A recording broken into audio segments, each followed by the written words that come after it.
апарып әкелген, бірақ ол қайсы найеге тәвә болған жазы лагер екенлігini білемін.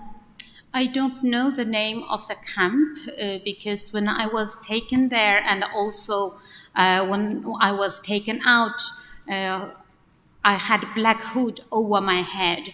But I can tell you which county the camp was located. Іле Қазақ автоном облыс, Шарқи Түркістанның Іле Қазақ автоном облысы Моңғол Кренайесіге тәвә болған жазы лагері. The camp located in the Mongol Kra County in Ili Kazakh Autonomous Region. And can you tell us what the ethnicity of the detainees was in this camp? I beg your pardon. Could you tell us the ethnicity of the detainees? Bu yerdeki solanğan kişilerinki, tutqunlarınki milleti qaysı milletlerden deyip bilemiz. У yerdə tutqunlar Қазақ milleti, Uygur milleti, Qırğız ve başka milletler batdı. Those who detained there were Kazakhs, Uyghur, Kyrgyz, and other ethnicity as well. And would you know in what proportion those ethnic groups were? So how many roughly would you say were Uyghur or Kazakh? Әмді бұланың персент қандақты мысалға қанчылық сандекілер Uyghur ya Kazakh бұланың саны қандақ? Bu Xitay hükümetinin bu Şarkı Türkistan halkını жүргізіп жатқан erkek qarğançılığında adamlarını tutuşta qayerda qaysi millat jiqroq bo'lsa, shu yerning kampusida shu millat jiqroq bo'ladi. In the ethnic cleansing policies which the Chinese government carrying out in East Turkestan, the region, different region where the particular ethnic group, then if the majority of that ethnic group are locked up in that region's camp. Şuңашқа biz turgan yerdə Қазақ milleti biraz jiqroq, Uygur milleti moba. Şuңашqa kampdagi jiqlari shu Қазақ milleti, onunki Uygur milleti. The area where I come from is more Kazakh populated county, therefore majority Kazakh people and also have Uyghur and other ethnic groups. In your statement, you refer to the fact that you handled medical documentation. Did you handle any other official documentation, and if so, what was the nature of those documents? Siz bayanatınızda ama şu insanlarınki salametlik doğrusideki materyallar kolumdan öttü depsiz. Bu materyallar doğrusida düşündürüp verelimsiz. Men kampda ya da o'qituvchilik qilish bilan birga qanday o'rnashtirishlar bo'lsa, shuningga bo'ysunishim kerak. Qarshi tursam, hayotimga xavf yetadi. Apart from teaching in the camp, I had to accept any work that is allocated to me because I had no right to oppose it. Tutqunlarning o'zi әрқайсыға münasibətlik bo'lgan salomatlik arxivlari shuni retlashga buyurilgan vaqtda aşı salomatlik arxivlari to'g'riliq uchurlarni ko'rgandim. There were times I was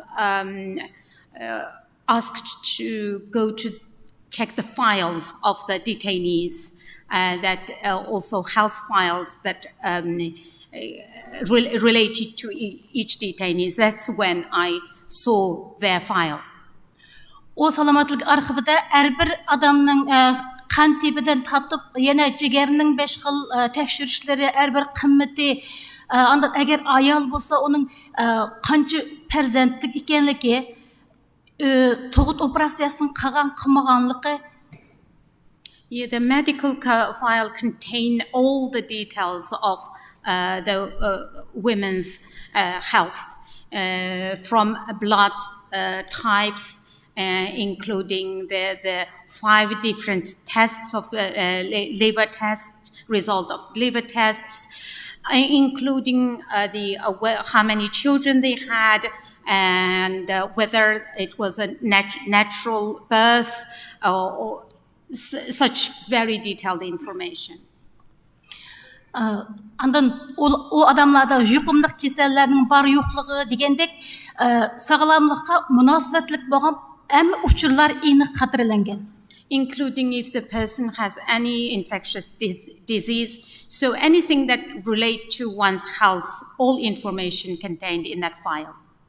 Was there a reason why, as a teacher, she would need to see that, or was there a reason why she was given access to this sort of documentation, and by whom, if she knows? Әмді сіз бір оқытқучы болғаннан кейін сізге қандақ бір шараатты сізні мұшындақ материалларны көрішке рұқсат қылды, қандақ бір шараатты бұныңға көрішке көріш пұрсатыға еріштіңіз. Bu o'qituvchilik bo'lgan bilan abay deb o'tgandek men u yerda qandaq narsalarga buyursa shuni chuqur qilishimiz kerak. Bizning qarshi turadigan hech qanday mumkinchiligimiz bo'lmaydi. As I have explained to you earlier, although I was appointed to teach, but any tasks I was asked to do, I had to do it. We didn't have the right to oppose it. Şuna mağan o uçurlarını görüş için emas, onu redlep çıkış için aşındaq buyruq berilgen. And the order was not that I go and detect or to see what is inside. And my job was to sorry, the word. Okay. So categorize, to categorize those files. That was the main purpose of the job. We have in our database a book that's been authored by you that mentions other documentation you had access to. That includes a document relating to CCC plans in respect of Uyghurs and other minorities. Are you able to tell us more about that particular document? Әмді сіздіңкі кітапыңызда башқа материалларны көгәлдікіңіз. Xitay hükümetinin planı, Uygurlarını, milletini yoqtuş planı doğrusunda. Şu doğruluq biraz bizge düşenç bir elemsiz. Doğru. Bu pek mühim. Ben görgen o mahbi ücret, Pekin'den kelgen ücret, o ücrette Xitay hükümetinin 3 basqıçlıq rezil planı yazılgan. Yes, this is very important. The document that I saw is a very important document. It came from Beijing, and it's a classified. It reveals the 3-step of the CCP plan, the Chinese Communist Party plan. O 3 basqıçlıq planın birincisi 2014 yıldan 2025 yıl aralığında Şarkı Türkistan'ın Uygur, Kazak, Kırgız qatarlıq yergilikte milletin bütünley millet süpütüde asılmazsa qılıp yo'qotish planı. So the first stage is from 2014 to 2025. Uyghur, Kazakh, and other ethnic group must be completely assimilated and to eliminate them as different identity, as their different identity. İkinci basqıç 2025 yıldan 2035 yılgacha bo'lgan aralıq. Bu aralıqda Xitay hökuməti qo'shni davlatlarni bütünley nim qilish, o'ziga qaratish qo'shni davlatlarni. And the second step is from 2025 to 2035 to completely conquer the neighboring countries. The neighboring countries must listen to their instruction. Üçüncü basqıç bolsa 2035 yıldan 2055 yıl aralığında bütünlay dünyaga go'ju boluşdek özünün rezil planını işe aşırış. So from 2035 to 2055, to achieve to be a superpower in the world, to become the superpower in the world. Can you tell us who this document was addressed to? Bu hüccetlerini kim üçün yazılgan? Bu ücretlerini u yerga ip kelgan vaqtda o ücretlerini biz ola tamalganlarga şüphete yetkizish hukukumuz yok. When they brought those documents into the camp, it wasn't the plan wasn't that we would give the documents, the content of the documents, just as it is to the camp detainees. Andan bunu ularning ruxsat qilgan doirasida eng oddiy bo'lgan til bilan o'sha qamalgan tutqunlarga yetkizish. Only the contents that is using the simplest language to pass that ideology to the camp detainees. Bunun maqsadi tutqunlarni shu orqali o'zining butunlay tabiatidan voz kechib faqat Xitoy kompartiyasining gapini anglash, shuningga qarab o'zgarish patarda kelajakda faqat bir Xitoy hukumati butun dunyoni egallaydi deganga keltirish. The purpose of this is for the camp detainees eventually to be brainwashed and to believe that there is no any other option for them apart from accept that there is only one China that will be ruling the world in the end. You've identified that this was a classified document, and you also accept it's an important document. Is there a reason it wasn't mentioned in your witness statement? Endi buni naytı muhim mahfiyetlik hüccet depsiz. Nima uchun sizning bayonotingizda bu to'g'riliq so'zlamedingiz? Çünkü o mening bayonotim, sotga topshirgan bayonotim, o mening adliya arxiviga bergan eng boshdagi bir suhbatim, bir qisqa suhbatimdan elingan. Keyin onu mаған evet bergan vaqtda men o'zim og'riyotgan, doktorxonada yana mening balam og'riyotgan, yo'ldishim og'riyotgan. Shu sabablardan men buningga doirasini kengaytib, hamma mazmunlarni kirishtirishga hech qanday imkoniyatim bo'lmadi.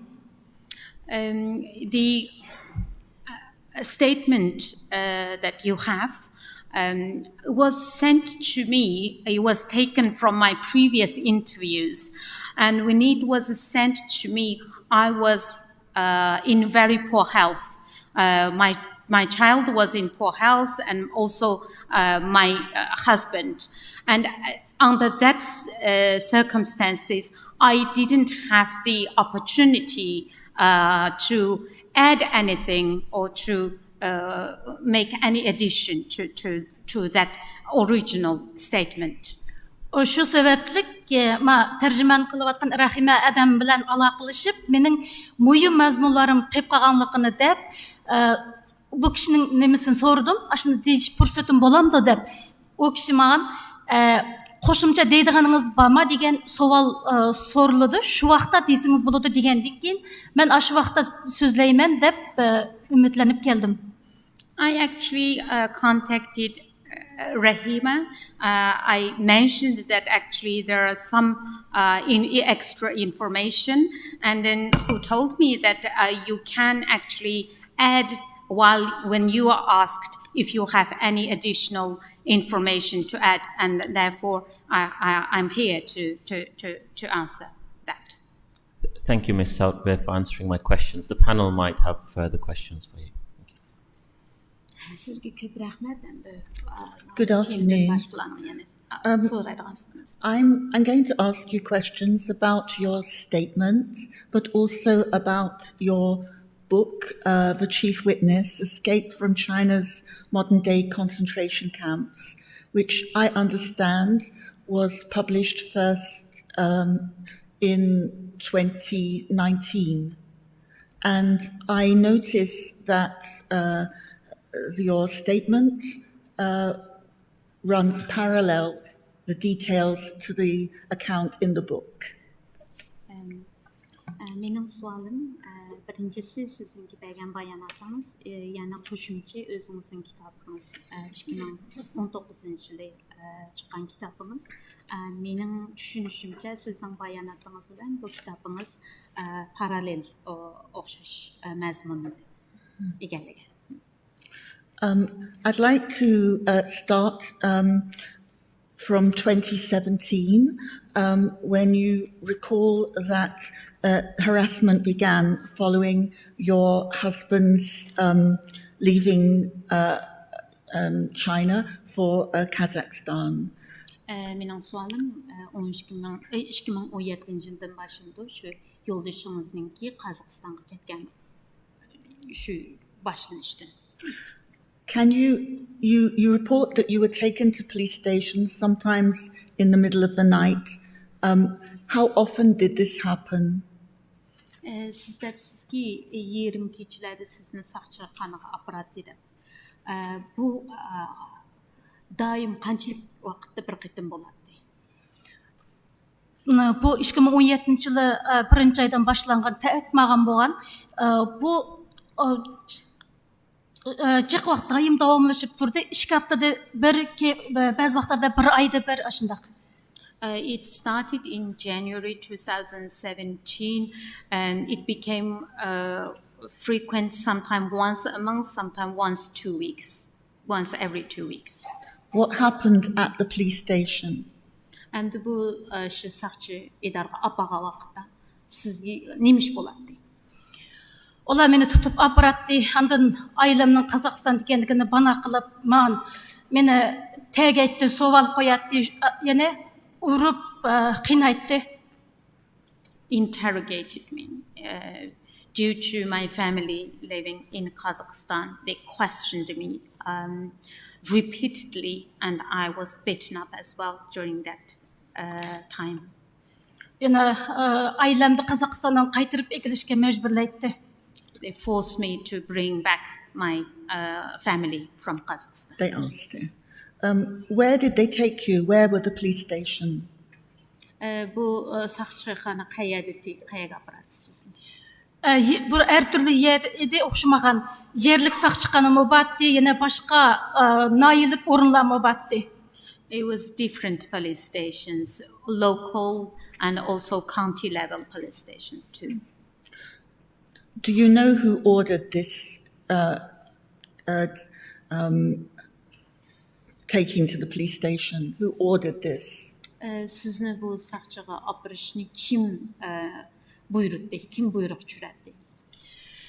Kim buyruq tushirganligini bilmayman. Ash vaqtdagi vaziyat ashundaq edi. Chunki Xitoy hukumatı Sharqiy Turkiston xalqini yurgizdigan bu necha yil oldin planlagan razil planni ishga oshirish uchun 26 davlatda, bu Amerika boshlagan 26 davlatda dushman davlatlar deb bekitgan edi. Well, I don't know exactly where the order came from, but the Chinese Communist government, in order to achieve its evil plan, they branded that 26 country along with US as the enemy, the country of enemy or düşman devlet. Yeah, countries of our enemy. Bu 26 düşman devletning ichida Qozog'iston mo'batdi. Shunga mushu 26 düşman deb bekitilgan davlatlar bilan aloqasi bor. tuqqanları var, aşağıya berip kelgen degendek adamların emmisini xavflik adamlarının qatarda tizimlarga kirgizib, şu arqılık tutuşunda texmo çıqaytdı. So Kazakhstan was one of those 26 countries. So any families who had any connections or who traveled to those countries, it was all enlisted and to be considered as a suspicious or to be considered as suspicious. You were taken to the detention center, I think, in 2017. Do you recall when in 2017? Siz 2017 жылы tutulgan degan gapni qildingiz. Shu tutish o'rniga apa dedi. Mush tutish o'rniga apaga vaqti qanchinchi aydi 2017 yilninki? Tunji başlanışı kampal emasdi. You asking that I'm taken into camp or? Taken in, yes, to the camp to work as a teacher. Okay. Shu lagerga apaga vaqti. 2017 yılı 11. ay. It was November 2017. Right, November, thank you. And you said you stayed there for 4 months. Siz u yerda 4 oy turdingiz, shundaymi? Şundaq 4 aydan artıqroq vaqt turdum. Yeah, slightly more than 4 months. Okay. And can you tell me what you were required to teach? Siz aşağıda nimeden ders beretdiniz yani, derslik? Derslik mazmunlarının emmisini şu yerdeki münasebetli xadımlar şular tayyorlab beradi. The content of the teaching material was prepared by the officials there who were working in the camp. 19. qurultayının mazmunları, andan partiyanın siyasetleri, prensipleri, andan Xitay milletinin turmuşluk, ölüm uzutuş, toy ötküzüş degендek aşınıға ayet münasebetlik bolgan gep sözlerini ügütüş. The content included 19th Congress, the spirit of 19th Congress, the Chinese policies, government policies, also the culture of the Chinese, the mainstream Chinese, including the wedding process and the funerals, the Han Chinese funeral process, etc. Muşu mazmunlarda öz içine algan nurgun mazmunlarını ötettik. So there are many different contents of the government policies. What was the goal of this teaching? Bu ders beriştiki asaslık ulanınki maqsadi nimedi? Ang axırqa yetadigan maqsadi nimedi? Bu fakat bir ularning o'zi degandek o bir ögütüş Xitoydan ögütüş üçün qurilgan yer emas. Bu yerdagi maqsad aşı özlərinin Şərqi Türkistan xalqının bütünlüy asılmasıga bütünlüy millet süpütüde yo'qotish nishoniga yetish. Nima xulaslab aytganda aşı orqali mingini jush orqali o'zining tabiatidan bütünlüy voz kechtirish. The so-called education, it is not what it appears that what they claim. Through this camp system is to completely assimilate and convert, and so these local ethnic groups completely converted into the mainstream Han population, and using this kind of brainwashing policies, so the completely change their own identity and the nature. That was a goal. That was a goal, is to change the nature of the entire population. And the detainees, you refer to a directive, first deal with the people who wear straw shoes, then with the people who wear leather shoes. So how do you understand that directive? Siz bayanatыңızda неме сөз дегенде бәзірніңки тоқыған аяқ немеде шығдымы немеде саман аяқ бәзірніңки хұрым аяқ деп сіз мұшыны біраз түшендіріп бере аламсыз. O lager жазы лагер ішінде иных көрсетme batdı. Onun da saman ayak kiygenlerini aldı bilen, andan kurum ayak kiygenlerini keyneden kurum ayak kiygenlerini bir taraf kılış degen inych көрсетme batdı. There was a very clear instruction saying that those who wore straw shoes deal with first, and then those who wore leather shoes second. Şu saman ayak birinci, nemesi kurum ayak ikinci. Bu yerdeki saman ayak dep otağını o adli puhralarını gösterdi. Kurum ayak degeni hizmetkerlerini, devlet kadrolarını gösterdi. So those who wore straw shoes referred to the very ordinary, simple citizens.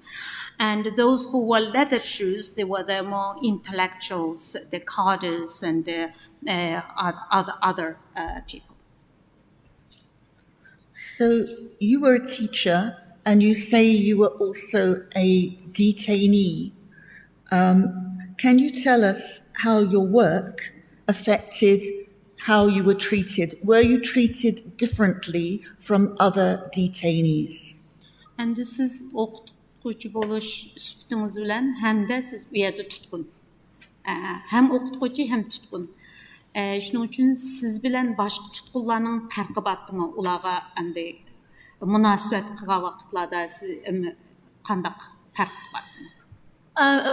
Men endi u yerda ma'lum bo'lib ishlash jarayonida u yerda men o jazoga uchirdim, shu jazo uyida endi boshqa tutqunlar bilan o'xshamaydigan yerim, o'zim bir uyda yotatdim, andan tutqunimda kishi yo'q edi. Well, I was a detainee there. The difference that I had my own room that I could sleep, and I didn't have to wear shackles and the chains. And you were also a Chinese Communist Party member and a cadre. Did that affect how you were treated? And this is o'zingizninki Komünist Partiya a'zosi bo'lganligingiz uchun biroz farqi bo'ldimi?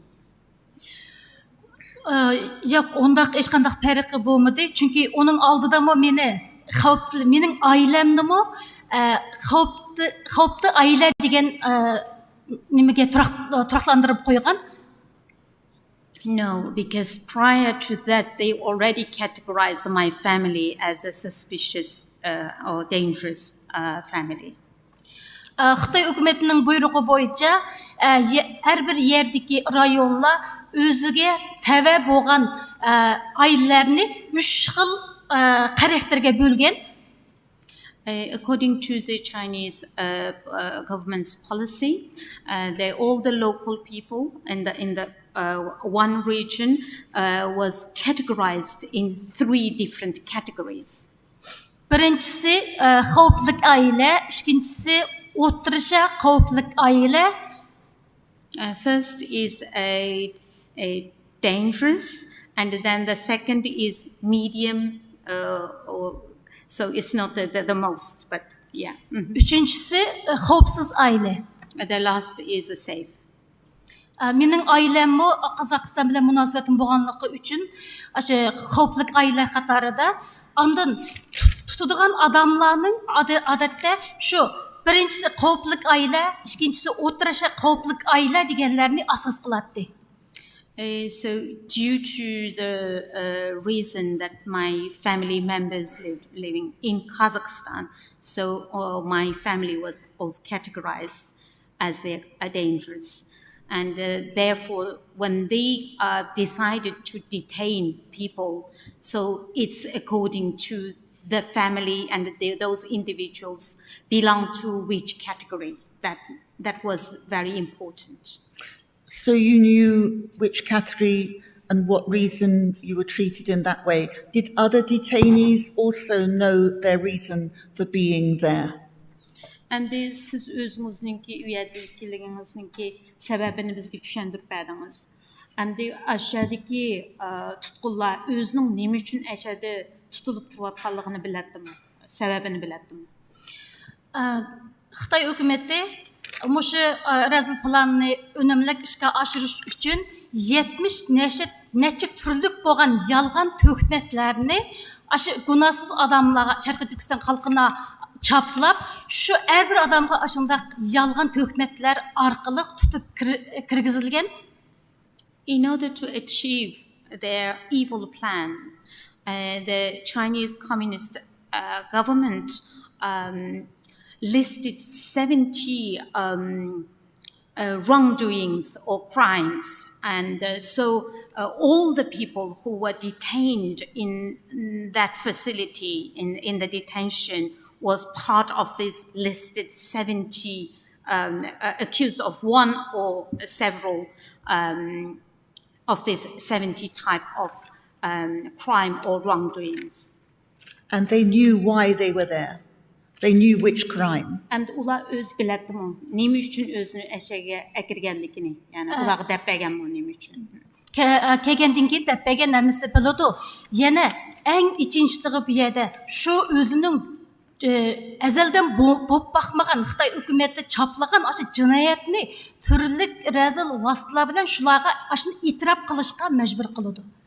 Yes, they do. After arriving there, and they were told what was the reason or the so-called crimes. What is the most heartbreaking is that they will make sure through all sorts of torture, a different methodology, to make them to accept those accused crimes. I want to go to the document that my colleague referred to. I want, if you could explain, why were you shown that document, that classified document from Beijing? What was the purpose of showing you that document? Yani bayam dostumuz degan shu material maxfiy hujjatni. Mening savolim, nima uchun sizga buni ko'rsatdi? Sizga berdi buni? Buyruq bo'yicha shu yerda cho'qim bir odam shu nimani o'tadigan odam uni topshirib elishi kerak, qo'l qo'yib berishi kerak. Hamda shu maxfiy hujjatning munosabatli bo'lgan uchurlar agar oshkorlanib ketadigan bo'lsa, o'sha odamning kallasi ketadigan gap. According to the rule, one person must receive the document and sign it. And the rule also that if that person, that particular person who received that document revealed the content of that classified information, then the person faced death. Keyin ular meni jazo lagerdan qaytirib kelgandan keyin endi meni jinoyatchi sifatida qamab ko'zimda yo'qotmoqchi bo'lganligini uni baldirib planlaganligi ko'rinib turdi. Shunga ular buning hammasini oldin o'rnashtirgan deb qarayman. I believe that they wanted to persecute me after I was released from the camp. I believe they might have pre-planned this. You provide lots of detail about the document in your book. Do you recall where in Beijing which arm of the Chinese authorities this document came from? Endi kitabingizda shu maxfiy hujjat to'g'risida ko'p uchurlarni beribsiz. Sizce bu shu Beijing'ninki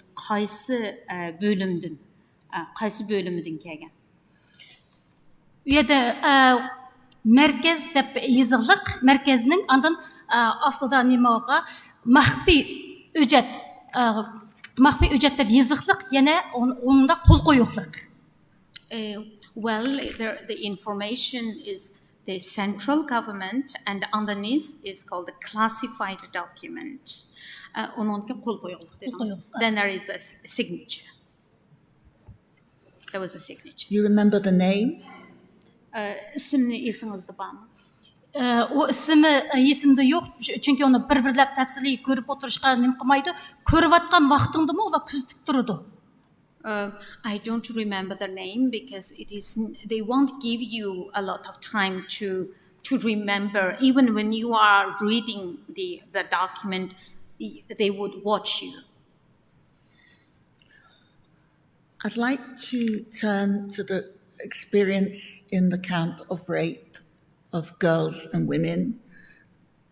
Do you recall whether this happened every night or how often did it happen? Hamda şu lagerda kız ayollarninki basqınçılıqqa uçurışı to'g'risidagi gapga kelsak, sizce har kechda bu voqea bo'lib turibdimi?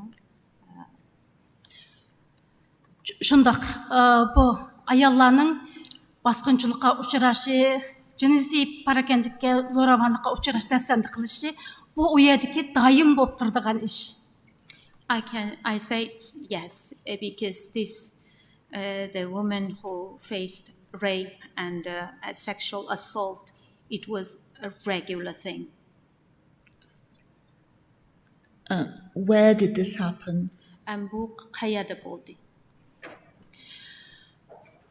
Lager saqchilariga Pekin'den keçirim.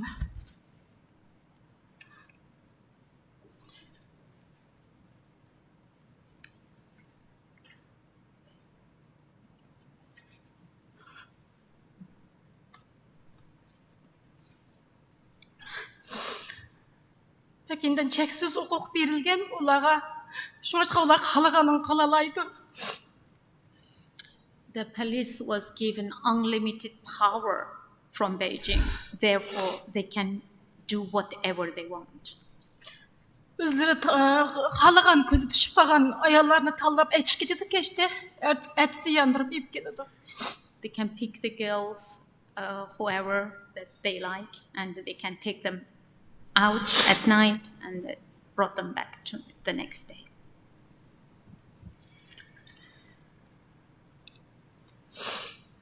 You also describe the rape of a young girl in front of 100 persons or so, and you say that you think it was planned and ordered and organized.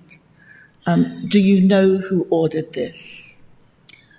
Siz yana bayonotingizda bir qizninki bosqinchilikqa uchirganligi, ya'ni ochiq oshkora 100 ga yaqin kishining oldida bosqinchilikqa uchirganligini bayon qilibsiz va buni cho'qim o'zra oldin ola plan qilib qilgan debsiz.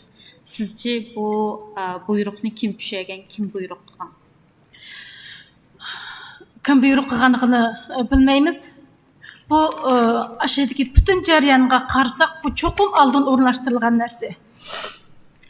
I don't know who planned this, but if you look at the procedure of the event, how it happened, it's definitely was pre-planned. Do you know how they chose who was forced to watch? The people who were in the room, it was perhaps 100 people. Do you know who was sent there, who was chosen to watch? Sizce şu 100 ga yaqin kishilarninki aşı zalning ichiga akirib cho'qim shuni ko'rishga akirilgan. Sizce bularni qanday tanlab akagan? Kim tanlagan bularninki aşı 100 kishini aşaga tanlab akaganlar? Kimlar tanlagan? Kimlar tanlaganligini bilmayman. Hammamizda buyruq berib aşaga o'zlari yig'ib akeldi. Mesela saqchi buyruqdimi? Kim buyruq chiqadi? Mesela sizga. Жазы лагерде әр xil лагер xizmatkorlari va әр darajadagi лагер xizmatkorlarining o'zining mas'ul bo'ladigan, o'zining darajasiga bog'liq bo'lgan, o'zining mas'ul bo'ladigan vazifasi bo'ladi. I don't know who. I was ordered to go to that hall, and there are different layers of management within the camp. So every cadres, they have their own responsibilities that they must fulfill. I'd like to turn to the black room. Can you explain to everyone what the black room was and what happened there, please? Şu qar öy toğrusida sözləpsiz. Əmdə siz müşəmisiga qar öyünün nimligini, bu yerdə nimişlərin bolduğanlığını düşündürüb biləmsiz. Жазалагер ішіде әммиеде күзетіш камерасы бар.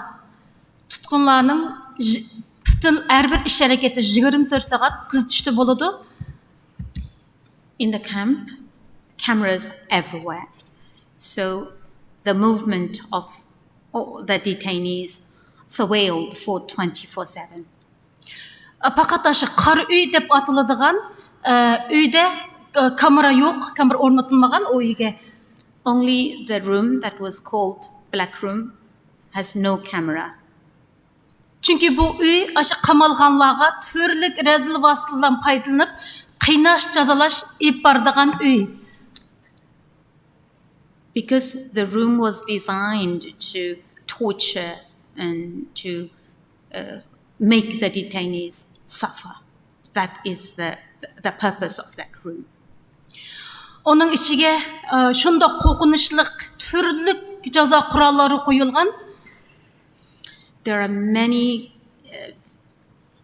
tools that is for the torture purpose. It's all displayed in that room. Adatta men ders sözlep atkanda sırttan sakçılar bastırıp kirip aşı özleri jazalaydigan adamlarını söylep açık ketedi. During my lessons, the police would just come to the class and then take the people to select for punishment and drag them out of the class. Aşı qarıga pırıp жазылған vaqta o үйден biz qutqızыңlar деген vaqırgan, aşındaq çırqırgan içinçilik avazlarını daim anlap durumuz.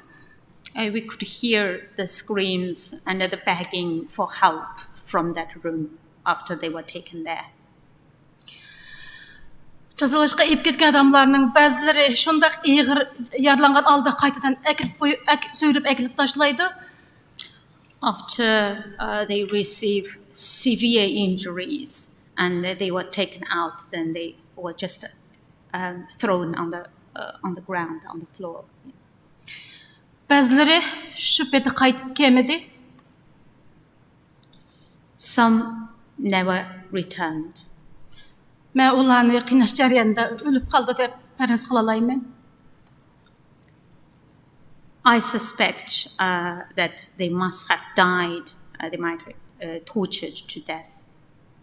Çünki uyada qattiq ishki buyruq bor. Birinchisi, uyadan qattiq qechib ketmaslik kerak adamlar.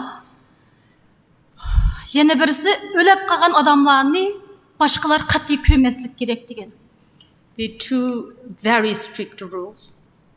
One, no one should be allowed to escape. And the second is no one should see the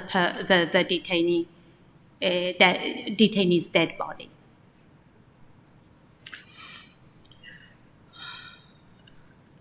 You were taken there to the Black Room. Can you tell us what the reason given to you for taking you there? What were you being punished for?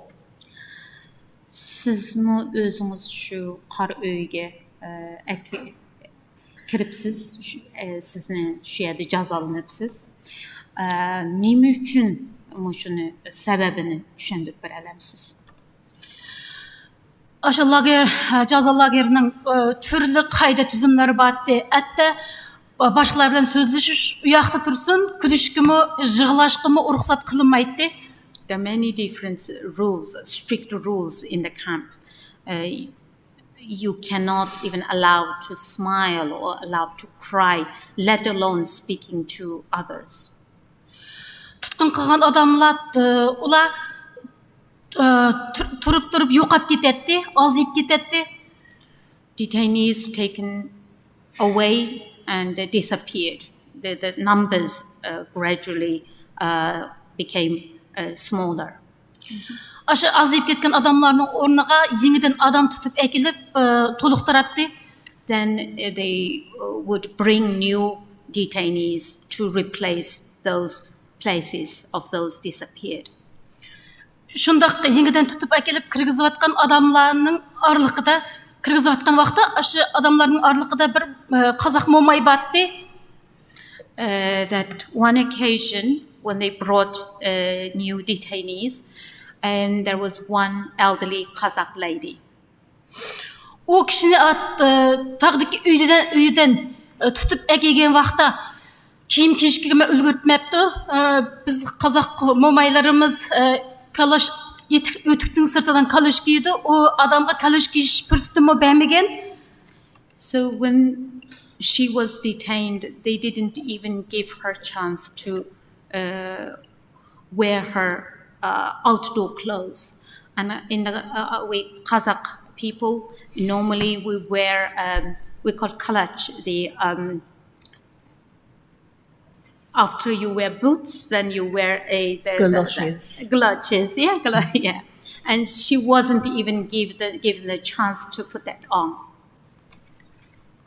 Tızıp kırgızıvatkanda meni köde, şunu bilen, bular meni telefonumda mesele var dep tutup geldi, meni hiç qanday günahım yok, meni qutulduruverin dep meni quchoqlab yig'lagan, yordam so'raganlik uchun men aşı jazolarning qayda tizimlarine qilaplik qilgan bo'lib, aşı qariyaga jazolashga akitildim. On seeing me, she ran and came to me and hugged me and pleading for help. Said, I am innocent. Please rescue me. Please help me. And for that, I was punished. Thank you. I've just asked very briefly. You saw these medical records, and I understand you are a trained doctor as well as a teacher. And I would like just briefly to tell us why were they testing people and why were they so interested in women's reproductive health? And sizning shu sog'liq ma'lumotlarni ko'rganligingiz to'g'risida savolim.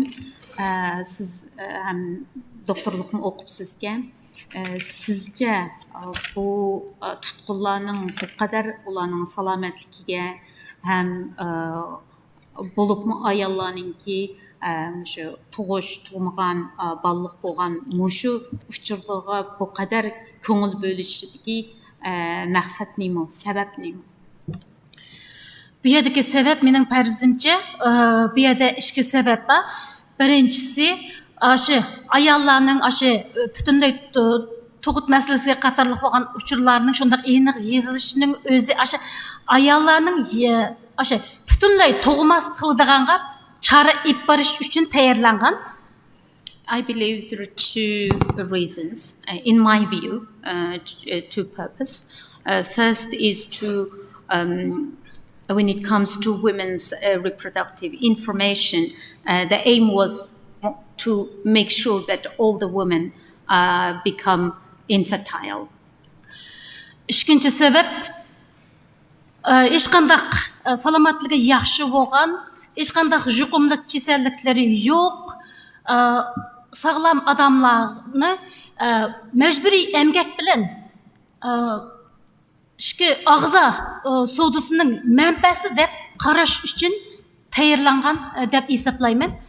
And I believe the second reason is to check the health, is to pick those very healthy ones, either for forced labor purpose and also the organ harvesting. Çünkü şundaq adamlarga ayrım belgi qo'yilgan. Belgi qo'yilgan deganimiz ayrım nima?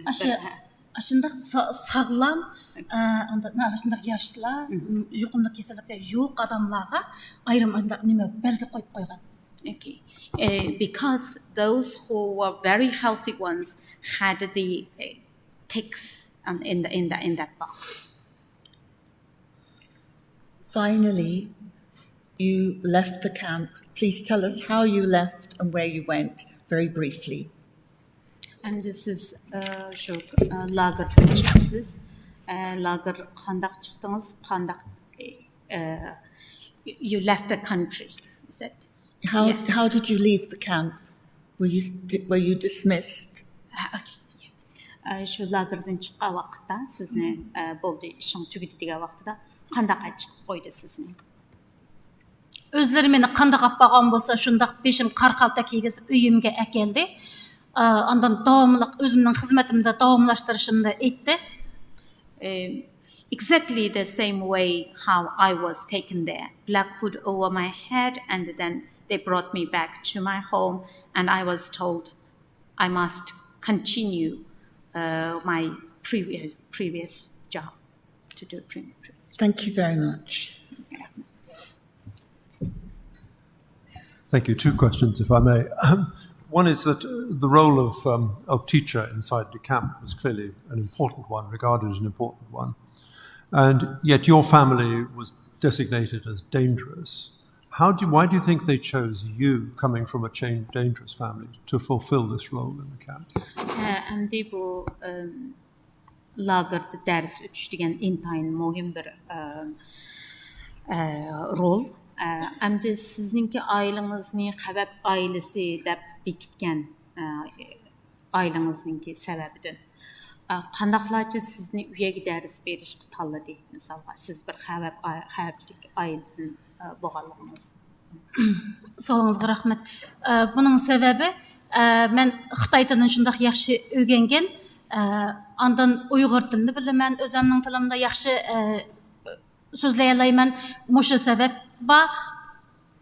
The reason is that I know Chinese very well, and also I speak Uyghur language. That's what we're communicating now, and also I speak my mother tongue. Ondan baribir meni eng axırda yana jinoyatchi sifatida qamab ko'zimda yo'qotadiganlarni oldin plangan aniq bo'lganlikdan butunlay mendan foydalanish deb hisoblayman. In my view, that they had a plan that eventually they would get rid of me. So that I think that was their part of their plan. Thank you. The second question is that you mentioned there were 70 categories of offence in which detainees had committed one or more allegedly. How many of those are what would commonly be regarded as terror-related offences? Bayam siz şu 70 atalmış cinayet deb adamlarni akirib shuni qilgan. Shuningda qaysilari shu terrorga munosabatlik 70 turlikning ichidagi qaysilarni terrorga munosabatlik deb hisoblaydi? O 70 necha turlik 70 necha turlik Xitoy hukumati tarafidan tayyorlangan yolg'on, qo'ldan yasalgan yolg'on tuhmatlar, jinoyatlar. So those crimes that more than 70 type is actually pure accusation that's planned by the Chinese government.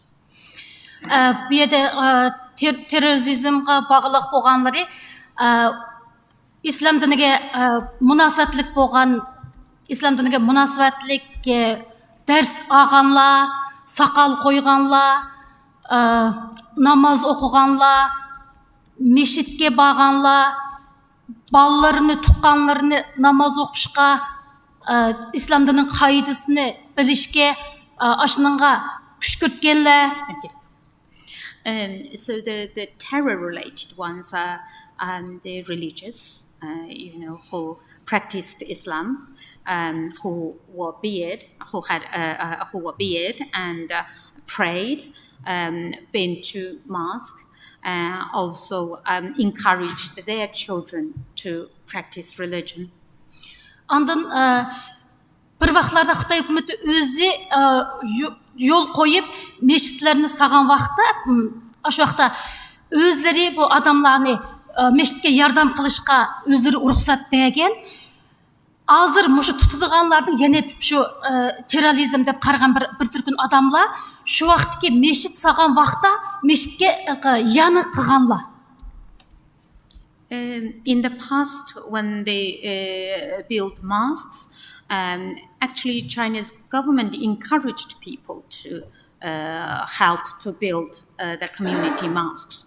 And then later, these people were also become criminalized for being part of building mosques. So it was a very particular definition of terrorism on that basis, or terrorist activity. Bular şu terörga neme ait. Doğru. Correct. Thank you. We are substantially over time, but Professor Kaur, 2 questions, I think, and shortly, if you can, and then Mr. Vetch. You said on Fridays they were served pork in the camps. All Turkic Muslims were served pork. Can you clarify what does that mean for those of Muslim identity? And did this happen every Friday in every camp that you went to?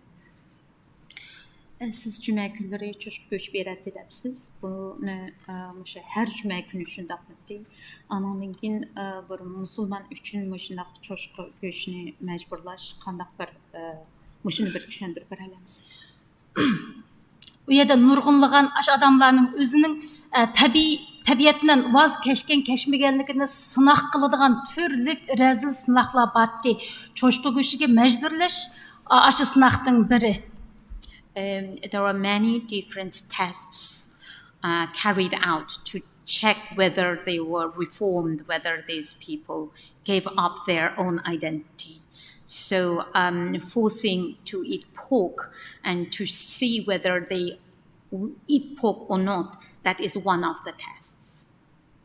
And what does it mean for those of Muslim identity? They're contaminated, they have to renounce their religion. Əmdə bu musulmanlar bunu əgər deyilsə, bu özününki dinidən çəkinməyənlik olamdı qandaq. Ondaqda ularni agar qarshilik qilmay yesa, ondaqda ularni o'zgargan deb qaraydi. Andan shu uchraydigan jazodan amon qoladi. Well, if they don't go against and eat the pork, then they would be prevented from further punishment. Okay, one quick question. You mentioned there are higher order officials that devise the routines in these camps. Can you elaborate on who these higher order officials were? Siz yuqori darajadagi kadrlar shu lagerning ichidagi ish bajarish ishlarini shular belgilaydi debsiz. Shu yuqori darajalik kadrlar kimlar ashuni biraz tushuntirib beramiz.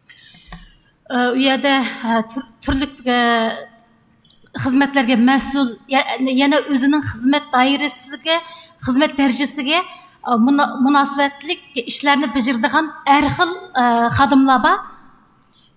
There are different categories of cadres responsible for various different tasks.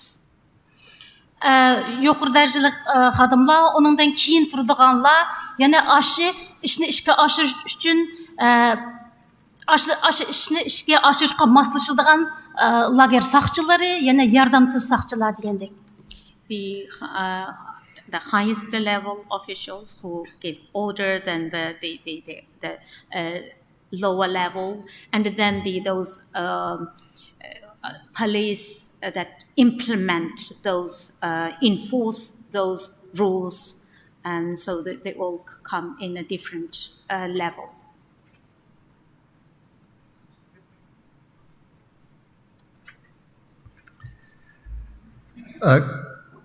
Why did the police or the guards in the camp, what did they wish to achieve by the torture and sexual violence? What was the purpose?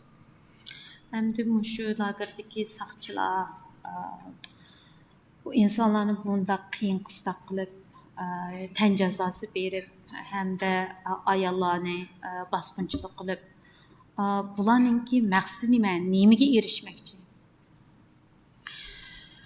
O lagerga qamalgan adamlar fakat emmi günahını özü bilen ketmeydi. Şu arkalık bir qamalgan adam arkalık aşının tuqqanlarını bevasita aile azelerini aşı arkalık bir-birlep muşu maqsadga yetidi. Bir arkalık nurgun adamlarını şu arkalık asıl mesele qilish, millet tipini yo'qotish aşı özünün rezil planına yetidi. The evil plan is those detainees.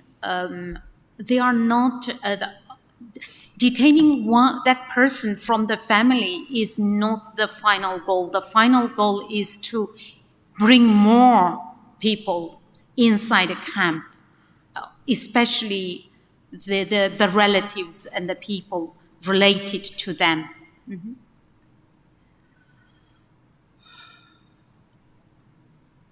Thank you very much. Geçirin. Yeah, I said Cyril might have more to say. That's why Sorry. Can you just tell us what diseases were prevalent in the camps? For example, was there sexually transmitted diseases, HIV, TB?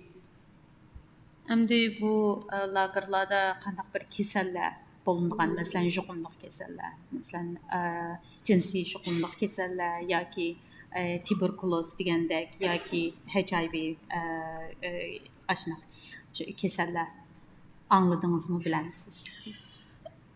Turli kasalliklar bordi, mening bildiganligim qavziyat bo'lib sirtiga teshiga chiqib ketgan, andan mikroblanib ketgan, suga o'tib butunlay ishib buyragidan masla chiqqan. People suffered from various health conditions. Most common ones were constipation, and that developed the hemorrhoid, and also being poisoned, the viral infections. Hatta menga o'smisi operatsiyasi bo'lib, doğru bilen hayatını saxlavatgan aşındaq adamlar mı kampda var? Among the detainees were those who actually had the brain operation, and they were only just surviving, and they were also brought to the camp. I just forgot one thing she mentioned earlier. Abiyam kesallarning ichida qarziyat dedingiz, nima mikrob dedingiz. Börekte mesele çıkıp işip ketkenler, ondan diyabet kesildi. So also those who suffered kidney conditions and diabetic patients. Ondan mini operasyası. Could I just ask, women were often given regular either injections or tablets. Do you know what they were for? Ayollarga har doim shu dora va o'qil urgan ahvollar borki, bularningki maqsadi nima? Bularning maqsadi butunlay tug'mas qilish, ondan nerv sistemasini buzish degandek, yana salomatlikka ta'sir etkazish. Chunki ular ashuni planlagan. First of all, so these women cannot have ability to have children. And secondly, to destroy their nerve system, their health. So their nerve system to destroy them. That was the purpose. 3 things from your statement. The instruments of torture in the black room included the electric chair in which you were electrocuted, an iron rod, an electric stick, many tools, and a sword-like tool with a sharp end. Correct? Sizningki mushu alaqaya qar uyde degandiki qo'llangan uskunlar, bunun içinde aşı top ötküzdüğün onun genelde inçik nemilik uçluk neme juluduğun nemiler muşu üskünler doğru mu ben deginem? Doğru. Yes, correct. In the gang rape, all the policemen, while raping, were masked. Correct? Yani birisi bu opçu baskınçılık kığa vakitte aşı baskınçılık kıgan hem sakçılarının maske giygen doğru mu? Doğru. That's correct. And lastly, the 100 people in the hall were tested to see if they reacted, and in your judgment, it was to test whether they had given up on humanity. Is that right? Üçüncüsü şehirdeki yüzge yakın kişinin ki asaslık bula özününki insanlıkların vazgeçmegenlikini sınaş. Doğru. Doğru. Correct. Mr. Abraham, the PRC has challenged this witness's integrity on the basis of something called, I think, loan fraud. Of course, it may not have had notice of the book of which we've heard for long enough in order to deal with those issues in detail. Is there anything you want to ask about those? No, sir. In which case, I think I will just ask this witness, but be brief, please. Is there anything else you want to tell us that you think is important beyond what you've told us already? Endi bizninki sualimiz tugidi. Sizga ko'p rahmat. Sizning ham yana hozir sizce biz bilmagan yo qo'shib qo'yay deydigan so'zlarimiz bormi? Shu fursat berganingiz uchun rahmat. Mening deydiganligim shu, men Qozog'istonga qaytib chiqqan hozirgi qatar mana tunugungacha Xitoy Kompartiyasining turlik besimni qarlash, turlik besimni taxtına uchrab kelyapman. Hatta men bu yoqqa kelayotgan vaqtimni menga ta'tilib, yerim yo'ldan qaytirib kelamiz. Biz ashunga bizning qudratimiz yetadi, seni degan ishlarmi bo'ldi. Thank you very much for giving me this opportunity and also asking me to add. Since I fled to Kazakhstan up until now, I have been being harassed and received threats constantly. Even yesterday, I was threatened that I was told that they have the power to take me back. Minglaga rahmat. Thank you very much. By whom was she told that they had the power to get her back? Sizni ep gitalaymiz degan kim sizga shuni degan? Telefon nomeri Xitoyning telefon nomeri u yerda. Men videoni aç deb nim qildim, uningga talab qildim, videoni ochmadi. The number was a Chinese number. I requested them to do a video call, but they didn't. Thank you for giving your evidence. You are, of course, now free to go or to stay. Mr. Sabi, we move to the next witness. I realize we've overrun, but I judged it appropriate. Shall we get on with the next witness? Yes, the next witness, Mr. Chairman, is Mr. Dolkan Isa. And he is the man I referred to in my opening observations. Yes, sir. Who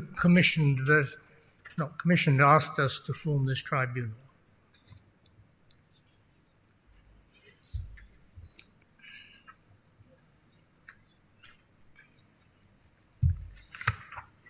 I will read the summary for his statement while the witness will be coming in. Dolkan Isa was born in September 1967 in Aksu. As a student in Xinjiang University in Urumqi, he organized and initiated a student association called Student Cultural Science Union to combat the widespread discrimination Just against... one minute, Mr. Sabi.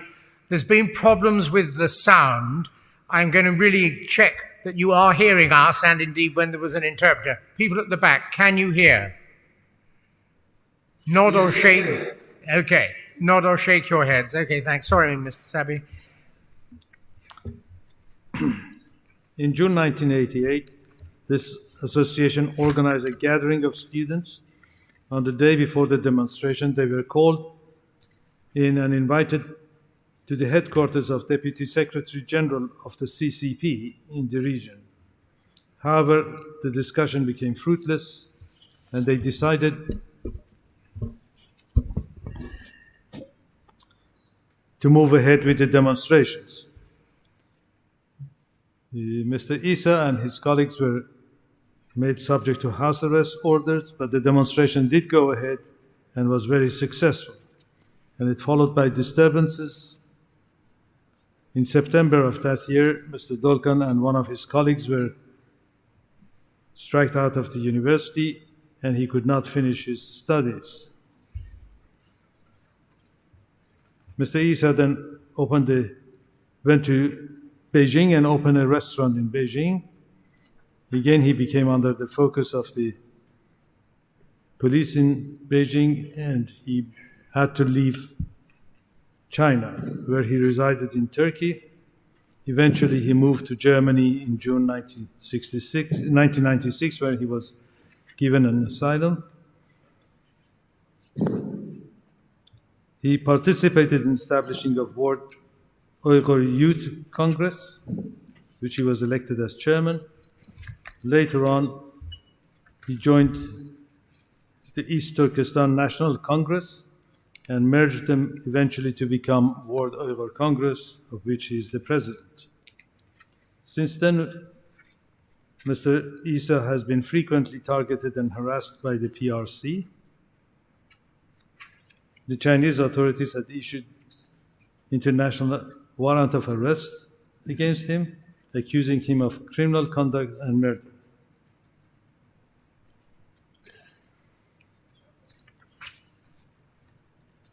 Mr. Isa, thank you for coming all the way to London and suffering the 5 days of quarantine. You were an activist during your studies in 1980 in Xinjiang University at Urumqi.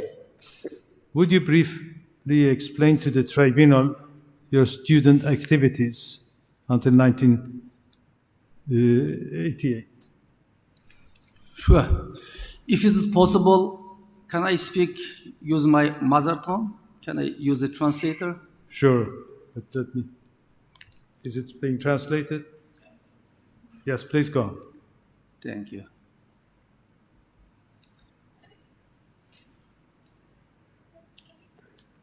Yes, please go ahead. Köp rahmet, meni bu sotda guvaçılıkka teklif kılınanlar için. Thank you for inviting me as a witness to this tribunal. Ben 1984 yıldım, 1988 yılgacha atalmış Şinjan Üniversitede fizik fakültede okuyucu bulup fizik okudum. I have studied in so-called Xinjiang University from 1984 to 1988. Ben Şinjan Üniversitesi'ne okuş kirgenden keyin biraz aqlim toşqandan keyin günlük hayatımda, okuyuculuk hayatımda ve cemiyetteki hayatımda Xitay hükümetinin Uygurlarga qarata ep berip atkan ayrımçılık, besim siyasetlerge her günü şahit oldum ve bu menin kallamda nurgulluğun suallarının to'g'ilishig'iga sebep oldu. During my study at the university, I have witnessed various forms of discrimination and the government oppression target Uyghurs, and that caused a lot of questions in my mind. Her çarşamba günü düştün keyin siyasi güneş dersi battı. Bu siyasi güneşte biz Xitay merkez hükümetinin siyasetlerini, Xitay Halk Cumhuriyeti'nin asas kanunlarını ve atalmış avtonomiya kanunlarını ügünettik. And there was a political study class assigned on each Wednesday, and during this political indoctrination class, we used to study the Chinese Communist Party's policy and the Chinese government's constitution. At the same time, Chinese government's so-called regional autonomous law. Biz bu siyasetlerge, bu kanunlarga, bu otonomiya kanunları karaydigan bolsak, Uygur halkıga hakikaten köp hukuklarının bağlılığını göreleyimiz, ama bu hukuklarının normal hayatta hiçbir kaçan uygulanmaganlığını, tatbiq kılınmaganlığını halkımız bunundan hiç kaçan bahraman bulanmaganlığına şahit buldum. During this indoctrination, we have realized that none of those provisions of the Chinese Constitution and the Chinese National Autonomous Law applied for Uyghurs' daily life. Bu kanun bundaq oturda, ama reallıqda nimişki bu icra kılınmaydı. Diyen mesela menin kallamdaki çok sual işaretleri bu oturga çıktı. There is a law in the book, why it is not being applied. That was the big question in my mind. Teşhirişle şu vaktiki aklım 18-17 yaş vaktlarım kılıp en ahırda Xitay hükümetinin Şərq Türkistan'da Uygur, Kazak, Özbek, Muşu milletlerinin %75-80%'nin artığı savatsız koygan, mektepler yok okutmagan, şunda boğallık için medeniyet seviyesi töven boğan, savadı bombagan bir xalq özünün qandaq xalqara hukuklar emas, özünün belgilep bergen kanunlarını Xitay kanunlarını qandaq hukuklarının bağlılığını bilmeydigan ve onu bilmegendikin talep qilish iqtidarın bolmaydiganligini his qildim. And during my time, approximately at my age of 17 and 18, when I was a student at that time, I also realized that nearly 75 to 80% of the population in East Turkestan, including Uyghurs, Kazakh, and the other natives, they left illiterate by purpose by the Chinese government without investing for education. And by doing so, they perfectly knew that people without a proper education and a proper level of awareness, they may not have a power or conscience to demand their right and exercise their right. Bunun bilen Şinjan Üniversitesi'de bir okuyucuda uyuşmazlık kurdum. Okuyucular pen medeniyet cemiyeti deydiğen bir cemiyetini kurduk. Bu kanunluk bir cemiyetti. And for that reason, during my students' year, we established one students' union focused on science and culture. It was a legal organization established at that time. Məqsədimiz yaz qışlıq tətillərdə minləğən Uyğur üniversite okuyucularını bizning vatanning chet yezdirga avatish orqali xalqimizga o'qish, yezish, o'gitish, madaniyat seviyasini yuqori ko'tarish. Ko'ngillik holda, haqsiz holda. The purpose of this the union or organization is to dispatch the Uyghur University students to all corners of East Turkestan and help local people to educate them. And it was free course we provided. Ama resmi bu hareketki başlagan vaqtimizda Xitay hükümeti amaldarlarga bizga har xil to'sqinliklarni qildi. Gerçi bu Xitay qonuniga uyg'un, Xitay merkezi hükümetinin siyosatiga uyg'un bir harakat bo'lsa-mu, ama biz resmi bu hareketki başlaganda nurg'un qiyinchiliklarga duch keldi. Biz bu hareketlarni bek muvaffaqiyatli olib boramadik. When we started this initiative, and we have faced a tremendous amount of obstacles from the government, despite it was illegal and it was lawful. And for that reason, we have not been that much successful in our initiative. 1988 yılı 6. ayda biz atalmış Şinjan Uygur Abdum Rayı'nın hükümetiga muşu Şarkı Türkistan'daki muarip sayesideki gündelik hayatlardaki siyasi sahilerdeki adaletsizliklerini ki ayrımcılıklarını şikayet kılıp bir iltimas sunduk. Biz körüşünü talep kıldık. In June 1988, on the base of the information we collected about the educational life of Uyghurs and others in East Turkestan, about their political awareness, and also about the daily injustices they are facing in their daily life, we prepared a report-like petition and asked to meet with the regional government officials to create some kind of awareness. Ama biz hiç kaçan bizning bu talebimiz haqida hukumatdan bir ko'rishish uchun vaqt olamadik. Bizning bu talablarimizga bütün hukumat adamlari bo'lsin, hatto universitetninki mudirlari bo'lsin, buni javobsiz qoldi.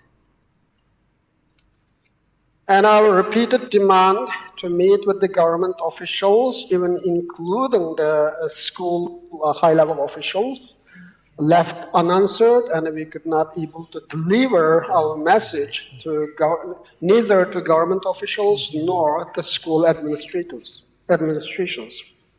Muşundan biz bu iltimasını yazıştı bir qancha hafta ilgari 5 aylarda 88 yılı Şinjan Üniversitesi Fizik Fakültesining, men o'qiydigan fakultetning darvozasiga Xitoycha Uyg'urlarning erlarini qul qilamiz, ayollarini fahsha jalab qilamiz degan bir Xitoycha yozilgan bir lozunka ne tepib oldik.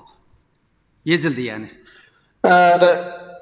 Actually, we found the poster posted on the school wall, basically saying that we came to Xinjiang to make Uyghurs male as slaves and the Uyghur woman as a prostitute. And we found that posters a couple weeks earlier from our the initiation, the petition started. Biz bunu mektep müdürüne hükümeti topshirib, bunu yazgan adamni to'qim jazolash kerakligini iltimos qildik. Ama onun cevap vermedi. We reported this poster to school administration and we demanded the school administration to conduct some sort of investigation and punish those responsible. But our demand also left unanswered from the school administration. Biz hiç qanday bir cevap alamagandan keyin 88 6 ayının 15 günüsü biz Fen Medeniyet Uyuşmasının heyetlari ve o'quvchilar muzokiralashib 6 ayının 15 günüsü andan bir milliy kamsizlikka norozilik bildirish yig'ilishi deb cho'ng bir yig'ilish o'tkazishni plan qildik Xinjiang Universitetining ichida. After we couldn't able to get any response from the government, approximately on June 15th, 1988, with the discussion of the board members of our student union, we decided to have a protest against this type of discrimination within the school. Biz bunun tayyorligini qilib, uqtirishlarni chiqarib, tayyor qilsak, şu günüsü ettigen saat 7'de anındaki mektepnin müdürü bizni Abdum Rayı'nın rehberleri görüşüdüğünü bildirip bizim şu günüsü ettigende Abdum Rayı'nın hükümet xadimleriyle görüşü yapmadı. After we made the announcement about the June 15th protest, and all of a sudden, in the morning of that day, the officials from school administrations came to us, and we were told that the high-level officials from the regional government about to meet us. Şu günüsü Abdum Raylık Xitay Komünistik Partiyasının sekreteri Canabil, Marif Komisyonunun müdürü, Plan Komisyonunun müdürü ve Maliye Nazırı bilen 5 saatlik bir söhbetimiz oldu. And in that day, we met with the vice chair of regional Chinese Communist Party, whose name is Janabal. At the same time, we met with the high-level officials from the regional Ministry of Education and the Finance and others. Forgive my interrupting. Mr. Sabi, because we're using translation, and the translation isn't entirely easy, we are moving at a slightly slow pace. Might it be sensible either to summarize quite a lot and get the witness to acknowledge it and then come to the final passages? Yes, Mr. Isa, is it fair to say that your campaign was successful, but as a result of that, you were kicked out of the university? Biz şunun bilen biz kelişiplanmay 88. okuyucu qaytip gidip çoğun bir namayış ötküzdük. 8000 kişilik okuyucularning namayışını ötküzdük ve şu günsi keşte meni öy yapısıga yani xos arrestis qildi ve 4 aylık bir tekshirishdan keyin 9. ayının 27. günsi çoğun yig'in içip bizni mektepne haydab Şununla ben mektep bitiremedim. And after we couldn't able to come to a certain agreement with the government officials, and Dolkun aşı hükümet bilen fikir okşamagandan keyin nim boldu. Şu bek uzun bolup ketdi. Cümle men hemmisini nim kılamadım, yezip alamadım. Aşını qayta dep barsam. Şu hükümet bilen kelişiplanmagandan keyin mektep qaytip keldik ve ballarını başlap namayışga chiqdik. After we did not have any agreement with the government officials, we returned back to school and we started our protest rally with the students. Approximately 8,000 students took part of that protest. Şu namayışning biz ertesini davamlaştırdıgan bolup qaytip keldik ama o kechisi meni mektep müdiri kecha soat 12'de uxlayotganda yatağımda biz yatakta 8 adam yatatdik. Mr. Isa, sorry to interrupt. These are all in your statement and the panel has read your statement. So there is no need to repeat what we have on the document. To summarize it, you were kicked out of the university before being able to finish your studies. You then went to Beijing and studied between 1990 and 1992 in the Beijing University, and then opened a restaurant. You became under pressure from the police, and you were forced to immigrate first to Turkey and then to Germany. You set up different organizations and ultimately merged them into what is now World Uyghur Congress. You were listed on the Interpol list as a terrorist and murderer at the initiation of the Chinese government. Were you ever arrested by police while traveling? I beg your pardon? Were you ever arrested as a result of this? Şundak, ben 96. Germaniya kelip Türkiye'ye geldim. 94-96. Germaniya kelip siyasi iltica kıldım. Xitay meni 1997 Interpolga berip kızıl başlık tutuş buyruğu çıkardı. Bu münasebet bilen ben jiq devletlerinin çigirista tutkun kılındım. After I came to Germany in 1996 and made my successful refugee application, and the Chinese government issued the red notes on me in 1997. Since then, I faced tremendous amount of difficulties during my travel abroad. Kore'de tutkun kılındım. Hatta Amerika'ya girişim çeklendi. Türkiye'den çigirisi tutkun kılındım. 2017 yılı hatta İtalya'da ben German vatandaşı 2006 yıldan başlayıp German vatandaşı şunda buluşum karmay 2017 yılı İtalya'da tutkun kılındım. I was detained in Korea at the airport, and I was repatriated from United States, and I was detained in Turkey, and even despite my German citizenship, I was detained in Italy in 2017. Mr. Isa, you were accused by the Chinese government being involved with East Turkestan Islamic movement that was listed by the US government as a terrorist organization in 2002. Were you ever involved with that organization? Şark Türkistan İslam Hareketi degan teşkilatni 2002 yılı men xalqaro matbuotdan bildim. Ondan burun onda bir teşkilatның bağlığını men anlapmı bakmagan. Fakat 2001 yılı New York'ta yüz bergen terörist hareketinden keyin tuyuqsuz bundaq bir partiyanın, bundaq bir teşkilatның bağlığını Xitay hökumətinin mətbuatıdan və xalqara mətbuatını öyrəndim. Mənim bunda bir təşkilat bilan bir alaqam yox, hətta burun anlapmı baxmagan. I haven't heard that organization even name till 2002, and I became known the name of that organization through the international media, and especially right after the New York terrorist attack taken place in 2001. And I don't know that organization. I don't have any association or any the knowledge about that organization, and I only knew the name of that organization through international media. Thank you. Mr. Isa, would you like to make a personal statement regarding the difficulties that your family had faced as a result of your activities? Ben 94 yılı vatanımdan ayrılgandan bu yan 27 yıl oldu. 27 yıldan bu yan diasporada, chet elde yaşavatımım.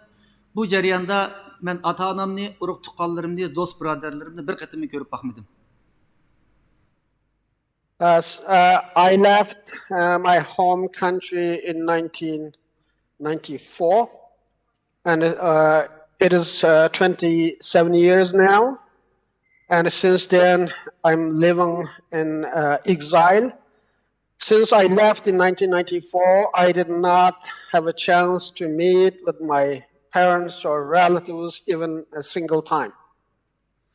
Ben ata-anamni bir qancha qitim Germaniyaga chaqirtgan bo'lsam-mu, ammo Xitoy hukumatı ularga pasport bermedi va men vatandan ayrılgan 27 yıldan bu yan bütün ailem Xitoy saqchilarining, Xitoy hukumatining og'ir darajadagi nazoratiga, besimiga uchrab kelgan.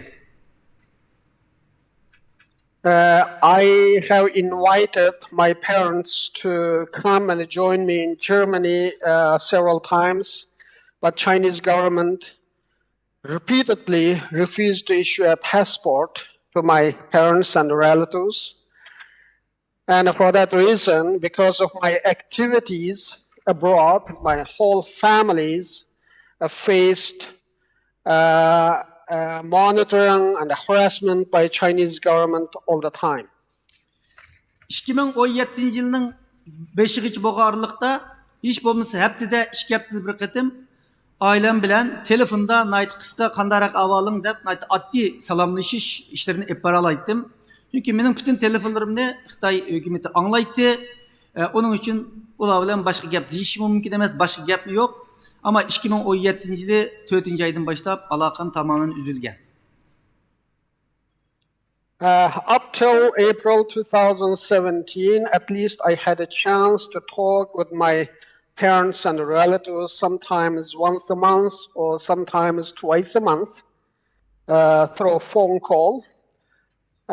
Because I knew that all my phone calls were closely monitored by the Chinese government.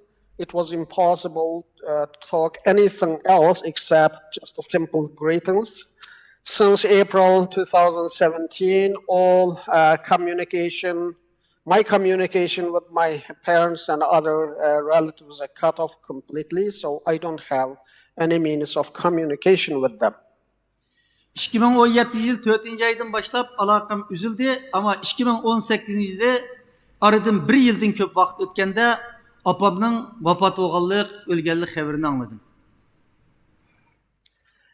After all of my communication with my parents cut off since April 2017, and only I became known that my mother was passed away or killed by in East Turkestan in 2018.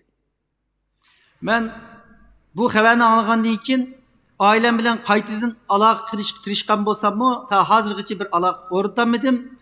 Ama bir qancha haftalardan keyin xalqaro matbuotdan onamning bir yig'ilish lagerida vafot bo'lganlik xabarini matbuotdan o'rgandim.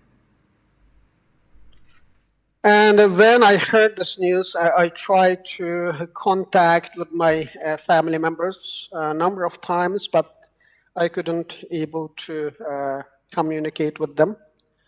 And then through international media reports, I became known that my mother, in fact, was died in one of the concentration camps in 2018.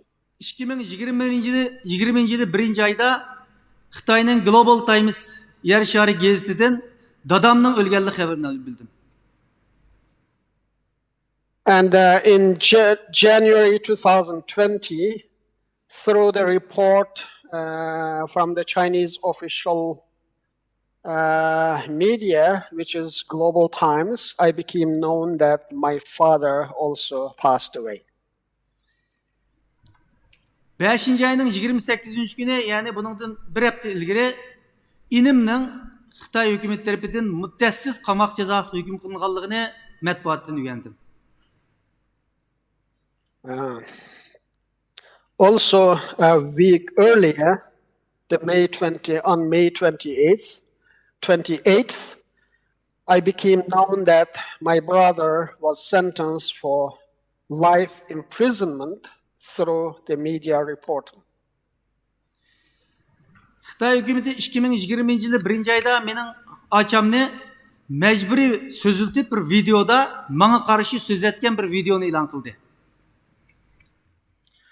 In January 2020, the Chinese government forced one of my sister to speak against me and publish that video. Mening akam Yalqın Aysa matematik professor idi. Uning haqida hech xabarim yo'q, ammo menga kelgan uchurlarda bir uchurda 25 yil, yana bir uchurda 17 yil kesilganlik haqida ma'lumotim bor, ammo buni hech qanday bir yerdan tasdiqlatolmadim. I have one brother whose name is Yalqın Isa. He is the mathematics professor. And in one information I have received, he was sentenced to 25 years imprisonment, and another information, it is said that he was sentenced in 17 years imprisonment, but there is no way for me to verify which one is correct. Şu ailemning avvalimi şu, bunların hemmisini men şu xalqaro matbuotlardan bu yoqdan aqlga uchurlar, qancha adam, qancha tuxunim hayot, qanchasi kampida, qanchasi o'lib ketdi, bir ma'lumotim yo'q. This is the publicly available information on the international media, and I'm learning about my family members only through the reports from the international media, except than this. I have no idea how many of my family members in concentration camps or detention, and how many of them alive, or how many of them is in another condition. Thank you, Mr. Issa. The tribunal may now have some questions for you. Mr. Issa, you've stated that the main aim of the Students' Cultural Science Union was to bring enlightenment to rural areas.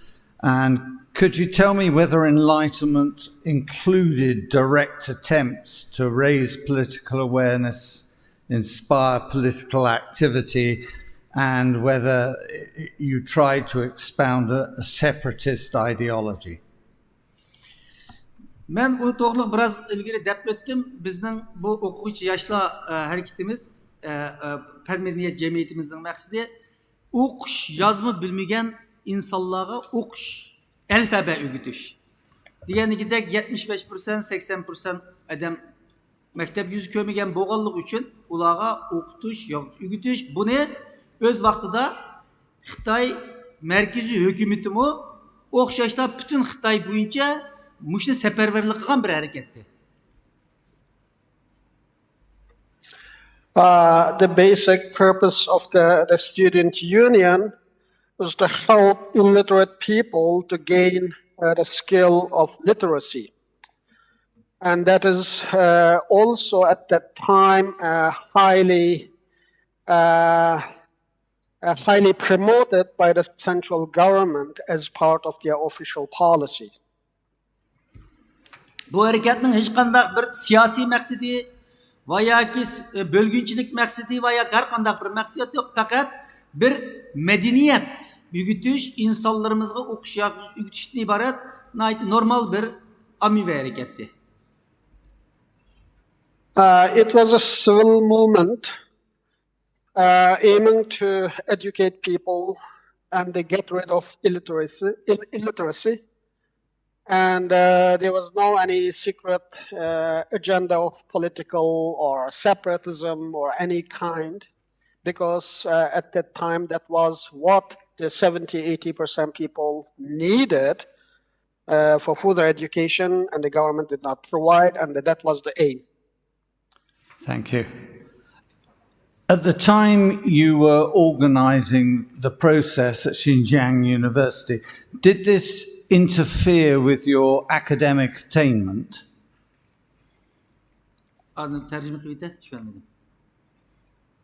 Sen şu okuvchilar nimasini o'rinlashtirganingiz, bu sening şu akademik, ya'ni şu o'qishni menga ta'sir qildimi, ya'ni uningga daxli tarjih qildimi, sening ilib borgan norozilik harakatlaring? Albatta, men shu harakatni o'tkazgandan ep qolgandan keyin namoyishdan keyin shu kechasi meni 12da chaqirib chiqdi va ertasidan boshlab house arrest qildi va 4 oyga yaqin yozliq bizning o harakatning bir oydan keyin yozliq ta'til bo'lgan. Bütün o'quvchilar ketdi. Biz o'quvchilardan bir 20 necha odamni ep qilib uylarimizga qaytolmay 3,5 ay bizga kunda siyosiy o'rganish qildi. Har xil shakldagi tövnalarni yozishga qistidi. Ashuna qilib 3,5 aydan keyin meni maktab neydivatdi. Ya'ni men maktabni bitirish, maktabni davomlashtirish o'qish huquqim bo'lmadi. Yes, indeed, and it was direct interference for my academic future. And after the protest, and as I stated in my testimony, I was put in house arrest nearly 4 months, including 20 plus of my colleagues who actively participated at that time, and we were not able to return home because it was a summer holiday, and we were subjected to intense political study. And after that 4 months, and I was expelled from school, and for that reason, I could not able to continue my education in the university. So simply, are you saying that failure in academic achievement did not contribute at all to your expulsion? Sen suallarni tercüme qil bundan keyin kallam biraz ketib qoldi. Yani senin bu akademik jihatdagi bu muvaffaqiyatsizliging sening bu maktabdan chiqarib etish bilan bevosita munosabat bormi degandek bir savol. Can you clarify your question, please? Sorry, can you say that again, please? Yeah, can you reframe your question again? I was just asking whether failure to achieve academically over that period contributed to the expulsion.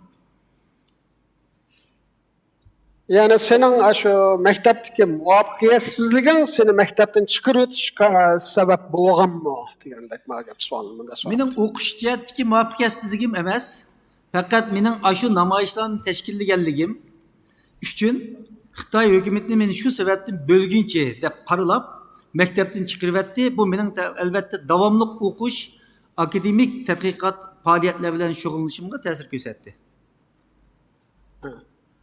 It was not about my failure in my study or academic dream that contributed to expulsion from the school.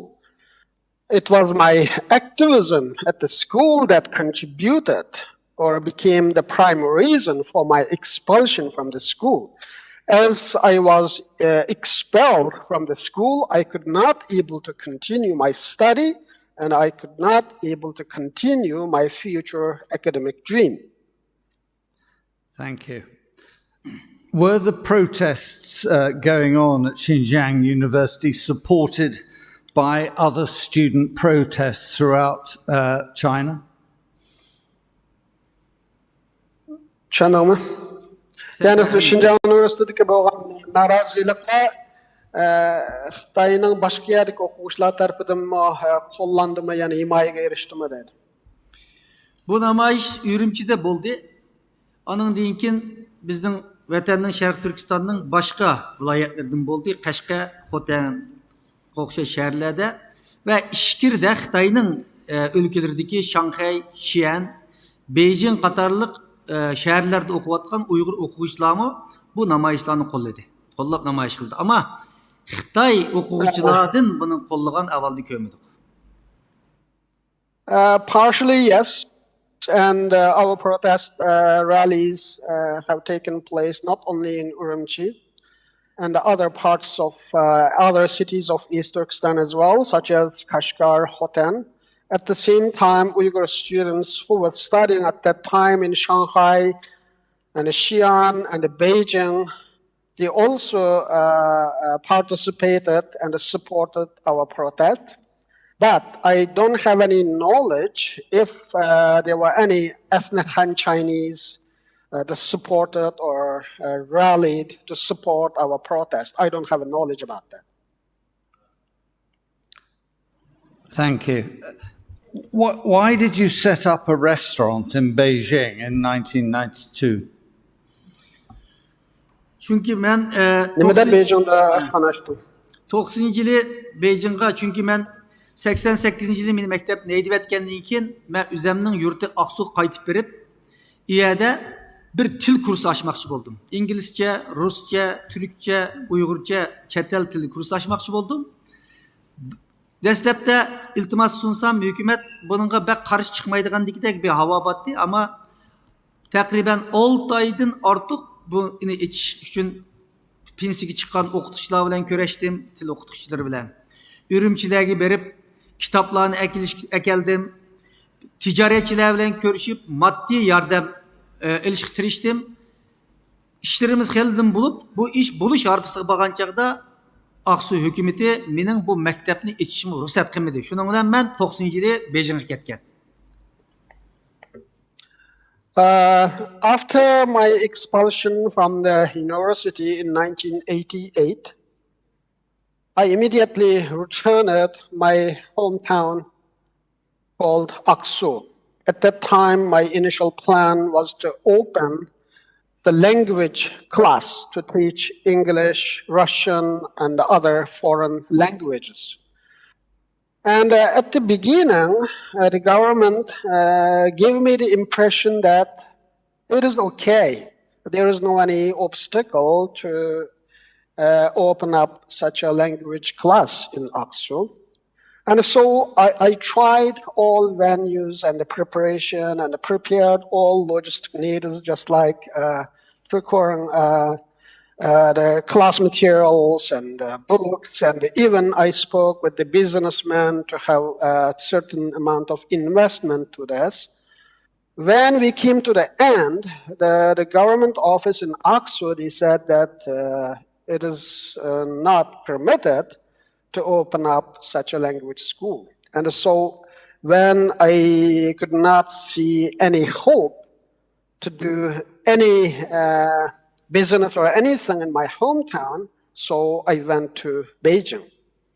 90 yıldan 92 yılgacha Beijing Çetel Tili Üniversitede 2 yıl İngilizce ve Türkçe öğrendim.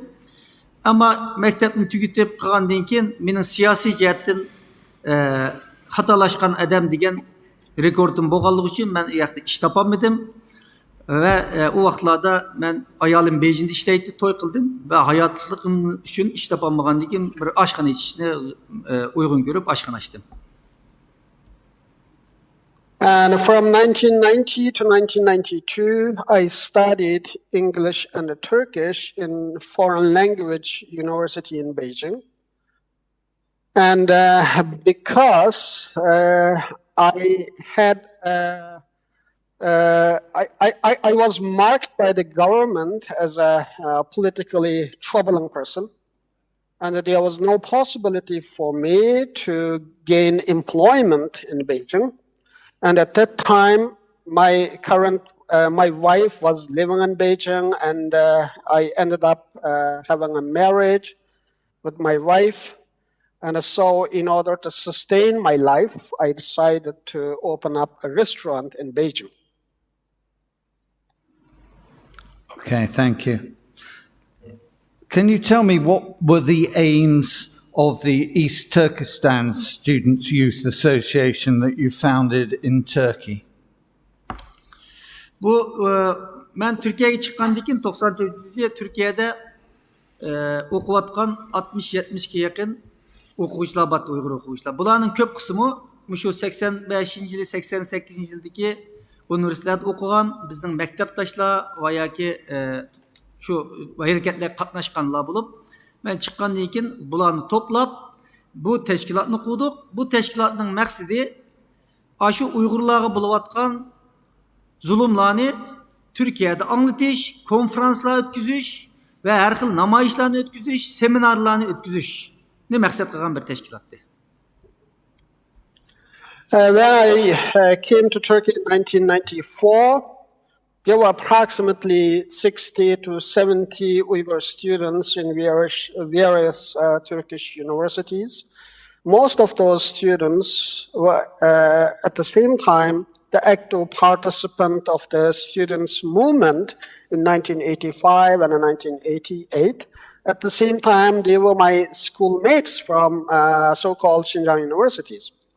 And so my basic aim to form this organization was the first to bring all of the Uyghur students together. At the same time, using our available resources to create public awareness in Turkey about what is going on for Uyghurs through seminars and the lectures and the public gathering. That was the basic purpose of that organization. Thank you. At a later time, you were elected as chairman of the World Uyghur Youth Congress. Can you tell me about your election platform? What were you known for to get yourself elected? Ben Türkiye'de okuyatkan vaktimde 95-yili biz Almuta'da tunji ketim dünyadaki Uygur yaşlarının bir medeniyet uçuruşunu ötkazdık 10. ayda. Bu vakti de Avrupa'da, Amerika bu devletlerde, garip devletlerde Uygurlar pek azdı. Şunda olsun az battı. Bazı devletlerden kilip ötküzdük. Yaşlarının özüra birbirimizden tanışışı, fikir anlaştırılışı, qanday qilib vatanimizga, xalqimizga birlikda xizmat qila olamiz deydigan masalani muzokara qilish bo'ldi. Ammo bizning bu yig'inimiz bir kundan keyin KGB'ning Xitoyning besimi bilan Qozog'iston hukumati bu yig'inimizni davomli o'tkazishga ruxsat qilmadi. Shuning bilan maxfiy uylarda o'tkazib qaytib ketdik va 96-yilda men Germaniyaga kelgandan keyin buning yig'inining ikkinchisini Myunxenda o'tkazdik va muzokara qilish orqali yoshlar bir siyasi merkez, yaşlarının siyasi merkezini kuruş zürriyeti varken bu davanı garip dünyasında anlatışımız gerekken çünkü ben Germaniya kelsem Uygurlarını bildiğin insan asasen yok yerlik. Uygurlar mı azdı?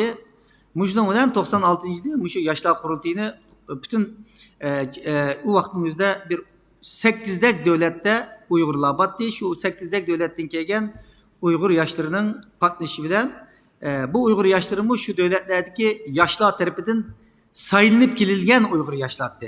Şular bilen bir medeniyet, ikinci kadınlık medeniyet kültürümüzü ötküzdük ve müzakere jarayonida Dünya Uygur Yaşlar Kurultayı'nı kurup çıktık.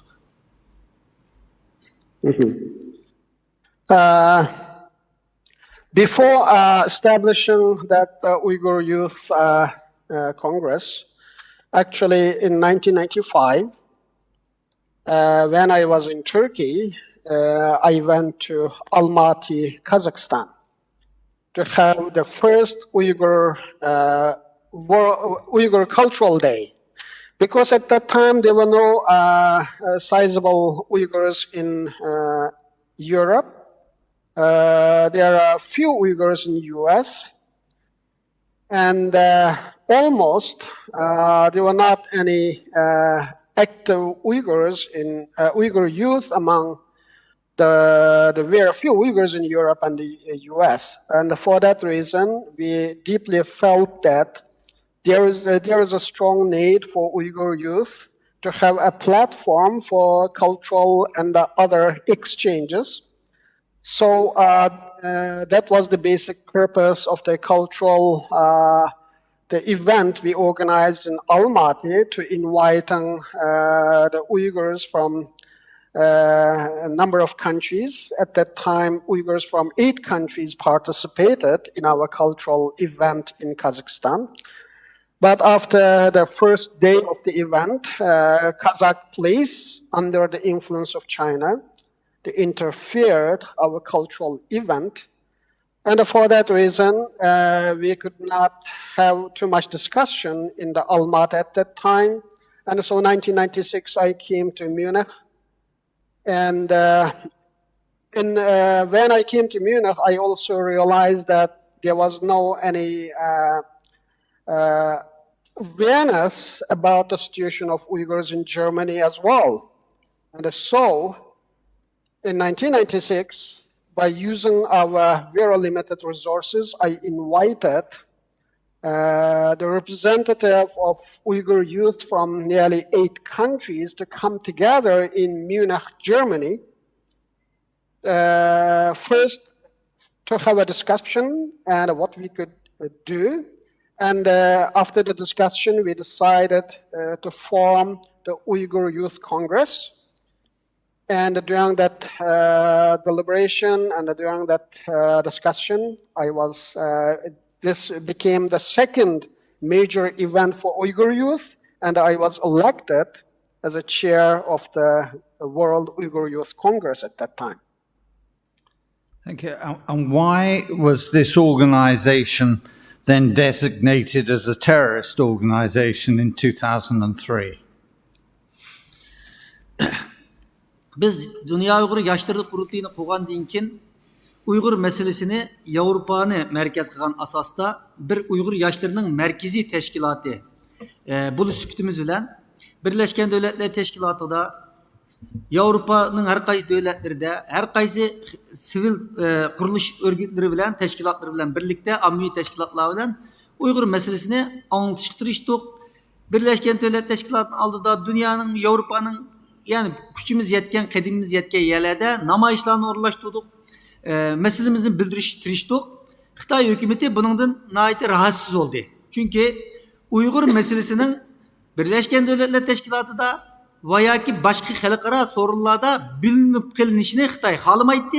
Bu mesele Uygur meselesi bilinmegen, hiç kim tanımagan bir mesele olsa Xitay hükümeti tinçlik bilen Uygurlarını tamamen asimilasyon yapıp yok etiş maqsadiga texim chaqqa yetalaydi. Şunun Xitay bizning bu harakatimizdan belki rahatsız oldu ve biz Germaniyada kurulgan qonunluq bir teşkilat bununla başka türlük terörist degan bir qalpaqni kaydimay başka türlük bizning faoliyatimizni to'xtatmaydi. Şununla 2001 yili biraz ilgari deb o'tgandekidek New York'ta bo'lgan terroristlik vakasidan keyin Xitoy hukumati tunji qatim bu terrorizm ismini ishlatishga boshladi. Uning oldida meni 97 yil Interpolga berganda terrorist deb bermabdi ekan, adam o'ldirgan, qotil deb bergan.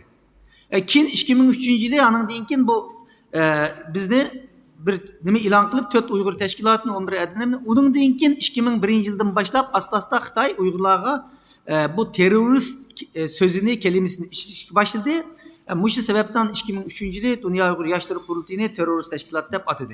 Yani maksat bizning faaliyetlerimizni to'xtatish, muşu isim arqali, çünkü o vaqtda dünya Uygurlarni bilmaydi, Dünya Uygur Yaşları Kurultayı deganni bilmaydi anchibek.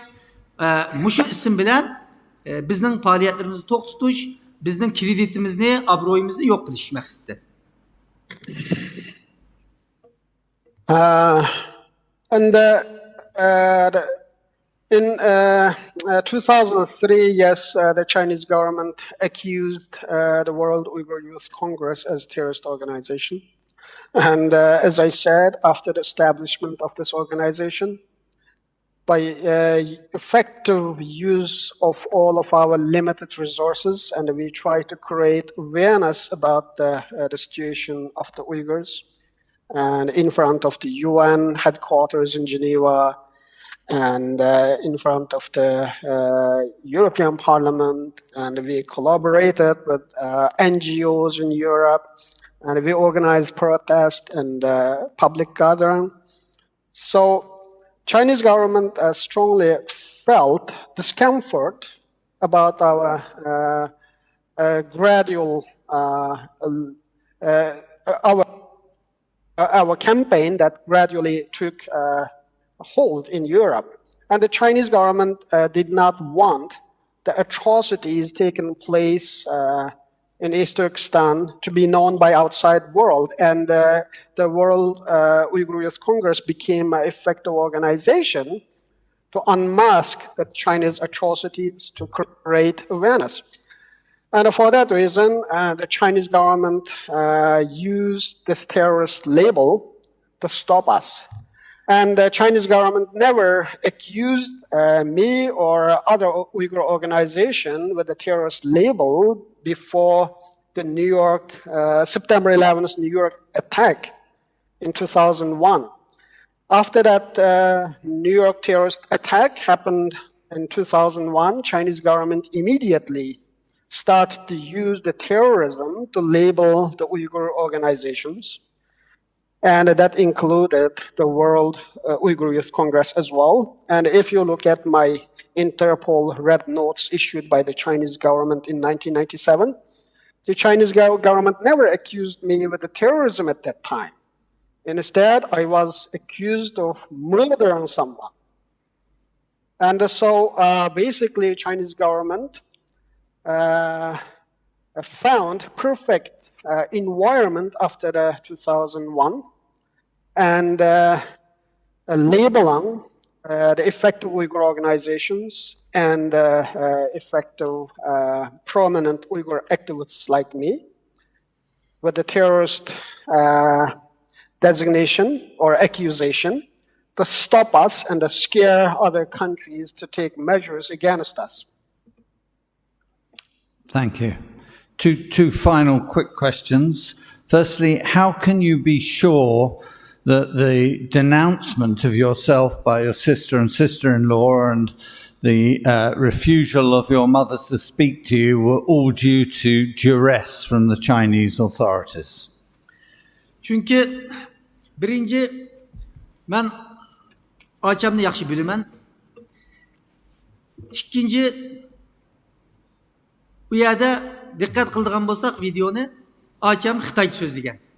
Ve Xitay Uygur tilini sözleşme ruxsat kılmagan ve sözlegen tekstinin bir nesini okuvatkanlığın çıkıp durdu. Çıkıp durdu, o özünün ihtiyarlığı bilen meyli bilgen deyilgen bir tekst emez. Onun da tayarlangan bir tekstini okuvatıdı. Mr. Isa, would you please break your sentences so the interpreter can catch up? Okay. And number one, I know my sister very well. And number two, she was not even allowed to speak in Uyghur. She spoke in Chinese in the video. And number three, if you pay closer attention, and you can realize that she is reading pre-prepared text. It was not the simultaneous the statement. She was reading something already prepared to her. Yes. Thank you. I'm sorry to hear about your brothers, but were either of your brothers politically active? Mening inim işkandaq bir politik bilen aktif bolgan, meyli akam bolsun, meyli inim bolsun. Bularning işkandaq bir politik cihette aktif bolgan emas. Mening ailemde menden başka bir kişinin bu politik cihette aktif bolgan bir ailem emas.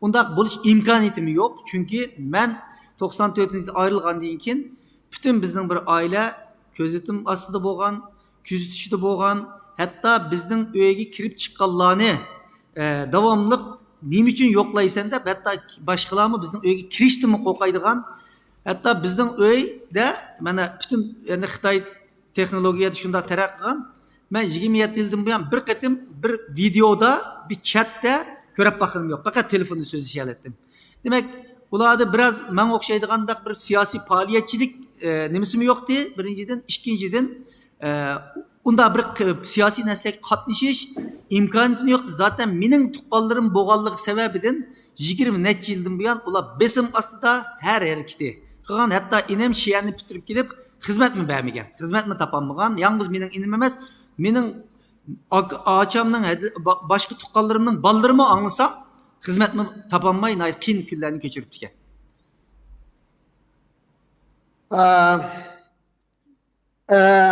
Neither my younger brother or older brother nor my the members of my whole family they were not politically active, and it was impossible either because after I left in 1996, the Chinese government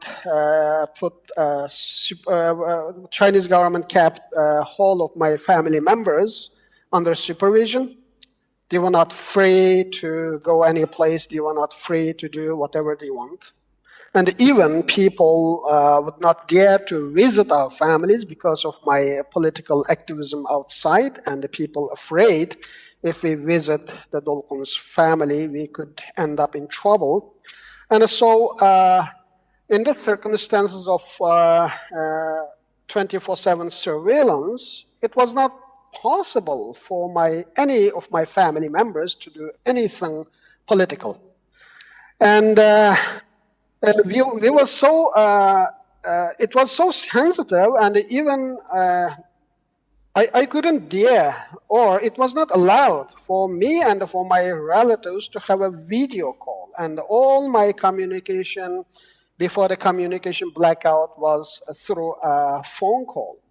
And my brother graduated from Xi'an, the university there, and he couldn't get a job just because of me. And my other sisters and relatives, all of them could not get a job because of me. And my whole family was so careful and calculating their each steps and each mood and the movement, so it was not possible for them to do anything that contradicts the policy there. Thank you. I have no more questions. Okay. Apart from China, which other countries have supported their claim that you're a terrorist? Meni Xitoydan boshqa hech qanday bir davlat terrorist deb qabul qilib aybligim yo'q, qabul qilib baqanim yo'q. Faqat ba'zi davlatlar Xitoyning besimi, iqtisodiy besim sabablar bilan meni kirgizishni chekladi, ammo hech qanday bir davlat Xitoydan boshqa davlat terrorizm bilan ayblab bir hujjat yoki bir narsa chiqargan yo'q. There was no any other country except China that labeled me as a terrorist. And of course, there are countries that under the Chinese pressure that stopped me from entering their territory, but they never issued any, or they never accused me with the label of terrorism. That is only China. And of course, some of my activities in some countries restricted just because of the Chinese pressure. Ben bir nimani eskartib qo'yay. Xitoy hozirgacha hatto tunigimmi mushu sot bo'lishning oldida meni yana tashqi ishlar ministrligi bayonotchisi terrorizm bilan ayblab nurg'un qarorlarni chopladi. Bu tunji narsa emas. Men davomli deyman. Men German vatandaşı aldığı vaqtimda Germaniya hukumati uzun tekshirishlarni qildi. Hatto 2004-yili Germaniya federal saqchi idorasi Xitoy hukumati meni terroristlar ayblagandan keyin 2003, 2004ning 5-ida Germaniya federal saqchi idorasi Urumchiga berib, Xitoy biz materiallarni ko'rsatmizgan keyin berib keldi. Kelgandan keyin hech nima ko'rsatmagan gap, paket yo'q va men 2006-yili Xitay meni terörist dep 3 yıldan keyin bana Germaniya hükümeti vatandaşlık verdi. Ben It's time to give the interpreter a chance to speak. I have to remind you that even yesterday, the spokesperson from Chinese government, Chinese Foreign Affairs, accused me with terrorism without putting forward any evidence. And this is not new for me. And as I previously said, after Chinese government labeled me labeled me as a terrorist in 2003, the German authorities, I applied for German citizenship, and the German authorities dispatched one team to go to Urumqi to ask the Chinese government to back up, if they have any backup evidence to prove that I am some sort of terrorist. And the Chinese government failed to produce anything in 2004. And for that reason, in 2006, Germany, after the long investigation about the Chinese allegation and my personal life, day by day, since in my whole life, and the German authorities granted me a German citizenship. ben hayatımda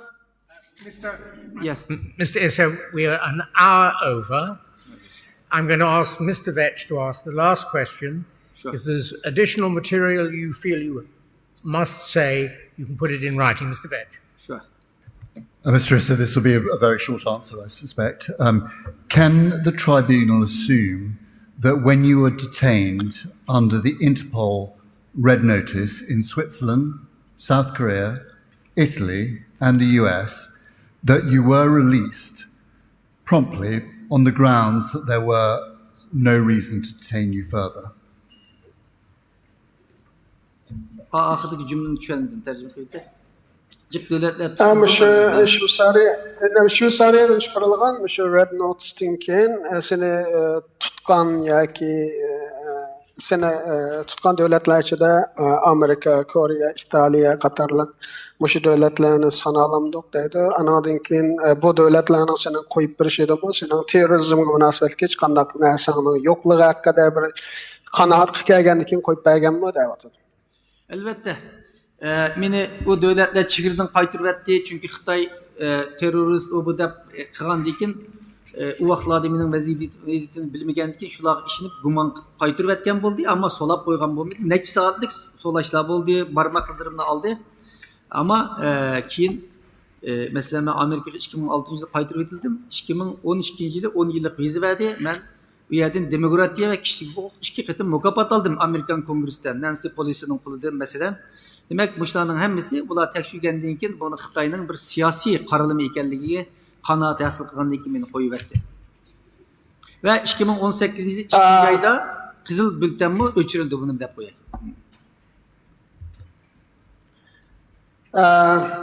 And a number of countries did not allow me to enter and briefly detained and repatriated me.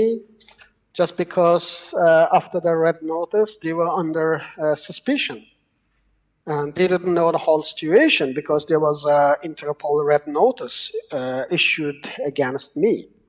And so I have to accept that reality at that time. And during my detention in some countries at the airports, I was fingerprinted. And especially, for example, after I was repatriated by the US in 2006, I was granted for 10 years visa by the US in 2012. Even I have received the Democracy and Freedom Award by the US Congress from the hand of Nancy Pelosi. And I have to remind you that in February 2018, and through a long investigation by the Interpol, that the red notice was removed because it was not based on the fact. It was based on the Chinese allegation without any evidentiary backup. Okay. Thank you, Mr. Issa, for your evidence. You'll no doubt be here for the next 3 days and can help further if necessary. Thank you. Many thanks to the interpreter. We're going to take the shortest possible break. There are 2 witnesses after the break in public. For those of you who are interested, tomorrow's diet, I'll just confirm this with Mr. Sabi, there's one fact witness, is that right to begin with, or is he not starting off? And then we have a sort of 5-person English language only expert panel who will be dealing, and they're academics, and they speak with great expertise, I dare say. We'll wait and see. But they will be talking about various component parts of the alleged crimes. Is that right, Mr. Sabi? The only difference is that there will be no fact witness in the morning. No fact witness. So 9 o'clock tomorrow, an academic brains trust, as it were. In the afternoon, back to more fact and sort of similar witnesses. Sure. I would say 10 minutes, but you won't comply with it. So come in as soon as you're ready. We seem to have 2 fact witnesses.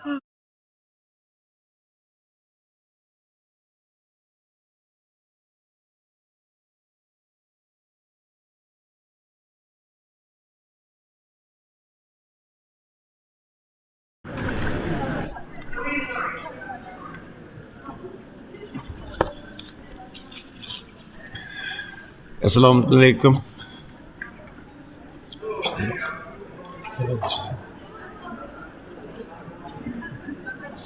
Assalamu alaikum. Ekran aldığındaki hürmetli qarindoshlar. Bu Londondagi xalqaro Uygur Sot'ta davom qilyapti. Ikkinchi bilim davom qilyapti. Hozir qisqa bir dam olish berdi. Bu qisqa dam olishdan keyin Sian Roberts, yani George Washington Üniversitesi'ndeki terörizmga karşı mutaxassisi bir yerde guvallık berdi. Buningdan Gollandiyadagi bizningki Uygur siyasi faoliyatchilarimizdan Asiya Uygur xonim guvallık berdi ve buningdan keyin bizningki tunilgan Uygur ziyolimiz Abdulla Ayıp guvallık berdi aziz qarindoshlar.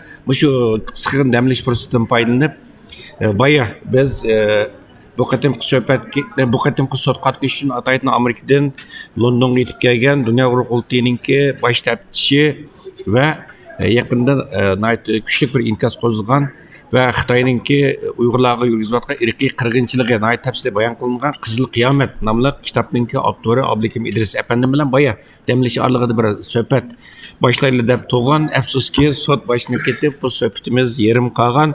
Xo'sh, Abdukim İdris efendim tekrar suhbatimiz xush keldingiz.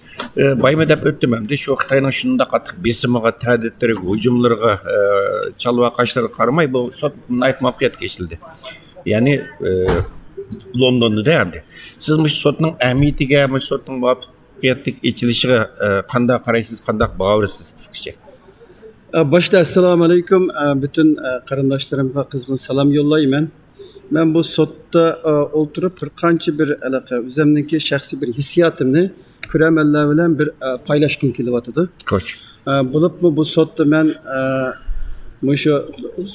bu sotninki vujudga kelish uchun iqtisodiy yordam qilgan, buningga ishlagan, tarjimonlik qilgan, nomsiz, ismsiz nurg'unlagan qarindoshlarimizga rahmatimni aytqim keldi. Agar ular bugun bir yerda o'tirgan bo'lsa, shuni deytiki, bu bizning qilgan ishimiz arziydigan bir ish ekan to'g'ri.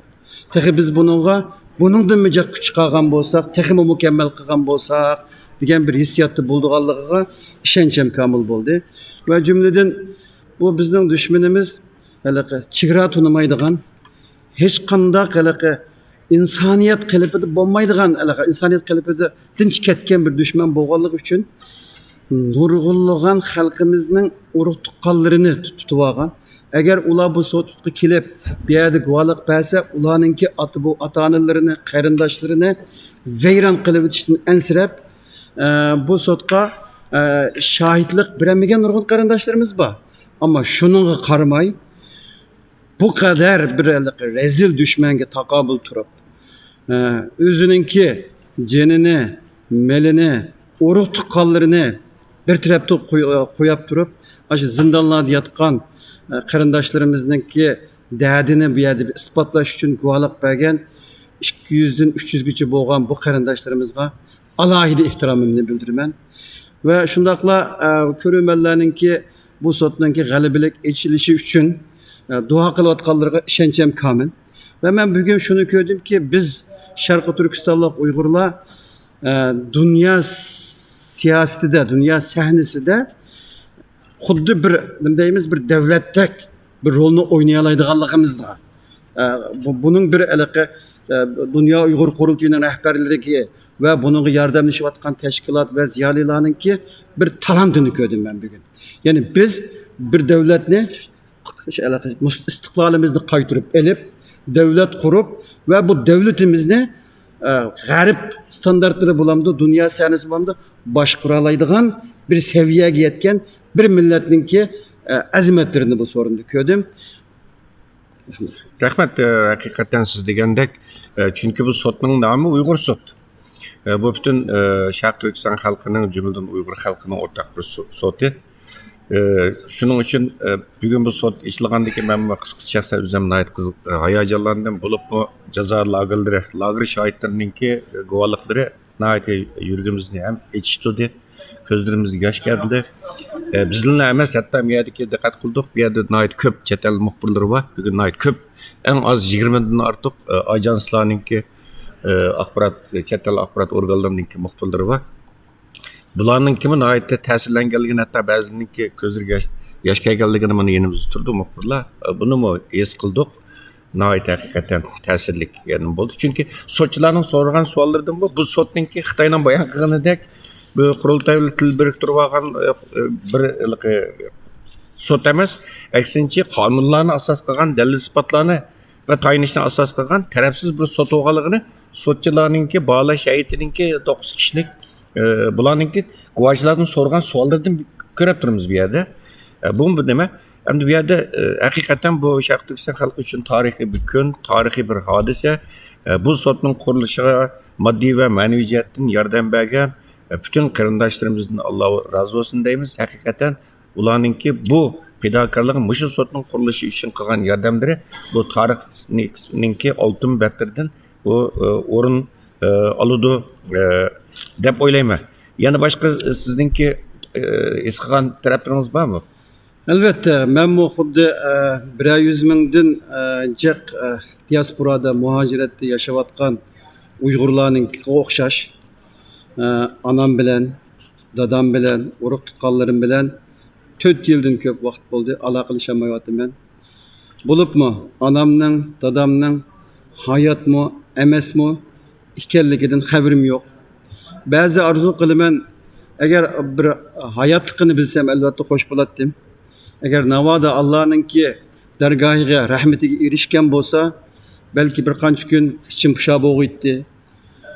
Ammo duoni qilib Allohninki taqdiriga bo'ysunib, bir o'zimninki bir alaqa kundulik hayotimni bir normal o'tkazish yo'limda menga bu bo'g'itdim. Xuddi 100 minglarcha Uyg'urlarga o'xshash kunduzi biz o iş bilen, bu iş bilen dava ve başka işler bilen meşgul bulunuz. Ama akşam uxlaydı hep gözünü yumğa vaxtda bu faciadan, bu eçinişlik bir ahvaldan kutulalığınımız yok. Ama bugün ben bu sotqa kelip, şu sotqa qatnaşqıçılarını gördüm. Sotçularını gördüm. Bu sotçular nayt tecrübege ega. Xalqara sot mahkemelerinde işlegen. Danlıq diktatorlarını, irqi qırğınçılıqqa əppağanlarını cəzalıgan bir sot nemesi.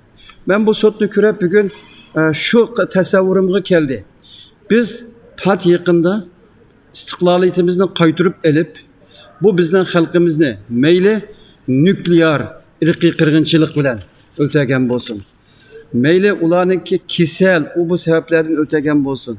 Cahil koyup ötegen bolsun, aç koyup ötegen bolsun ve bugünkü günde muşu ceza lagırları sulu bilip ötegen bolsun. Bulanın çokum biz bir günüzü sorukunu kılalaşka işencem kaydetim geldi. Küllerinin biri de Xi Jinping'e okşaş faşist, katil, bundak bir caninin bir sottu bulduğallığını ve bununla hemkarlaşıp atkan xuddi Nazi Germaniyadagi göpülge o'xshash propagandasini qilayotgan, yolg'on yamtaqlarini qilayotgan va ularninki cho'moqchiligini qilayotgan Meyli o Uygurca sözlüsün, meyli Xitaycı sözlüsün. Onun çırayı meyli Uygurca bolsun, ya ki Xitaydak bolsun. Bularning bir kunisi so'roq qilinganligiga ve bu adalet mahkemesida so'roq qilinganligiga cho'qim bu kunning keldiganligiga bir ishonch hosil qildik. Rahmat, rahmat. Biz bu şu tuyg'uda inşallah. Baktir efendim, baya sizinki bu Uygur Adliye Arxiv Ambirininki.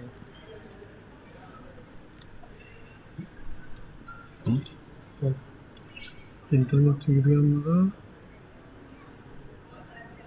kitap işte mi?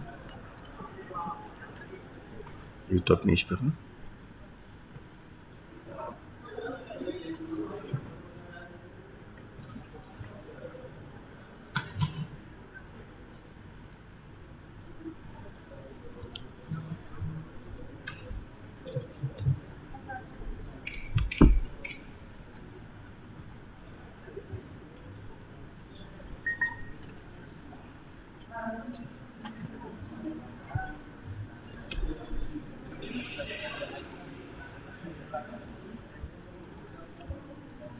Bu kimden çıktı mı?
I don't know if you. Good afternoon, good evening, almost, ladies and gentlemen. But if any, just hands up, please. Did any of you have trouble hearing the translation by the remote loudspeakers? Could you all hear it well? So it's only us. One had difficulty. Was your hand up, sir, because you couldn't hear it, or because you could? It was fine. So it's only us who've got the problem. Okay, thank you very much for telling us that. We'll try and get that sorted out. Mr. Sabby, let's get cracking. Yes, you're only 1 hour behind, sir. Our next expert is Professor Sean Roberts. Okay, thank you very much. Who will be giving evidence remotely from Washington.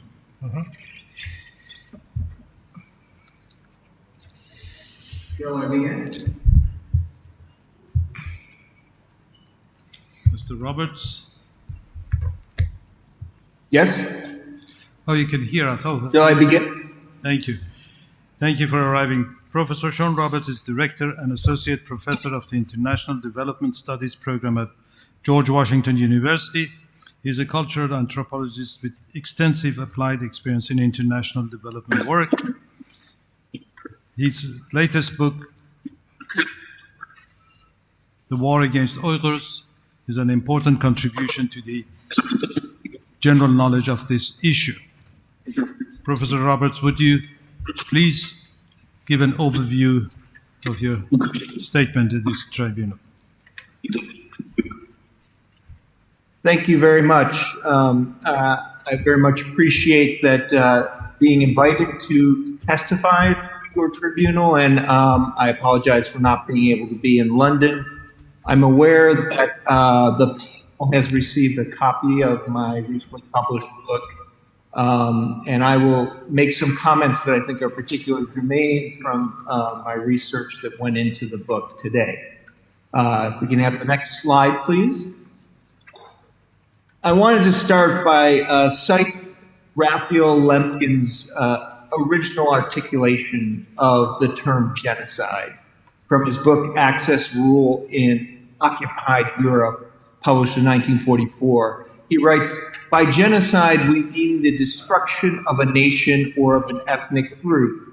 Generally speaking, genocide does not necessarily mean the immediate destruction of a nation, except when accomplished by mass killings of all members of a nation. It is intended rather to signify a coordinated plan of actions aiming at the destruction of essential foundations of the life of national groups, with the aim of annihilating the groups themselves. Genocide is directed against the national group as an entity, and the actions involved are directed against individuals, not in their individual capacity, but as members of the national group." Now, I cite Raphael Lemkin's definition because I think it's fairly germane to what is happening to the Uyghurs and other related peoples in the Uyghur region of China today. Next slide, please. So in my book, I refer to what's happening as cultural genocide. This is an academic term. And it's not a legal term and is not meant to take any stance on whether what's happening should be determined as genocide by international law.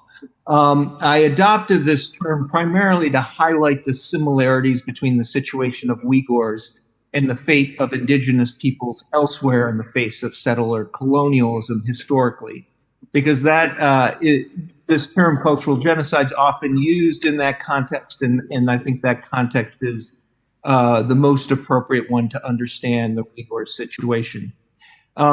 In instances of cultural genocide around settler colonization and the removal of indigenous peoples, the aim is to neutralize the indigenous people by breaking their solidarity, severing their connection to the land, destroying their culture and replacing it with the culture of the dominant people, and reducing their demographic footprint on the territory of their homeland to make way for development and settlement. Next slide, please. So the reasons for my interpretation are twofold. First, I've noted, and I go into this in more detail in my book, that it's a gradual historical process of settler colonization of the Uyghur homeland by modern China. And we have to understand this as taking place over time, accelerating with the founding of the People's Republic of China, but lacking urgency for quite some time, as long as the state viewed this region as a frontier and buffer zone. It gains intensity in the 1990s as the region becomes viewed as a zone of opportunity in China's export-oriented economy. And I would suggest it becomes imminent with the declaration of the Belt and Road Initiative in 2013, given that this region is particularly important to the Belt and Road Initiative. The other aspect of my interpretation relates to the policies that have been employed against Uyghurs since 2017, both Uyghurs and other indigenous peoples in the Uyghur region. I see these policies as mutually reinforcing and intent on accomplishing what Raphael Lemkin characterizes as the two stages of genocide. The first stage, destroying the national pattern of the oppressed, and the second stage, imposing the national pattern of the oppressors. So we see the mass internment and imprisonment accompanied with the ubiquitous mass surveillance, basically serving to silence local peoples and ensure their compliance with other policies that are aimed at both transforming their identities as peoples and the territory of their homeland. So this includes policies of development aimed at transforming the region, assimilation policies, erasing local culture and replacing it with Han culture, and I think most importantly, policies aimed at reducing their population density and demographic footprint in the region to allow for unfettered development and settlement. Next slide, please. So I'm going to start with this historical kind of gradual settler colonization that we witness. As you can see, the region that is the Uyghur homeland is very much on the periphery of the People's Republic of China, and it has been on the periphery of all modern states in China. But it's also connected to a lot of other countries to the west and southwest that have been influential. And so a key to the kind of colonization of this area has been the colonial metropole's understanding of the region either as a frontier to keep influences out or as a bridge to project China's influence externally. Next slide, please. So to briefly kind of characterize the initiation of this region's relationship with modern China, we can go back to the mid-18th century. The Qing Empire, the last empire based in China, conquered this area, controlled it really as a dependency rather than a colony for about 100 years. After a century, local revolts in the 1860s expelled Qing rule from the region, but a decade later, the Qing Empire returns, reestablishes control, and makes it a province of the empire in 1884, calling it Xinjiang, or New Territory. At the same time, that it institutes a colonial regime with Han settlement and attempts at assimilating local peoples. But this effort largely fails as the empire itself falls apart in 1911 and is succeeded by a Republican nascent Chinese nation state. The Republican Chinese state essentially controls this area much more loosely through Han governors with little oversight from the central government. And in fact, the Soviet Union during much of this time has as much, if not more, influence on events in the region than does the Chinese state. And that's particularly true of the 1930s and 40s. And the last point I want to make here is that in the 30s and 40s, we see the establishment of two regional independent proto-states, both named the Eastern Turkestan Republic. The second one is supported by the Soviet Union. Next slide, please. So we can see the leaderships of the two different republics in this slide. And as you can see, the First Republic on the left was of a more Islamic character, and the Second Republic on the right is more influenced by Soviet socialism.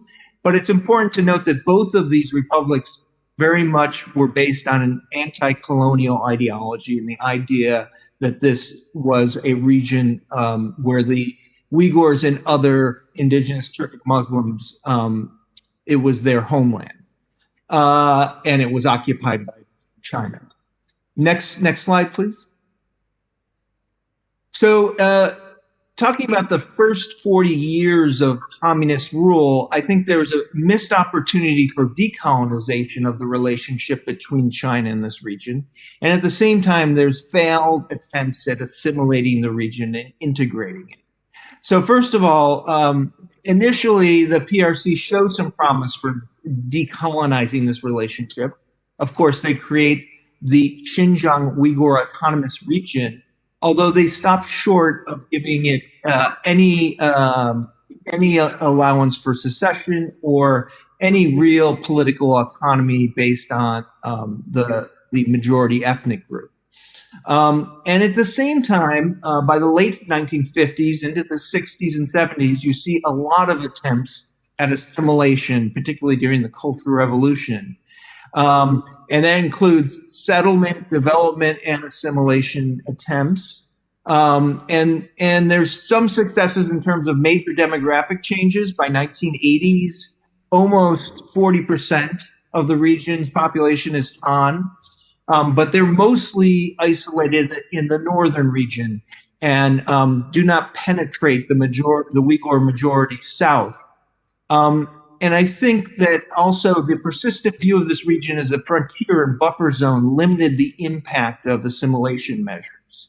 Thus, in the 1980s, once the Cultural Revolution ends, there's a second opportunity for decolonization, and we see increased religious and cultural freedoms, even discussion of increased ethnic political autonomy.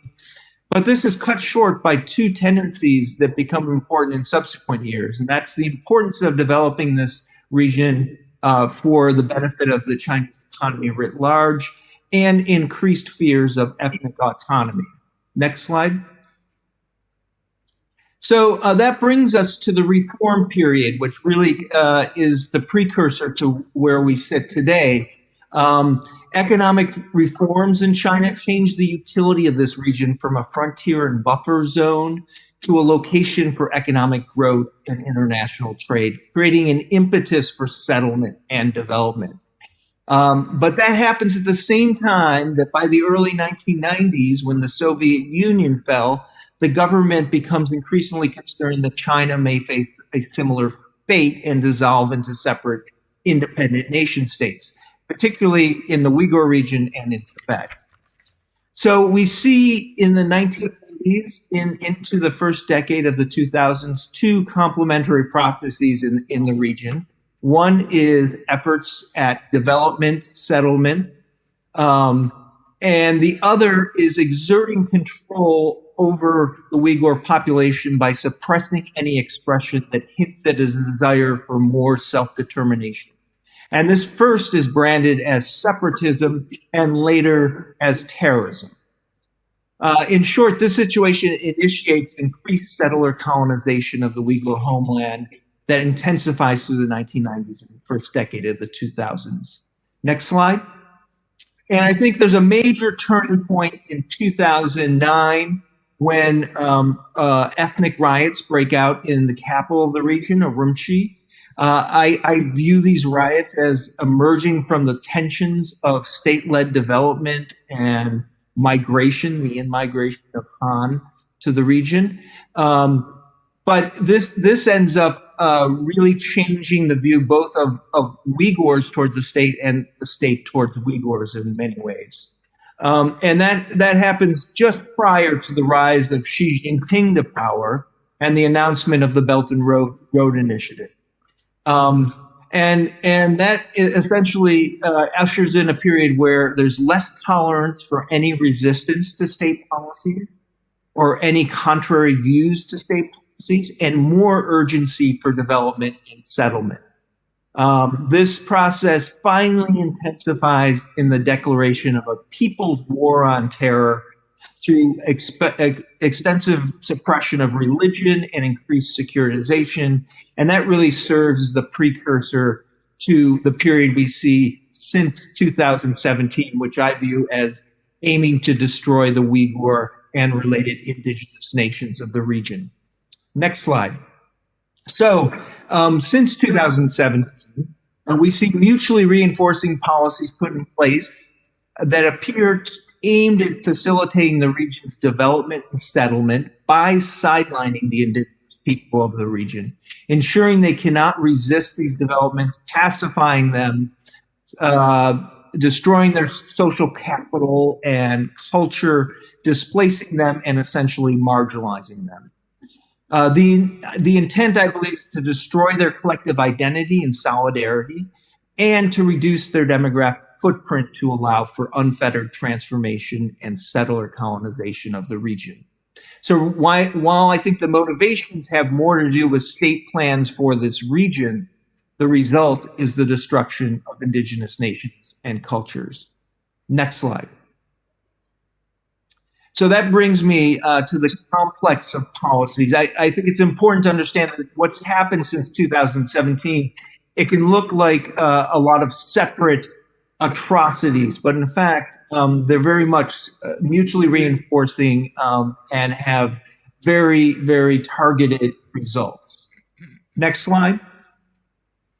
So the first part of this, and I think the part that most people are aware of and is in some ways the most disconcerting, the mass imprisonment and internment coupled with mass surveillance. But I really see this more than anything as an attempt to completely immobilize the indigenous population of this region, to create an atmosphere of fear that essentially ensures that all residents who are not in penal institutions are compliant with whatever other policies the state wishes to undertake.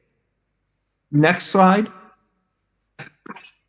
And so the state, at the same time, while we have this mass internment and the immobilization of any kind of resistance, we see the state transforming the landscape, destroying mosques and holy shrines, turning historical monuments into tourist sites, and essentially creating urban spaces that are more like the generic urban spaces of China than have any connection to the local culture or history.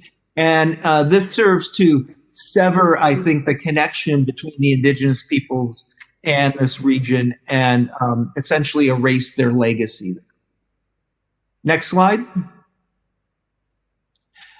There's also what I would term cultural replacement, what Lemkin talks about in terms of the two stages of genocide, destroying the cultural pattern of the oppressed and replacing it with that of the oppressors. There's lots of different ways this is happening. It happens in the internment centers. It happens in the residential labor programs, but it also happens in villages through creating flag-raising ceremonies and loyalty ceremonies and political education courses in the evenings.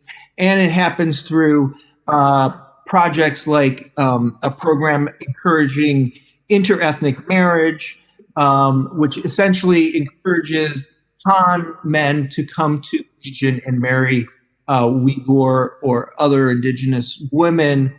And essentially by the regulations of the region, it's criminalized to turn down the hand in marriage of somebody from a different ethnic group or religion. And also the other phenomenon I'd like to just mention briefly is the boarding schools that have proliferated in the region in recent years. And this is particularly targeting families and children who are separated from their parents because their parents are either in internment or in prison or in residential labor programs. And this provides the opportunity to socialize these students in a completely state dictated Han cultural milieu and Chinese linguistic milieu. Next slide. And then the last point I think I want to make is with the policies of reducing Uyghur population density and the population density of other indigenous peoples in this region really points to the motivations of the state. This is, we think of this in terms of indigenous people like the Native Americans, the removal of the Native Americans. We see a definite removal of this indigenous population, in part through coercive birth control programs that have come to light recently, but also through these residential labor programs that have come to light over the last year in more detail, where we see both former internees being sent to residential factories and just rural residents. Framed as a poverty alleviation program, this program essentially moves local peoples either to residential factories in the region or, more importantly, to residential factories throughout China, where they essentially have limited movement and are under constant control. Last slide.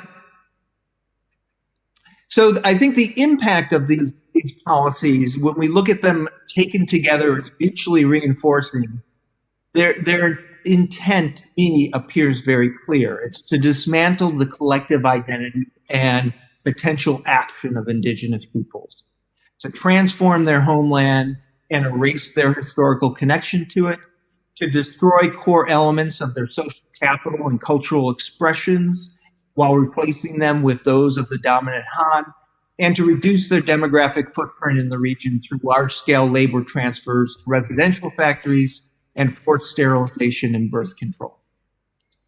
Thank you very much. Thank you very much, Professor Robert. I have only two questions interrelated, so I ask them together. In your opinion, what triggered the massive reaction by the PRC to the Uyghurs' aspirations in and around beginning of 2017, bearing in mind that by that time, the general population had become more timid and to a large extent compliant. There were no further resistance as such and very little incidents reported. Another related question is that why, in your opinion, the PRC accepts the heavy cost of building massive detention camps, monitoring them constantly, creating international outrage and resentment for seemingly little gain by subduing a small proportion of its population? Thank you. Thank you very much. I think my answer is also interrelated in some ways. I think one problem is it's often very difficult to define the actions of states in a singular way. I think that the turn that happens is really a perfect storm of factors. We do have a history of violent resistance happening in 2014-15. Then we also have the urgency of the Belt and Road Initiative. And we also have, I think, Xi Jinping's general authoritarian turn and its influence on the party, which includes very much a policy of trying to change the concept of ethnic minority and ethnic identity in China and push an idea of a unified Chinese nation. So I think these things all come together at once. Now, why the Chinese government would do this at a time, why they would do it to great cost is another question. And I think that in my mind, it's kind of like reading tea leaves to understand the thoughts of a state. But I think that the Chinese Communist Party in its present configuration believes that it can get away with it. And I think that it felt that it was strong enough globally that it would not have much pushback from the international community.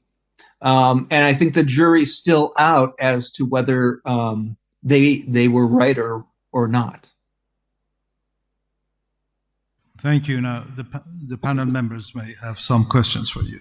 And can I, it's Jeffrey Nice here, you can't see who's speaking to you, but can I introduce you to Professor Ambrina Manji, who will be asking questions in the first place on behalf of the tribunal members. Roberts. If I may, thank you very much indeed for your very illuminating report. If I may, I'd like to draw you out on certain aspects of it, and I'd like to start by asking you to elaborate for those who may not be familiar with the literature on settler colonialism, what you mean by that analogy. If you could specify, for example, why it is that a place that is already a part of modern China might still be a target of settler colonialism. That would be very interesting to hear. Thank you. Yes, this is something that I, as I was writing my book, actually, I started to look at. It's a question that arose for me as well. And as I started to look at other examples, I think it's not very unique, because we see in the case of Native Americans, for example, we don't start to see we don't begin to see the removal of Native Americans until the colonists need more land. So I think that really what drives the push to remove indigenous peoples from the equation is economic growth,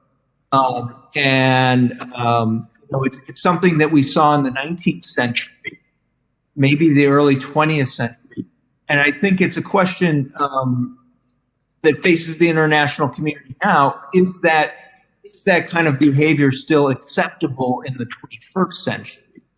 So if we look at the Native Americans, it's not till the 1820s, 30s until we really start to see a push to remove them partially from the East. And the process goes on into the 1930s. And so I think it's not usually an immediate transition. And also, I think it's important to understand this distinction between frontier and a zone of settlement. For a long time, the Chinese state viewed this area as a buffer zone, as an area to keep out external influences. And really, it's only in the 1990s where we see, I think, the Chinese government thinking about really making this core part of the state and core part of its international engagement. Can I ask you, however, that it seems to me, and you make this point in your report, that there is a material difference between settler colonialism and what happened in the region, for example, in the 1990s, because you elaborate on how in the 1990s there was actually a liberalization and a flourishing of culture. That's not true, is it, with settler colonialism, where we understand it's either marginalization or attack? So how do you explain this period of liberalization and cultural flourishing? Yeah, I mean, I think that there's the situation should not be seen as zero sum. I think that this region could be integrated into China even today in a way that would be inclusive of the indigenous populations.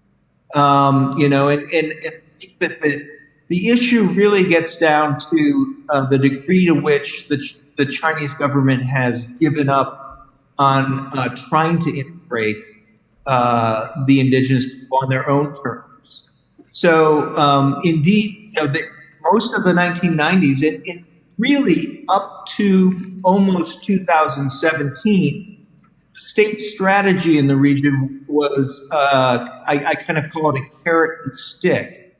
there was incentives to assimilate, going to China to study, work, and at the same time, there was a massive clampdown and suppression of religion, any kind of political voices in the region. And somewhat successful. Some of the people who got caught outside of China after 2017 were actually from the Uyghur and Kazakh elite, and they were studying abroad. And their parents and themselves had really bought into the Chinese system, and had learned the Chinese language, had studied in Chinese schools. Parents were party members. And there's almost a switch that happens, I would say, starting in late 2016, where the state starts to target these ethnic groups writ large. And it begins to look very much like a situation of settler colonialism. I think it would be very useful for the tribunal to understand whether you discern a bifurcated policy in relation to assimilation. So, is it the case? My reading of your report seems to suggest that there, to some extent, has been a dual policy in which there is an urban assimilation process, almost an assimilated class, and a rural underclass. That's in very broad terms. We can come on to the migration issue in a second. But would that be correct? And is that true in the present day? And if so, how might that inform our analysis as a tribunal? In other words, should we be alert to urban-rural policies, practices, which are quite differentiated from each other? Yes, I think this was the shocking part of the change that happens in late 2016, early 2017, is that up to that time, that was very much the case. I mentioned earlier on that, a lot of the inroads of the Chinese Communist Party had been in the north, and there was a lot of development in the north, and that region was connected by rail to Beijing. And those locations where there was more assimilation, acculturation, where Uyghurs, Kazakhs, and other ethnic groups were essentially becoming part of China, speaking the Chinese language on a regular basis, maybe better than their own language. And then in the South, which really was, I guess, from the Chinese perspective, kind of a terra nullius, right? Where they saw this as a place that they had not penetrated. And they also saw it as a place where the rural population was particularly religious. And I think a lot of what the state's trying to do now is to colonize that area, which had never really been penetrated to a large extent. It began by developing the city of Kashgar in the earlier 2000s, but it's also gone on to develop cities alongside that. And I think they want to urbanize the entire region to a certain degree and get rid of a lot of villages and rural population that they felt were an obstacle to state aims. Related to that, then, could I ask you about, again, a geographical question, what the implications are of the region being what you call a frontier polity since 1949. So how does its distance from Beijing impact state capacity and reach, and how does it impact governance?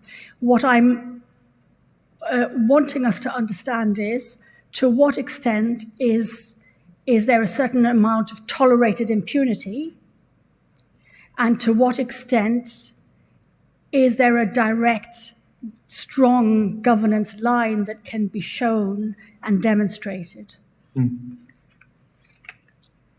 Yeah, I think that it probably depends on the time period we're talking about. But certainly, get the early PRC period through the Cultural Revolution. Most of the research on that suggests that the head of the Communist Party in the region was trying to shield the population from a lot of the most kind of egregious parts of the Cultural Revolution as a way to ensure that there were not revolts in the area. I think that's also part of acknowledging that the state did not really have a strong reach beyond the northern areas, in particular Urumqi. I think that by the 1990s that changes, but even so, when I first went to the region in the 1990s, I was coming from Soviet Uzbekistan.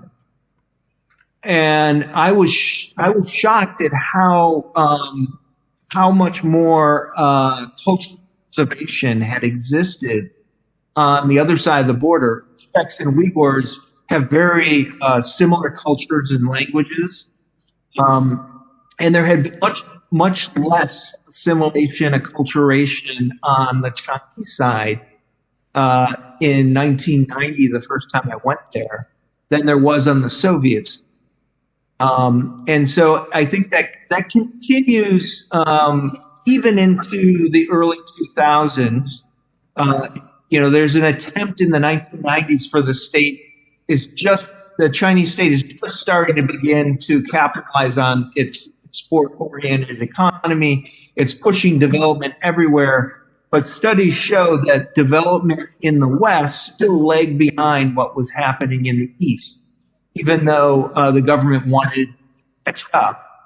And it's in the 2000s that they announced a massive development program called Open Up the West, which is really focused on developing this area and integrating it into the state. And I think this brings us back to Xi Jinping, who really seems to have an attitude that anything can be accomplished by state-led efforts, and just wants to create that link urgently and make sure that the state has that reach and that there is no impunity in it. Given your great expertise in international development, then, what is your assessment of how development in that region is envisaged? So you say in your report that it's founded on a model in which there will be a proletarianization of the population, and alongside that, a general segregation of the indigenous population. And I'd like you to elaborate on that economic underpinnings and whether you think that is a concerted policy or whether it's simply a byproduct of development as it happens to be taking place. That's a very good question. Yeah, I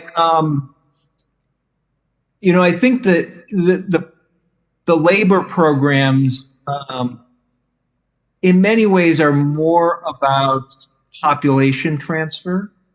And I think that there's a sense that, well, the state does not want to eliminate these people entirely, and wants to ensure that they're useful and productive citizens.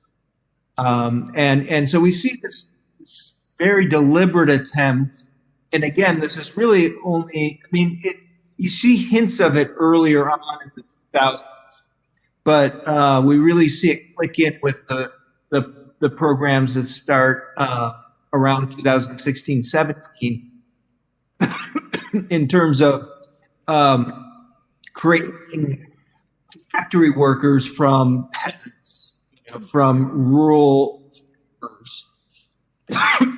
and that seems to be not something that is necessarily spread throughout China, although the other question is whether that becomes a model that the Chinese state considers useful elsewhere.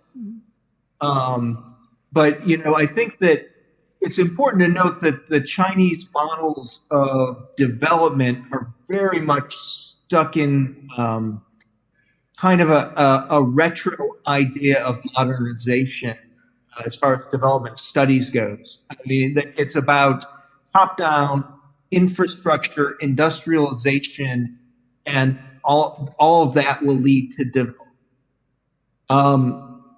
You know, the thinking in development today is much more human-centric, and in fact, places where you have an indigenous population, the critical point to ensure that development doesn't become disruptive and creating conflict is to ensure that the indigenous population of the region has a major role in what kind of development is done and actually in the processes of development.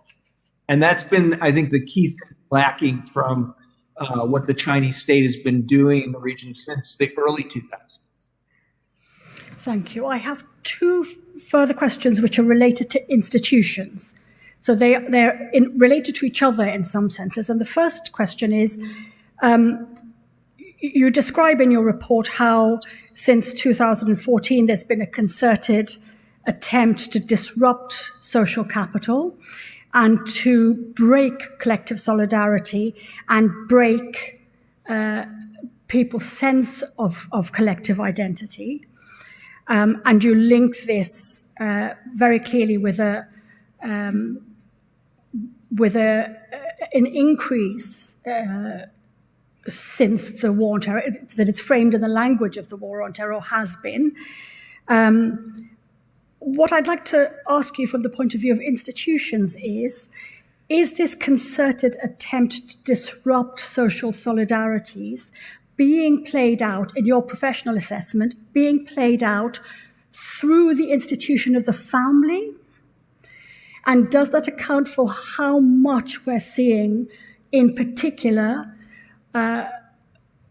reports, allegations of violence, including sexual violence towards women? I think it is being played out through the family, but it's also being played out through other institutions like religion, obviously, and also through village, informal structures in villages. I mean, so one thing that's important to understand about Uyghur culture is that it's very much surrounding location. The community, whether it's a village or an urban neighborhood, becomes a source of social capital. It becomes the location where you hold life cycle ritual celebrations where everybody's invited. It becomes almost a sub-governmental level of organization, and they'll even work together to take care of community problems and so on. And I think that's those are the things that are being targeted. I mean, in my professional estimation, I think the sexual violence in the camps is more related to humiliation. And so, I mean, there's a certain extent where I think a lot of nations view the reproduction of a nation through a gendered lens, and so kind of the humiliation of a nation's woman becomes seen by the entire nation as a violation of the nation. So, yeah, I mean, I think that the goal with that is in many ways humiliation, and I think that the narrative of terrorism, which I talk about a lot more in my book than I do in my report, I wanted to focus on these particular points, but the narrative of terrorism really serves to dehumanize the peoples of the region in a way that allows that kind of atrocity, I think, to be carried out. Can I offer you an alternative perspective, and I'd be interested in your reaction to this, which is that if we say that the violence has an end of humiliation, that's its aim, then we might miss what its material basis is. And its material basis is that you target women because they do certain sorts of labor, and I don't mean labor that's widely recognized. I don't mean working in a factory. I mean, for example, they do certain types of kinship labor, don't they? They maintain social ties. They keep in touch with their daughters or their mothers, and if you attack that point in social solidarity, you attack the material basis on which the solidarity is built. Is that not an alternative explanation? In other words, a material explanation over a cultural explanation? Yeah. No, I think that you have a good point there, because also women are very much the people who reproduce culture. They create the socialization for children in the community, right?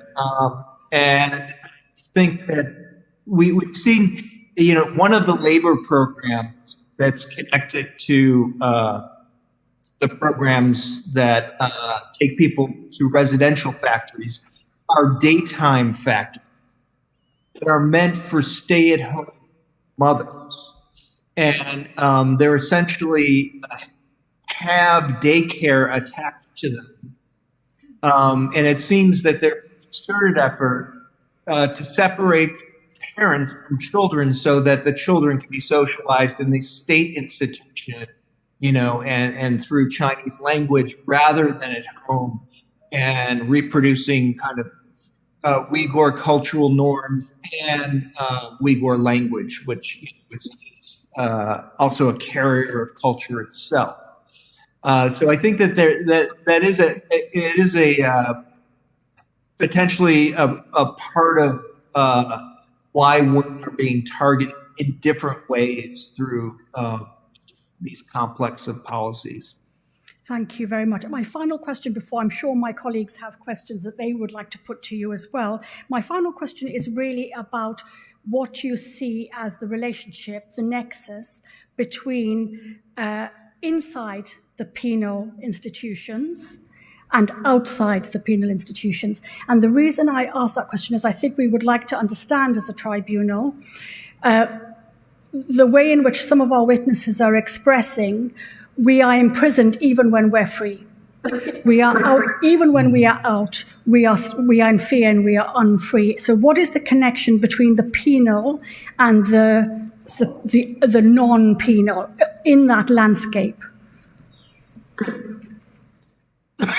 Yes, I think that's really important. One of the first I was able to meet in person who had been in the region when this first began, and I met them, I think, in 2018. The person had not been in a penal institution, and they told me extensively what it was like to be outside of it. And it was essentially an immobilizing experience, because there was a sense that at any time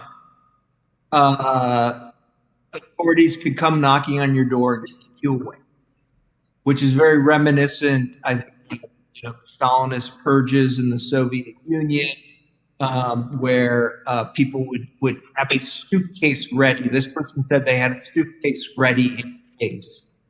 But also, there was a complete breakdown in trust, which is also another part of this breakdown of social capital, where the person said that they didn't feel comfortable speaking with anybody about their fear. And part of that is the mass surveillance, but also it's an inevitable thing that happens in these situations. And we don't really have many stories of this yet, but I imagine if the dust ever clears on what's been happening and things change, we're going to hear stories about how people had to essentially sell out their neighbor or their family member. I mean, we've seen already people who are forced to do video testimonies against their children abroad and so on. But I think that happens as well in a community. Like your neighbor may decide to report you because they may feel that may keep them out of a penal institution, but that may end up putting you in a penal institution. So I think that fear is immobilizing in many ways. It's silencing.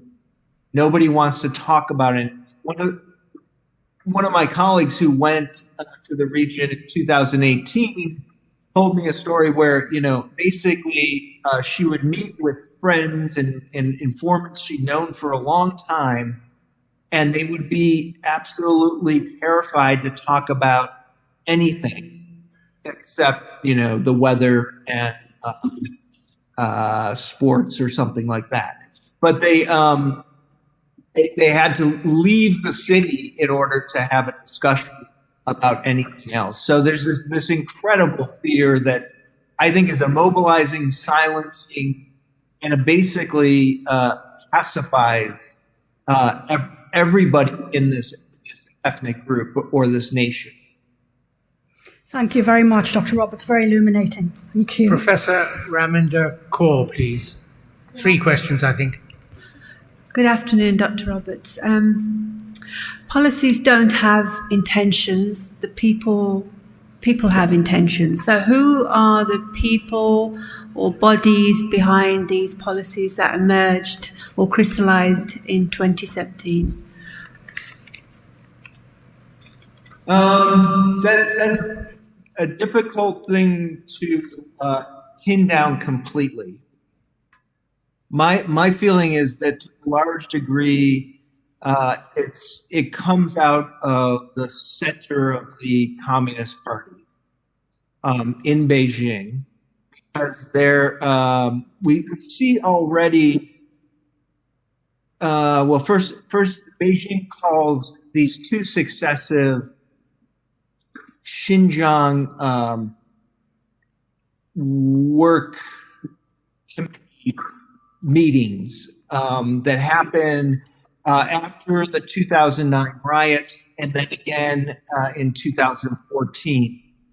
And they seem to be an attempt to bring in central party members to kind of map out what the strategy should be in this region. And we see already in 2014 the state starting to put into place a lot of the things that get implemented in 2017. So one is the procurement of what's called the Integrated Operations Platform. It's a database that contains information about all of the population in the region, that has information about, where they've been, what's been communicated by them on electronic devices, reports from the workplace, neighborhood committees, and so on. That starts early on in 2014. Also, in this People's War on Terror in 2014, we see the the implementation of pilot programs in re-education. And they don't look like the internment centers that are in place in 2017. First, they target a more limited number of people. And secondly, there's several different types where they seem to be experimenting with, residential versus non-residential, daytime re-education versus re-education around the clock in all different forms, and this is done in different regions. So determining who kind of laid out the plan for these policies, I think it can be very complicated. But that said, it's very clear that the Communist Party brought in the party secretary for the region in 2016, Chen Kang-guo, in order to implement this. So I mean, he's certainly. I don't know if he is the architect of these policies, but he is certainly the main manager of them and implementer of them. And related to this, can you discern any policies that are similar to those enacted in Tibet when Shen was party secretary in Tibet before he moved to this region?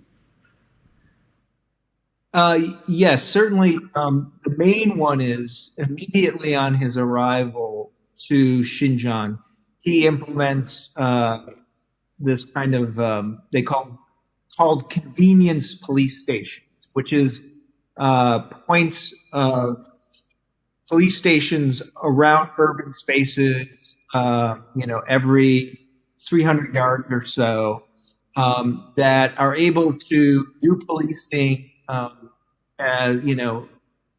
is what he calls a social grid management. To ensure that the state has the ability to manage society at every grid on the geography of a place. So he replicates Xinjiang almost immediately after he finishes having done it in Tibet. And I assume that is the main reason that he is brought to Xinjiang. I think that there was some re-education in Tibet previously, but certainly not these mass internments. I would suggest that I think you're interviewing, Adrian Zed, a colleague of mine, is giving testimony, I think, one of the days of the tribunal. And I know he's done more work on comparing what Chen Kang-guo did in Tibet and what he's done in Xinjiang. He might be more appropriate to access. Thank you. My final question. Do you discern a softening of these policies in recent years because of the attention, the international attention on the region and or successful colonization of indigenous people in the region? I do see a certain amount of softening, and I don't know if I would completely call it softening, because I think it's more I think it's more in response to success or perceived success than it is a response to international criticism. I think that we don't know for sure how active the re-education centers are at the moment. There's been reports by government officials saying everybody has left them. There's also been other reports suggesting that they're still very much being used. They may be used in a slightly different way, more as a way to funnel people into the residential labor programs. But the residential labor programs, if anything, have ramped up. And we also see an attempt to move people who had been in extra-legal internment centers and these re-education centers, move them into prisons and give them actual prison sentences. So I don't know if it should be seen as completely softening or moving in a different direction, a different stage of what the state's trying to accomplish, and also at the same time being able to cover up the traces of the worst things that maybe took place previously. Thank you for your contribution. Two very short questions. Your observation that the PRC does not want to eliminate the Uyghurs forever means that any genocide, legal genocide, based on that, the elimination of the Uyghurs altogether must fail. Correct? On your opinion. Well, I'm not a legal expert, but it's just, just the intent. If your intent, yeah. if your interpretation of intent is right, then there can be, if it is right, then there can be no genocide based on elimination of the Uyghurs altogether. Well, if you mean the physical extermination of all Uyghurs or the elimination of the group itself. Are you asking? Which do you mean? Well, yes. you used the phrase elimination forever. Which did you mean? I meant the physical extermination. Well, then, my question is correct, is it not? If your opinion is right, there can be no legal genocide based on extermination, elimination of the Uyghurs altogether. I'll leave that to the lawyers. And the second question is this, also about intent. Genocide, your version or the legal version, is a process that continues over time. It's not an instant event. Your account of the reforms in the 80s and 90s means, does it, that there could be no continuing intent of a genocidal nature, either way, starting before those reforms and continuing after? It couldn't be continuous. Yes, I mean, I suppose, I don't know what the continuous part of that is, but I would say that my impression is that there's really only been an attempt to eliminate these people as a collectivity since about 2016. I think that prior to that, the approach I mentioned was this carrot and stick of trying to separate out loyal Uyghurs and Kazakhs and so on, and disloyal ones. However, I think that 16, the intent is to destroy the collectivity, the collective identity of these groups. And ideally, over time, maybe their complete erasure in the sense that promoting inter-ethnic marriage would dilute the entirety of this population. I think there are no further questions, and if not from Council, then Dr. Roberts, thank you very much for spending time and assisting the tribunal. We're indebted to you. Thank you, Professor Roberts. Thank you for your contribution. Thank you. The next witness, Mr. Chairman, is Asiye Abdullahat. She's giving evidence remotely from Holland. Thank you.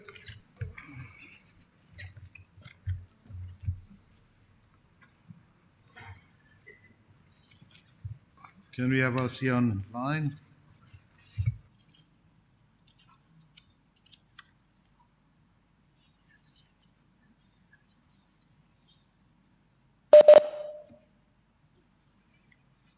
Hello?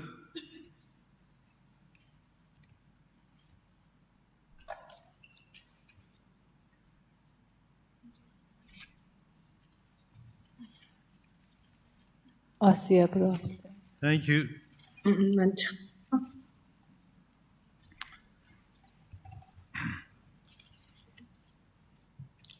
Good afternoon. Thank you for joining us. Asiya Abdullahat was born in December 1973 in Urumqi. She has lived in Netherlands for 11 years. She is the source of very important internal documents of state of China. She is the one who has distributed China cables and Caracas lists. Of course, she cannot openly discuss about the sources of these leaks, but can provide you with a general idea of how these documents had reached her hand. Ms. Abdullahat.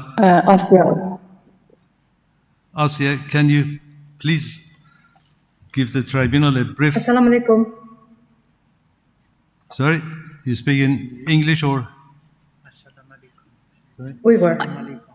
Assalamu alaikum. Asya will be speaking in Uyghur. I will be translating. Yes, can you provide the tribunal with a very brief background as to how you came into possession of these documents, bearing in mind that they have all read your statement? Asiye, sizden ait bir muhim materialni dunyoga tanıştırıpsız. Siz elbette siz hazır muşu sot mahkemesinde sizningki bütün ahvalınız haqida bizning xabardor ekanligimizni esingizda tutgan ahval astida siz şu muhim materialni qanday qo'lga tushardingiz, qanday dunyoga tanıtdingiz, bu haqida qisqacha o'zingizni tanıştırıp o'tsangiz rahmat. Bo'ldi. Yaxshimsizlar, xonimlar, afandilar, sotchi afandilar, xonimlar. Bugun bu yerda mushunaq bir so'zlash fursatiga erishganimdan xushalman, hammaga rahmat. Good day, ladies and gentlemen, and good day to tribunal community. I am very pleased that I have given this opportunity to talk today. Would you make your statements very short? Would you please make your statements very short so that the interpreter can translate them? Thank you. Please go on. Gap so'zliga vaqtida so'zingizni qisqaroq qilsangiz, shuni tarjiman to'liq tarjim qilishga o'rgatsa rahmat. 2019 yılı 6. ayının ahiri hüccet bana bir tanışım tarafidan avatildi. I have received the document at the end of June 2019 from one of the known person. Ben onu bir qancha axborot o'rniga avatdim. Shu bo'lgan kunning o'zida uni bir ko'rib chiqqandan keyin bir qancha axborot o'rniga va bir qancha men taniydigan muhim shaxslarga avatdim. Soon after I have looked at the document, I have sent it to a few media groups and a few the people that I know immediately. Birdam saqlagandan keyin bu to'g'riliq men rozi bo'lgandek bir uchur topshirib olmadim. Shuning bilan jiddiylashib bu hujjatningki eng muhim bir qismi bo'lgan Juhaylining imzosi bo'lgan bir betini o'zimning Twitter akkauntiga qo'yib qo'ydim. After waiting a while, I did not receive any positive response. Therefore, I got a little bit nervous and I decided to distribute into social media. I particularly distributed one of the page that the Zhu Hailin signed on that document onto my Twitter page. Uzun qalmayla Uyghur işleri mutaxassisi Riyantan bilan Adrian Zenz ikki mutaxassis meni izladi. Not long after I have distributed the document onto Twitter, two Uyghur experts contacted me, which is Ryan Thum and Adrian Zenz. Ular mendan to'g'ridan darhol bu hujjatni o'chirib etishimni, ondan keyin o'chirib qilib ular bilan so'zlashishni talab qildi. Soon after they have seen the document through the social media, they immediately told me to take down the document. And after that, we have communicated about the document. Ular menden ücretniki başka kısımlar bağımı da sordu. Ben ücretniki cami 24 parça işgalligini eğitip edim. Hem ulağa her şekilde ücretini evet verdim. When I have talked to them, they asked me whether I have any more documents, any other parts. And I told them that the document contains 24 parts. And I sent the documents to both of them in full. Riyantam efendim, mağluba New York Times'daki bir muhbirine tanıştırdı. After Ryan Thum introduced me a reporter from New York Times. Muhbir men bilen derhal alaqlaştı. Men hem muhbirga bu ücretlerini evet bulgan dikin. Arlıqta Adrian Zensmo men bilen görüşüp şu ücretlerinin aiti mühimliğini yani kimlerge bu ücretlerini belgelikimini sordu. After the New York Times reporter contacted me and told me that the importance of the document, and also Dr. Adrian Zens also contacted me and told me that it's very important and asked that whether I have shared the document with other people as well. Bu arlıqta New York Times'daki muhbiri bana dedi bu ücretine ait mühim ücretken bizdeki merkezimiz bunu yalğız ilan kılamaydı hem avval bu ücretindeki rast yalğanlığını ispatlaşımız gerek dedi. The New York Times reporter told me that this document is very important, however, the New York Times cannot publish it alone. And also they said that we have to testify the legitimacy, the genuinity of the document first. And then Adrian Zens efendi bilen bu doğruluk sözleştim. Şu New York Times'da geldiğimde. And then Adrian Zens efendim bu New York Times'daki muhbir bilen görüşüp onundaki bu hücretlerini delilleş ve bu hücretler üstü tədqiqat qilish hizmetlerini başladı ketdi. I also talked to Dr. Adrian Zens, and the Adrian Zens also communicated with the reporter of the New York Times. And from that time onwards, they start to assess the document, whether it's genuine. And from that time onwards, the research on the document began. Şunun bilen, şu hüccetni bir medyam Adrian Zens'a bergendan tatib, taki hüccet elan kılıngan obrajaniki ahırgıcı bolgan 6 ay vaqt içinde men nayt köp meselelerge yoluqtum, yani Xitay hökümeti taraftan. From that time onwards, which is one of the New York Times reporter became known about the document, and Adrian Zens know about the document and start to research about the document, which is from the end of November, within 6 months' time, I have faced many threats from the Chinese authorities. Bana kelgen bu problemler birisi şu Erkin Asya Radyosu'ndaki iki Uygur mesulünün namıdın yalgan ilhat evetiş buldu. Onundaki yani Amerika'daki bir dağınık jurnalistinin namıdın mı bir ilhat evetildi. Yani Erkin Sıdık Efendi'nin namıdın mı ilhat evetildi. Bu tüt adamın namıdı evetildi ilhatlarının hemisi bu şu hüccetini benden sonra.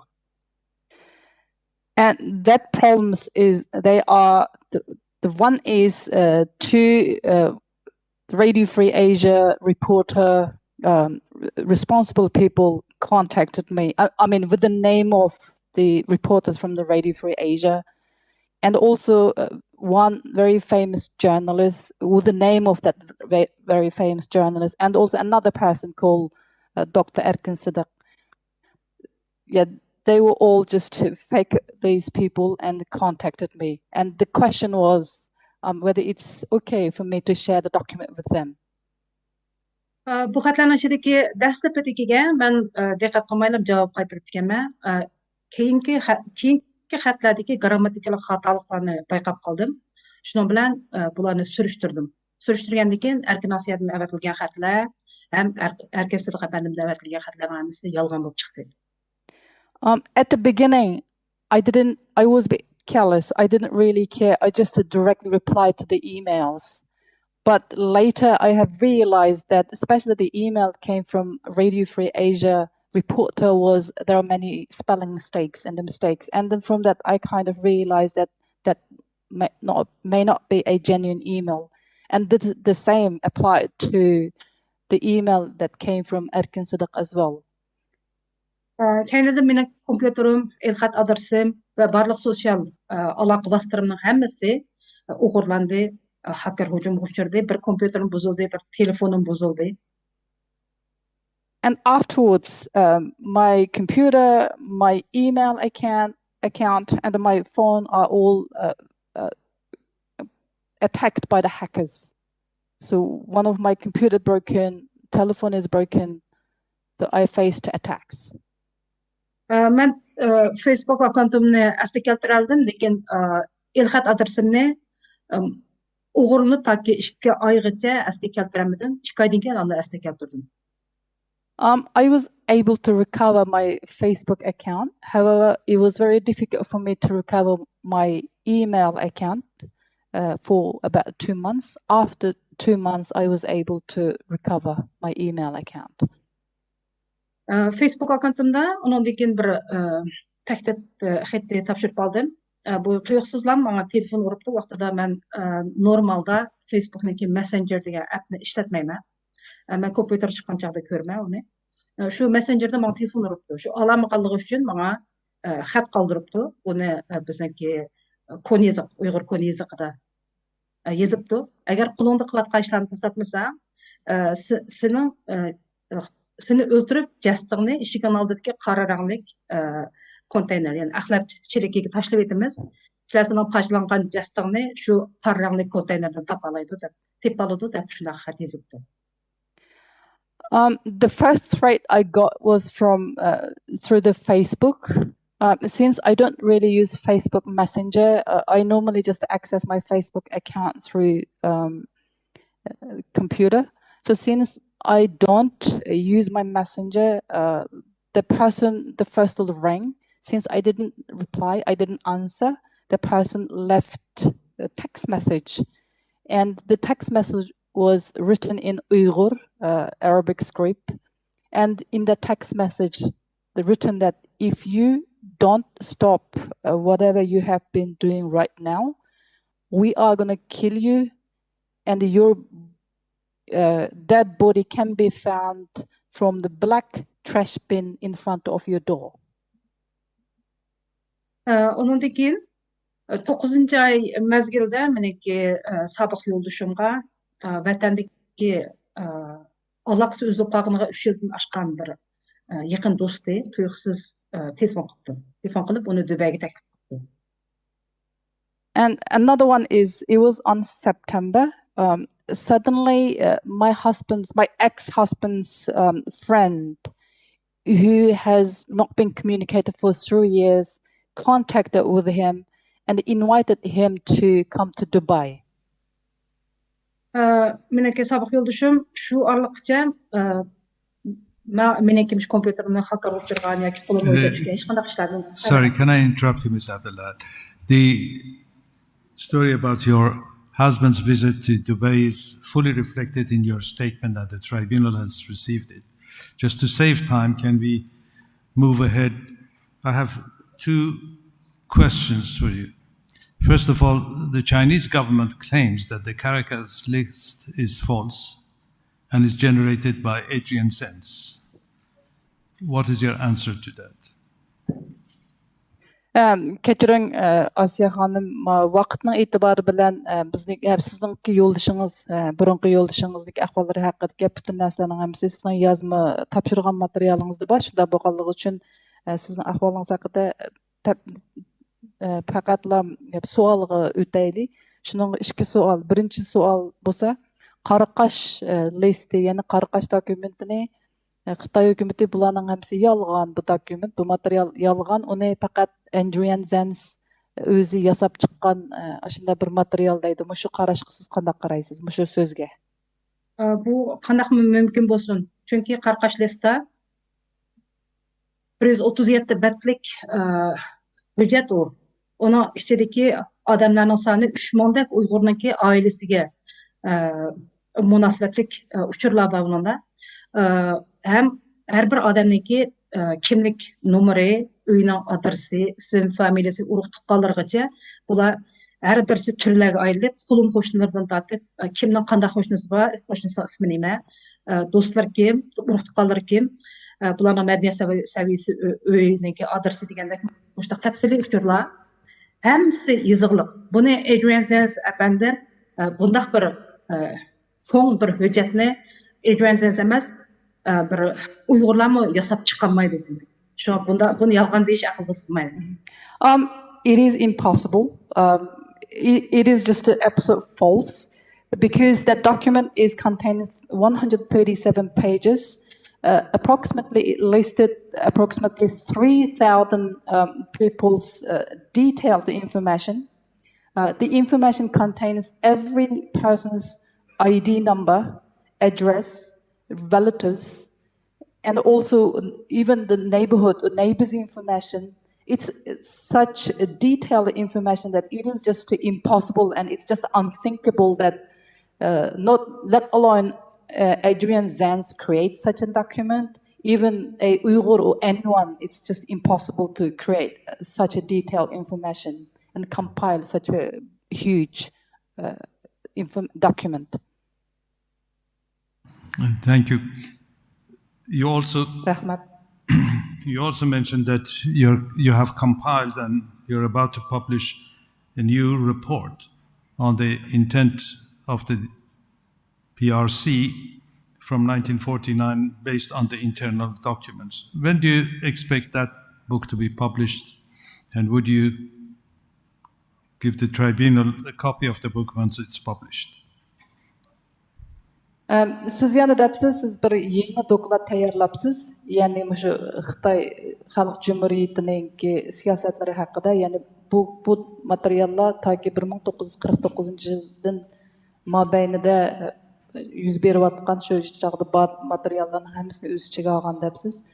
Bu dokladingiz qachonliq nashrdan chiqdi? Agar nashrdan chiqsa, buning bir kopiyasini shu sud mahkamasiga beradimsiz? Bu hujjat balkim oldimizga 2-3 oy ichida chiqishi mumkin. Chunki men bir kasbiy akademik bo'lmaganligim uchun bir Uyg'ur bo'lishimda ham shu Uyg'urlar uchirgan 70 yillik bu qirg'inchilikniki zodi qanday paydo bo'lganligi bir aktivist sifatida buni ustida tadqiqot olib borganligim uchun shu 70 yillik qirg'inchilikqa doir uchurlarni yig'inim uchun bu dokladni tayyorladim. Bu yana bir kasbiy akademiklarga tekshirishdan, korrektorligidan, tahrirligidan o'tish kerak. Shu hozir mushu bosqichda turibdi. Ham buni biz ingliz tiliga tarjima qilamiz. Mushu tahrirlikdan o'tgandan keyin shu bunga biroz vaqt ketishi mumkin. Agar tahrirlik nashr qilingan men chuqur bu Uygur Sot Kollégiyesiga avat berman bir nusxani. I am foreseeing that it probably will publish in coming 2-3 months' time. I am not an academic. As a Uyghur activist, I just have compiled the documents that show Chinese government's 70 years of atrocities committed against my people. Right now, this document has to be reviewed and edited by the professional academics, since I am not one. So after the review process, and I am planning to publish it, absolutely, yeah, I will submit one copy to this tribunal. Thank you very much. The tribunal may have some questions for you. Thank you very much. Dame Parveen Kumar may have some questions for you on behalf of the tribunal. Thank you very much, and thank you for the short history you've given us.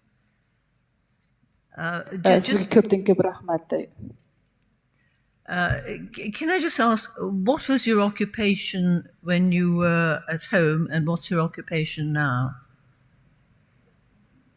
Siz vatan vaqtingizda nim kasb bilan shug'ullanatdingiz?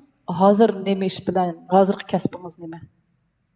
Men vatanda oldida jurnalistdim, bir jurnalda ishlaydim. Kendi kasb sayohat kasbiga almashdim. Sayohat sistemasida yil ishladim. Mushu vatandan men shu sayohat idorasiniki bir direktor edim. I worked as a journalist before. I was back home, and then later I worked for the tourist industry about 1 year as a director for one of the tourist company. Thank you. And do you live alone now with your 2 children? Hazır siz özünüz yalnız yaşamsınız iki balanız bilen. Men 3 balam bilen yalnız yaşayman. I have 3 children. Yes, I live with my 3 children together. Thank you. Why did they choose you to send the file? Ulan demişki siz o arxivni yoki o materialni sizga avatishni tanlabdi. Meniki vatan o'qigan kasbim Xitoyda terjimoligi. Shu men 2016-yili bizniki vatan bilan aloqamiz uzilgandan keyin bu masalalar zodi qanday kelib chiqdi degan nuqtadan aytib ko'p izlanish qildim. Men izlanganlarimni o'zim bir jurnalda ishlagan inson bo'lish sifatimda bu yezishchilikdami ozto'la xabarim bor. Shuningga o'zimning izlanganlarimni ko'pchilikda ortaqlashib keldim.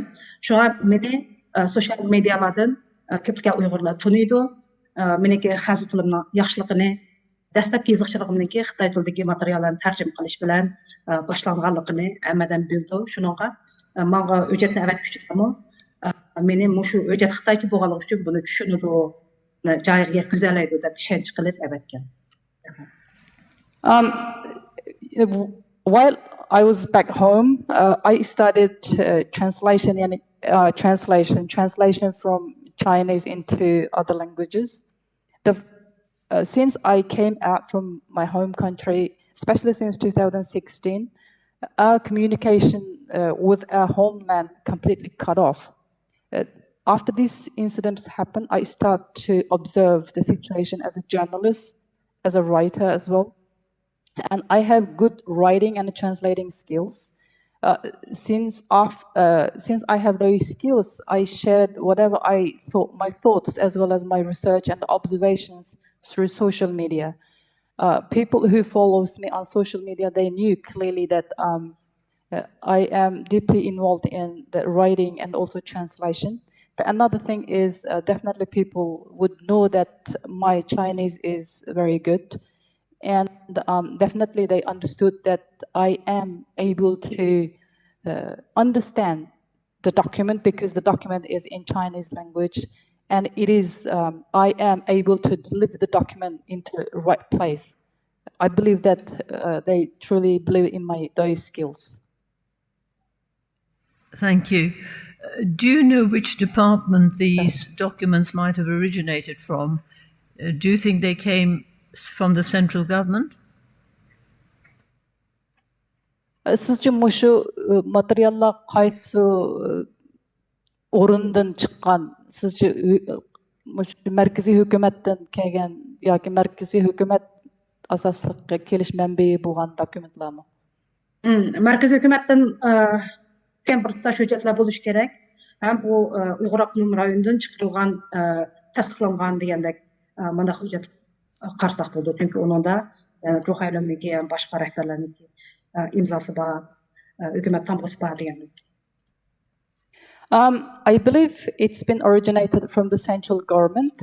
However, it has been approved by the regional autonomous government as well, because there are stamps, signatures of the regional governors or authorities. Thank you. And can you tell us what years the information covers? Mushu uchurlar qaysi yillarni o'z ichiga oladi? 2017-yili agar xato esim tutmasam 2017-yili chiqilgan odamlarniki uchurlari yana Qarqash noyisiniki ahvoli yozilgan hujjatda. From my memory, it covers 2017, and it covers the information of people from Qaraqash County. Thank you. And do you know what the files say? Is it about abortions or sterilization or separation? I mean, what's the data in the documents? Siz aşı materialda deyilgen yani tuğutunu düşürüp etiş, yani tuğutunu to'xtatish yoki tug'mas qilib etish yoki oilalarni ayirib etish degan ashundaq ahvollar shu materialning nelerida sharhi qilingan? Qarqash tizimlikida bo'lish kerak, chunki bu hujjatlarni burun bo'ldi, mana e'lon qilindi. Shunga mazmuni to'liq ismda deb aytolmayman. Lekin qarqash hujjatida qarqash tizimlikida bo'lish kerak. From my memory, it should be listed. It should be in Qaraqash list. It should be in there in that document. So is it the same data as in the Caracas list, or is it different? Sizning davatqınız şu Qaraqash tizimliki degan şu material to'g'riliq davatımızmı yoki boshqa uningdan boshqa material davatamiz? China Cables'niki bu hujjat Qarqash list degani shu China Cables bilan ikkisi bir hujjat amaliyotda. Birisi hukumatning qamg'isida mana xat hujjati, keyingi tizimligi. Amaliyotda ikki hujjat birlik kelgan hujjat, lekin ikkiga bo'lib e'lon qilingan. Although it's just a one document, but it was published separately. One called Qaraqash list, the other called China Cables documents. But in reality, it's kind of one document, but it's published separately. Before you published it on Twitter, or one page on Twitter, what other ways were you trying to publicize them? Siz aşını Twitter'da bir betni chiqarishdan burun qaysi yo'llar bilan onu ko'pchilikka e'lon qilishni o'ylagandingiz? Men asli sosyal medyada emas, bir axborotda, ya'ni muxbirlar orqali bir davlat medialarda e'lon qilishni o'ylagan. Shuni bir necha men o'zim taniydigan, ya'ni muxbirlarga avatgandim. Lekin ularniki bir qismlari sayohatda qo'lda jiddiy ish bor degandek, shu sabablardan uni darhol ko'rib qaytarishga imkonsiz qoldi. My plan was not only just to publicizing it through social media. My plan was publicizing it kind of prestigious media outlets. That's why I have sent it to my some known reporters. But however, when I sent them the documents, some of them were out of office. That's why they didn't reply my message immediately. Thank you. Apart from Adrian Zenz and Rian Thum, was anybody else who was genuine who contacted you via the Twitter? Aşı Twitter'dan keyin Adrian Zenz bilan Ryan Thum'dan boshqa yana shundaq ishonchlik kishilardan siz bilan aloqa qilganlar bormi? 24 pach hujjat e'lon qilingan vaqtida men faqat shu Adrian Zenz bilan Ryan Thum bilan aloqalashdim. Keyingi vaqtlarda Adrian Zenz bilan aloqada bo'ldim. Bu Qarqash list e'lon qilinganda haqiqatan jiq axborot vositalari meni izladi. About the 24 parts of document, I only have contacted with Adrian Zenz and Ryan Thum. But however, when it came to Qaraqash list, there were more media contacted with me. Thank you. You then sent them to the New York Times, and you said they didn't want to publish them because it was too hot, so to speak. Who eventually published the articles? Siz dediniz New York vaqtiga evatga vaqtimda ular keng doirlik cho'nkan buni nem qilib o'zimizlar nashrdan chiqolmaymiz deb nem qilgandikin siz yana oxirida shu kim nashr chiqadi bu materialni kim Buni shu ICG degan xalqaro muxbirlar birlashmasi shularning nomidan chiqdi. 24 parcha hujjat shularning nomidan chiqdi. Kendiki qarqashlist har qaysi medialar o'xshash vaqtida e'lon qildi. The group called ICC published ICEG. Name? ICEG. ICEG. EG published the first 24 part of document, but the Qaraqash list was published by many media at the same time. Thank you. So moving on to your husband, why did he go to Dubai despite your telling him not to? Sorry, your ex-husband. Sizningki burunqi yo'ldoshingizni o'tayli. Gerçi siz yo'ldoshingizni borma desangizmi, nima uchun yo'ldoshingiz Dubayga bordi? Meniki bu sabiq yo'ldoshim, meniki u do'sti, buni chaqirgan do'sti, bular kichikni tatib birga o'ynab cho'ng bo'lgan, birga o'qigan, munosabati nihoyat yaxshi, shunday aloqalar. Shunga 3 yil aloqa qilmay, tuyuqsiz aloqa qilib Dubayga kelgan, sana deydigan jiddiy gapim bor degandan keyin bu boshqacha o'ylamadi-da, endi bu meni og'ayna qo'l muhim ishi bo'lishi mumkin, balkim vatandan biror uchurlarni menga yetkazmoqchi bo'lgan. The person who contacted with my husband is his childhood friend, and also they studied together. They used to be very close, and that person contacted with him after 3 years, which is no communication within 3 years, and afterwards he is contacted with him, and he kind of trusted him, and also he thought that he may get some information from him as well. That's why he went. Right. And the Chinese security people who met him, were they from outside Hong Kong? Xitoyning bexatarlik qismidan kelgan odamlar ular nimaninki Shangdongning sirtidagi odamlarmidi? Yo'q, vatandan chiqib shu Uyg'ur do'sti bilan birga chiqib. Those security people came from our homeland with my husband's friend together. Right, thank you. So you got the USB stick, but you didn't open it. What were you frightened about? Sizlar USB-ninki nemisini olibsizlar, USB-ni, lekin uni ochmabsizlar qo'rqib. Nimadan qo'rqdinglar uni ichish? Chunki uni bergan vaqtida sen shu USB stickni Asiyaning kompyuteriga solsang, uni sep qo'ysanglar biz ham buyuraymiz deb. Degandan keyin biz uni ichida bir kontrol qilish yoki bizni nazorat qilish sistemasi bo'lishi kerak deb o'ylab shuni kompyuterga solmagan.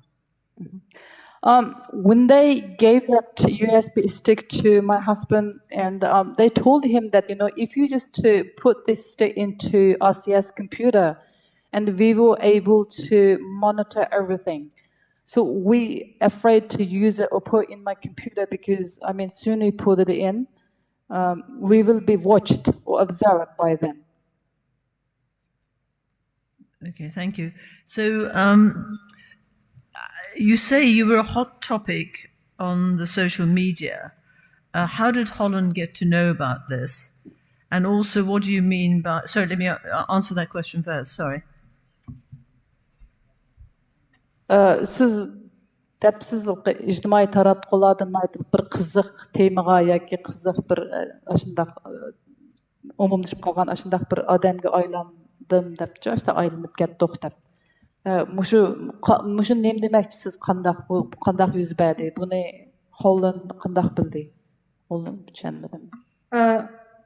Gollandiyada biz saqchaq ma'lum qilgandan keyin meniki mal sabiq yo'ldoshimniki boshlig'i, ya'ni idorasidagi boshlig'i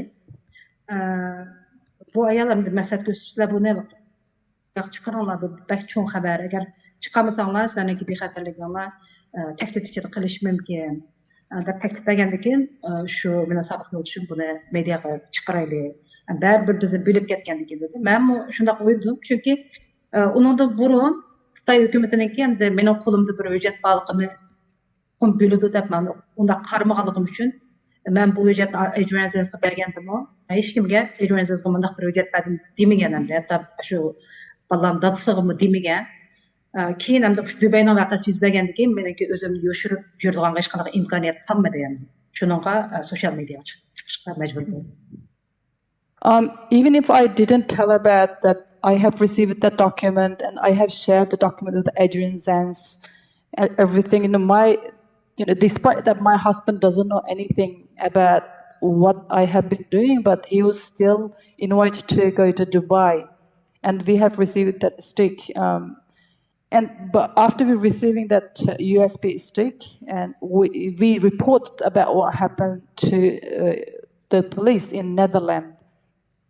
And my ex-husband's workplace and his manager advised or suggested him that we should report about it since we probably in danger. So it's better to report because it's just a big event, a kind of big thing. So anyways, although I didn't really tell what I have done to my husband, but it's already kind of became known to Chinese authority that I have such a document on my hand. So at that point of time, and we realized that it's no point that we can keep not talk about it. So we decide to disclose all the process to the media, and that's how we became a hot topic or popular on the social media as well. Thank you. So why do you think that appearing on the social media would ensure the safety of your children? Beg your pardon, can you just rephrase? Yeah, sorry, she's written in the document that appearing on the social media would ensure the safety of her children. Could you explain why? İctimai taratqularda aşındaq körünüp, bilinip ketkenliğinizin nemisi sizniki ballarınızın bexatar bolışığı kapalatlık berdi dep aşındaq yazıpsız yazmanızda. Neme üçün onda dediniz? O vaqtida men onda demedim.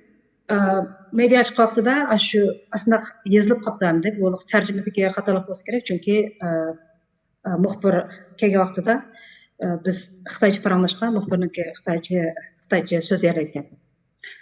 Lekin nima deymiz, balki mana shu so'z eshitdiki bir xatolik bo'lsa kerak. Men uni mediaga chiqarishdagi sabab faqat bizniki o'zimizni yo'shirib yurishimizdan hech qanday ahmiyat qolmadi. Ham shu qarqash hujjatiniki rostligini, bu dokumentning rostligini isbotlashga bizniki shu Dubay vaqasi yana bir isbot bo'ladi degan nuqtadan social mediaga chiqishni qaror qilgan. I think there is a mistake about myself saying that being popular on the social media may ensure my children's safety. Because when I gave interview to media at the time, I have used Chinese translator. Maybe there was a mistake in translation. But the purpose of talking to media or just going on, being popular on the social media is about my ex-husband's Dubai visit is that incident that happened after his visit is another proof that the documents are truth. So I just want to make sure to tell the world that the truth, the document that I have is genuine. Thank you. What do you mean by red documents?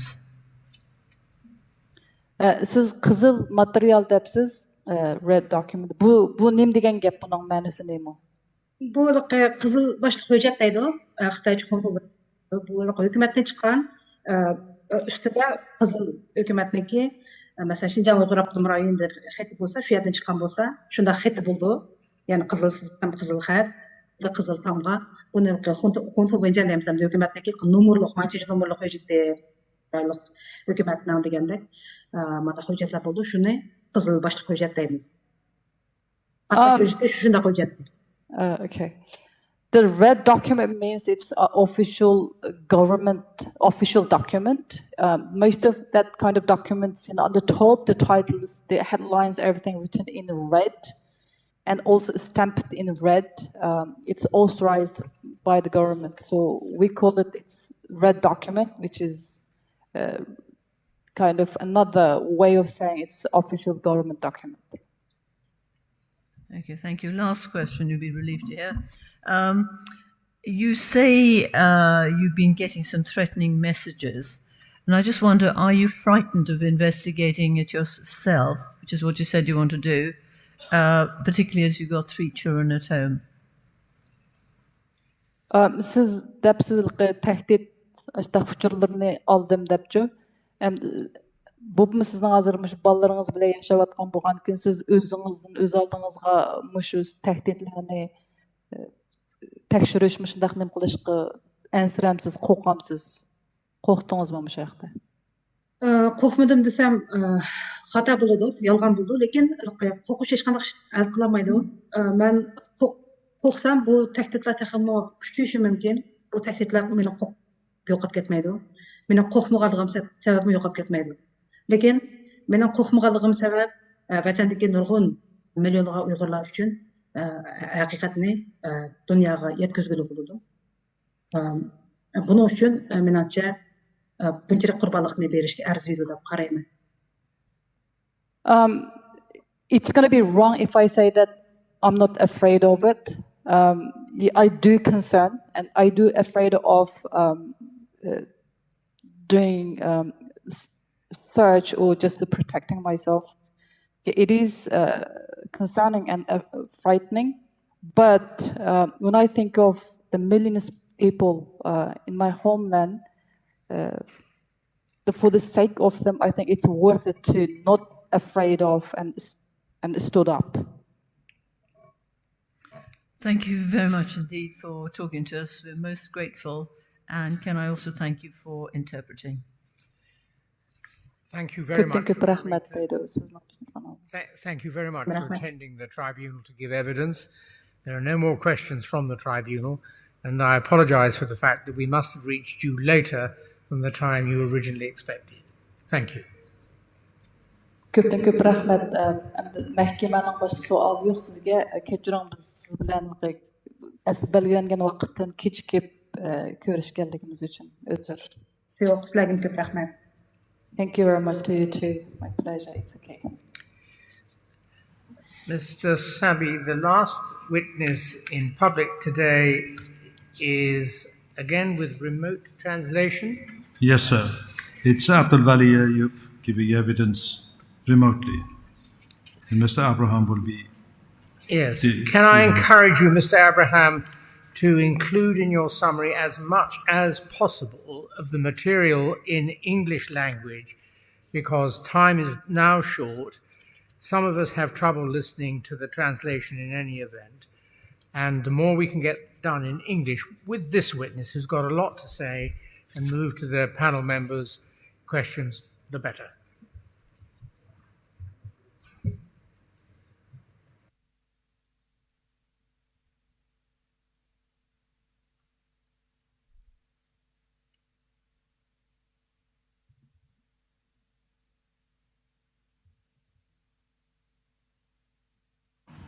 Is Mr. Ayub online? Oh, he's in person.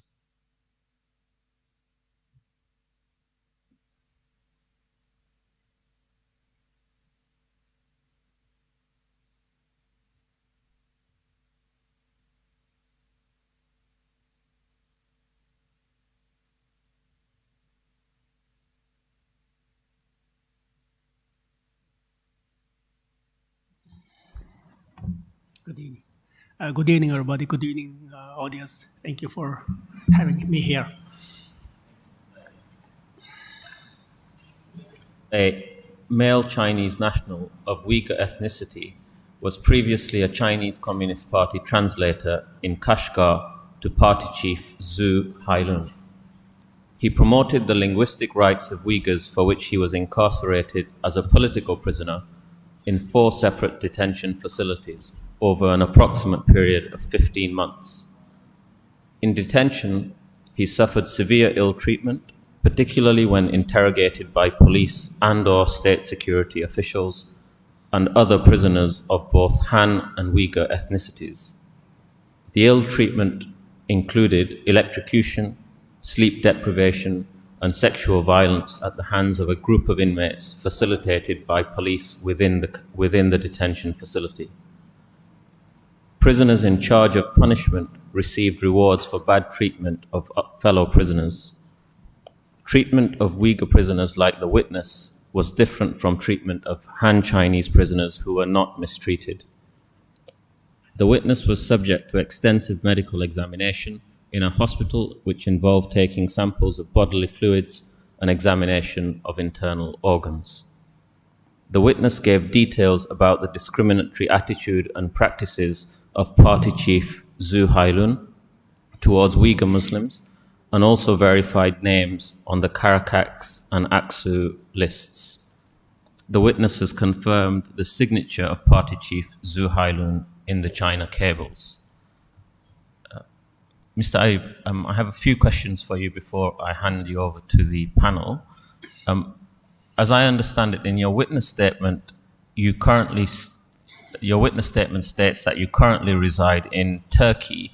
I understand you wish to make a clarification about the country of your current residence. I'm currently living in Norway. Thank you. You were designated a political prisoner. Could you tell us whether that was an official designation or what you had learned as a result of being detained? It's not the official designation. Official designation is illegal fundraising, but it changed 3 times when I got arrested, and it said like a false report the investment, and the second time is illegal fundraising. The third times it's illegally own public investment. It's 3 different accusations. But during the interrogation, nobody asked me any question about those allegations. Like every questions, every integrations, all are about like separatism and being a CIA spy and incite people to separatist activity. Was there any pattern to who were political prisoners and who were not? There is a difference between for example, first of all, the uniform. We wear different uniform. For example, if you are a political prisoner, there is a red and orange uniform.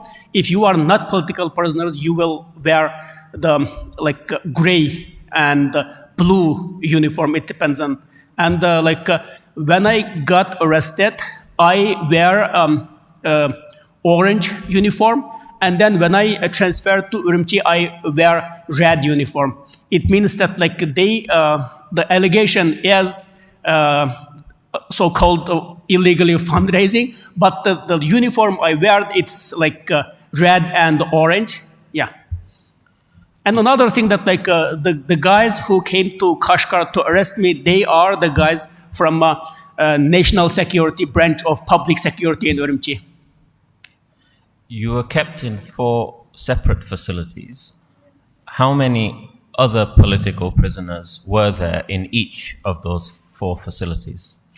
First, I detained in Kashgar, August 19, 2013. And at that time, I was with another Uyghur political prisoner. And then I transferred to Urumqi. And in Urumqi, I stayed with 3 political prisoners, and then I moved to another facility in Urumqi. It's Liudavan, and in there I have seen several political prisoners because they always move people from place to place. So like I can tell you that like one facility, for example, like they move every week or every month from like cell to cell. So I don't know how can you answer this question, because can you clarify your question? Like essentially, it's okay if you don't, but do you know what proportion of the prison comprised of political prisoners? Oh, the political prisoners means that like the people arrested like me, because of your speech, because of your and religious belief, and because of your idea. And if the guys arrested because of their, for example, that thief and like drug users and drug addicts and like crime about corruption, those are not political prisoners. And the political prisoner, it means that it's related to your ideology, your culture, your belief.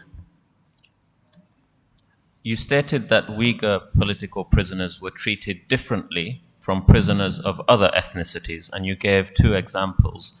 Can you explain further how the Uyghur political prisoners were treated differently? I can make you one example that like it's in 2014, it's in September, and like I stayed with political prisoners. One is he burnt a Buddhist temple in Urumqi. He's a Christian, and he burnt a Buddhist temple in Urumqi. And another Uyghur, he got arrested because of he recited like a Quran, and they are good friends. And like the Uyghur who wear like a red uniform, the Han Chinese, he wear like a gray uniform. And depending on their like accusation, both of them are political prisoners. But one, because of his Uyghur, he wear red uniform. The another, because of Han Chinese, he wear like a gray uniform. It's different uniform. And of course, depending on your uniform, you have different treatment. And can you explain what do you mean? For example, the different treatment means that like if you are a Uyghur and the political prisoners, you have to sleep on the floor. And you have to wear a handcuff, and you have to wear like a chain on your feet. And like if you are Uyghur political prisoners and you have to like interrogate most often. If you are Han Chinese, you don't need to.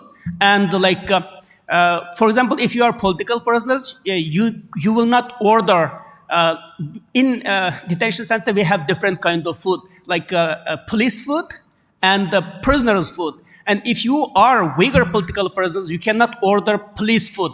If you are Han Chinese political prisoner, you can order police food. It's better quality. And my final question, before I hand you over to the panel, Mr. Ayub, you know that you worked for Zhu Hailun for about 6 months in 1998. Do you know during what period he was the party chief of Kashgar city? When I appointed as a translator in Kashgar city, he was already there. So I don't know when he started to be like a chief, but like I appointed there January 13, and when I went, and he was already there, and in 1998, about September, I left to Urumqi. He was still there. So that period of time, he was the chief of like local CCP branch, Kashgar local CCP branch. Thank you, Mr. Ayub. I imagine the panel has some questions for you. Mm-hmm. You're welcome.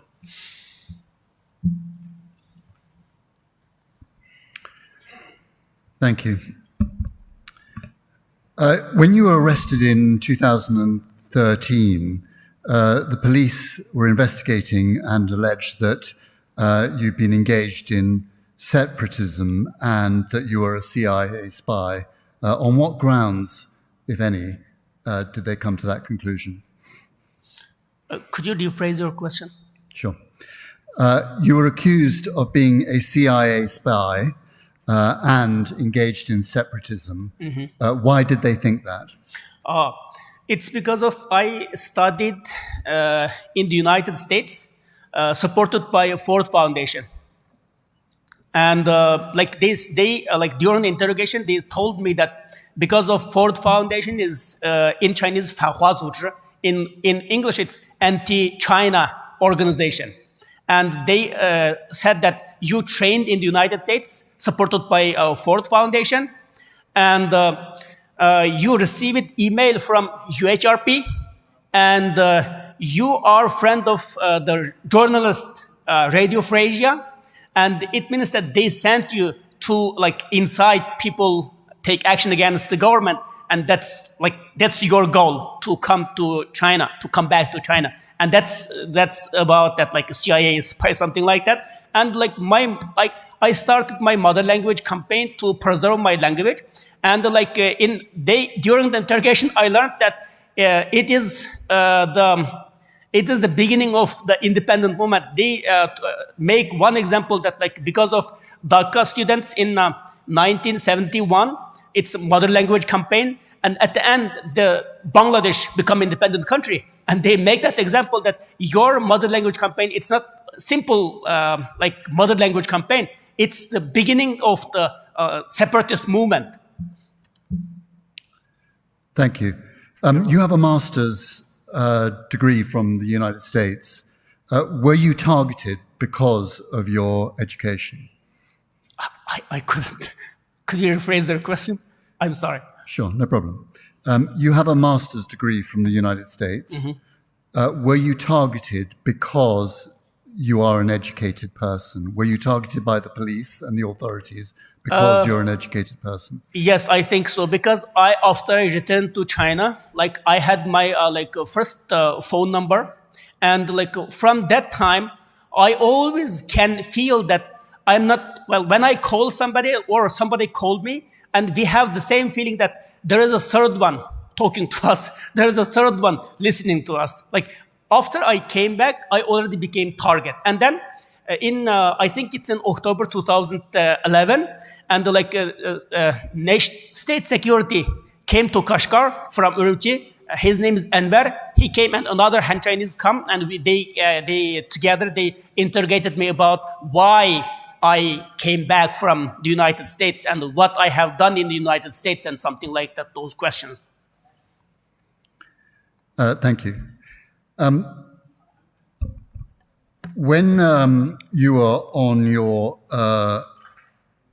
in July 2014, in your trial, there were 3 defense lawyers. Did they defend you? Yes, they didn't, because that trial is actually we practiced before.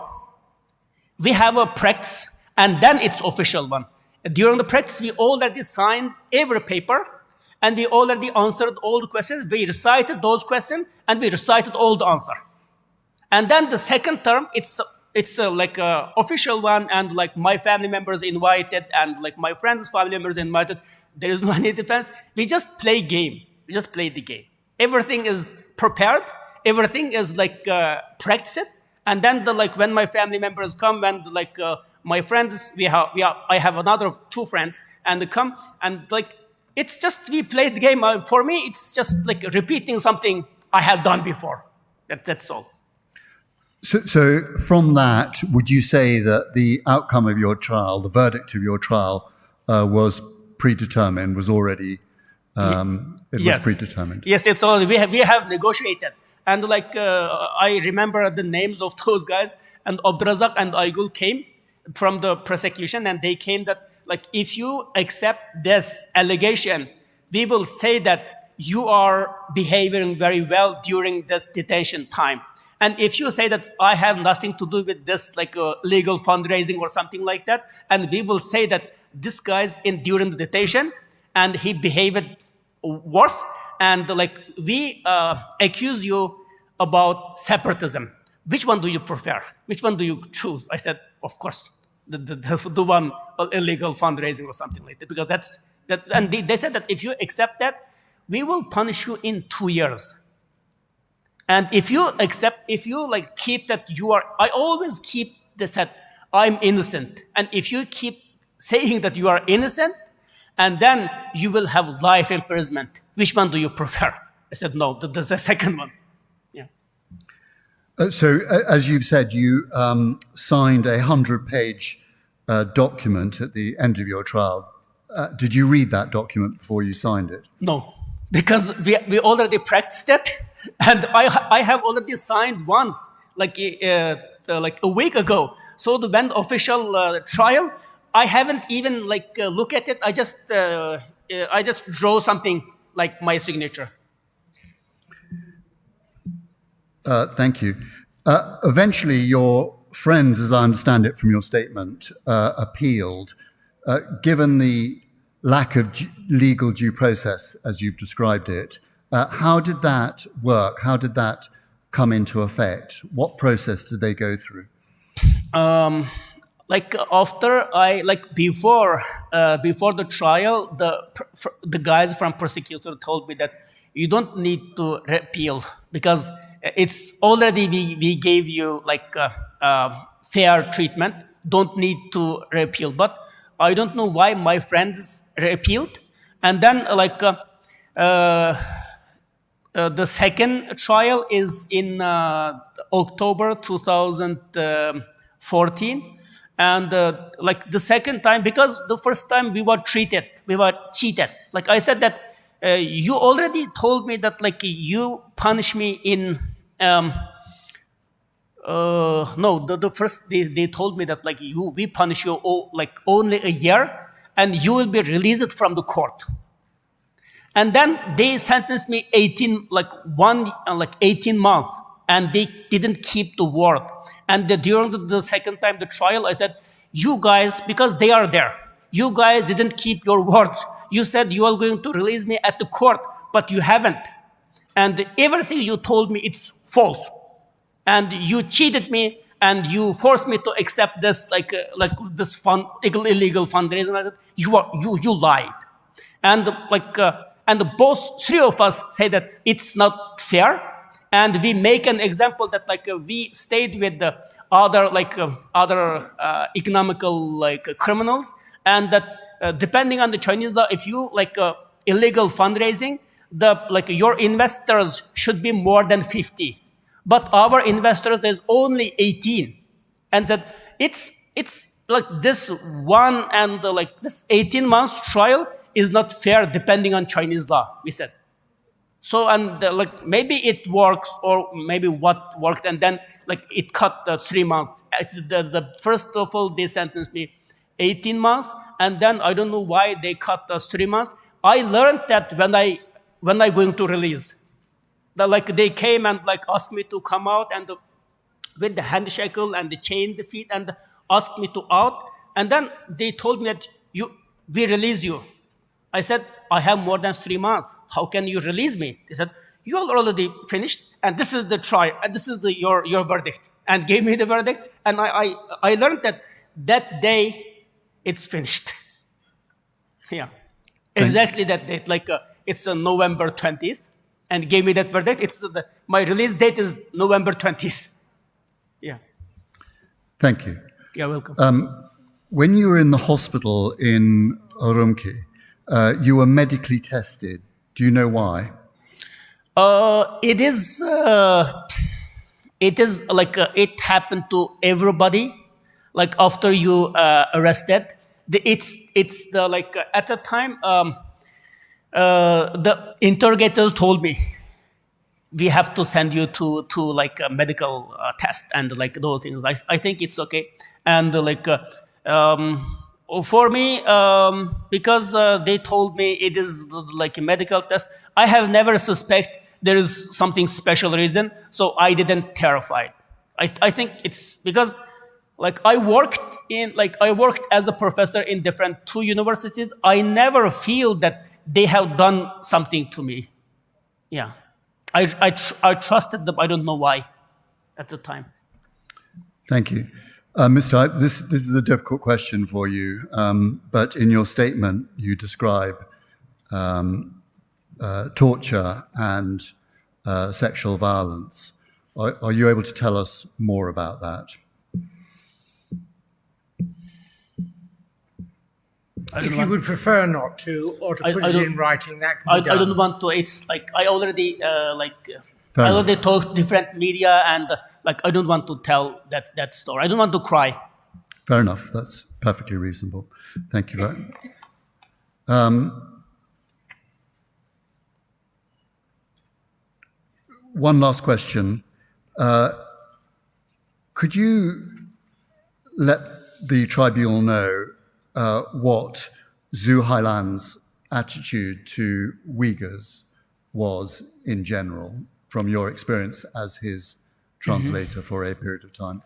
From my experience, like in 1998, when I was appointed as a translator, and it's my first time I meet him, and it's the Ramadan time, and because of the Ramadan in Kashgar, we have a culture that people don't open their restaurant during the Ramadan, and then because of that, at that time I didn't fast, and only Juhailan and me we didn't fast. And others Uyghur, because others are Uyghurs, and they fasted, and then we have nothing to eat, and then we talked together. And at the time, he think that because I graduated Minzu University in Beijing, and he said that I am the same level with him, from Beijing and from the prestigious university, something like that, and then said that you are educated, you are different. Those people are feudal, backward. Because of that, they fast. At the time, I didn't feel happy because of they are my people, and that's my culture. Even I didn't practice that culture, but it's my culture. So for me, it's disrogate. It's not it's disrespect and it's discrimination. I said that don't say this. It's disrespectful. And then first I learned that he doesn't like Uyghur culture. It's my first impression. And second, and we I think it's in May, and we started to search Uyghur home, house by house, because of we searched the books about Uyghur history and the culture, especially the book we call 3 books. It's written by Turgun Almaz. It's Chinese government banned that book, and we just searched those books house by house. And during that time, we have a small conversation in the room, and it's about 15 Uyghurs, and he always praise himself that he is the expert of Uyghur culture and he is expert of Islam, and he said that. And these people keep religious books and the Quran at home, and what Quran means, and Quran is bullshit. He said that. And the worst thing that he asked me to translate that. I know, because the first time I told him that I don't like discrimination, but he deliberately forced me to translate that because he knows who am I. And then third time, after the searching house by house, and he treated us in the restaurant, and we are just eating, and he said that he provide us the alcohol, and said that some of them don't drink. They said they are a Muslim or something like that, and your God is shit. And at the time, I really wanted to punch him, but I didn't. But I still feel regretful that I didn't punch him. Yeah. Thank you. No more question. Thank you very much. You're welcome. There are no other questions apart from this. What did China, state government, or CPP, or all three, seek to achieve through its treatment of you? Could you rephrase your question? What did China seek to achieve through its treatment of you? I think the main reason is they want that enemy educated in the United States, supported by a US-based organization, and a Uyghur intellectual, writer, and influential. And they want that ideal enemy with the US background, and then have some ambition, and can mobilize, can inspire the people. In that case, the government can show that, look, the guys who are educated in the United States incite people to separatism. I think that's the reason. There is one more question, Mr. Clark. Thank you. Can I just ask, you give a very vivid description of the changes you found when you came out of the final detention.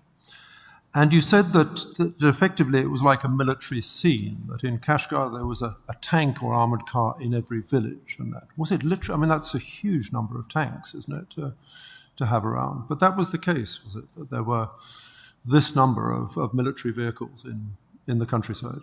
Yeah, after I released, I feel that the detention center is safer than outside. Because for me, in detention center, no one checked my ID card. No one stopped me. No one asked me to come in another room to ask those questions. Yes, I'm in detention center, but I feel safe because I don't feel that somebody arrest me every day. But after I released, everywhere is surveillance camera, and every 500 meters there is a police checkpoint.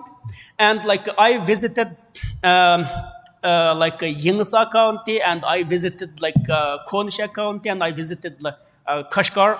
We have a township, Nazarbagh. I visited those places, and because I want to know, in the city, it's very restrictive, and it's very everywhere is camera. I feel take a rest in the outside because I feel that countryside is much more better because it's not very that kind of populated.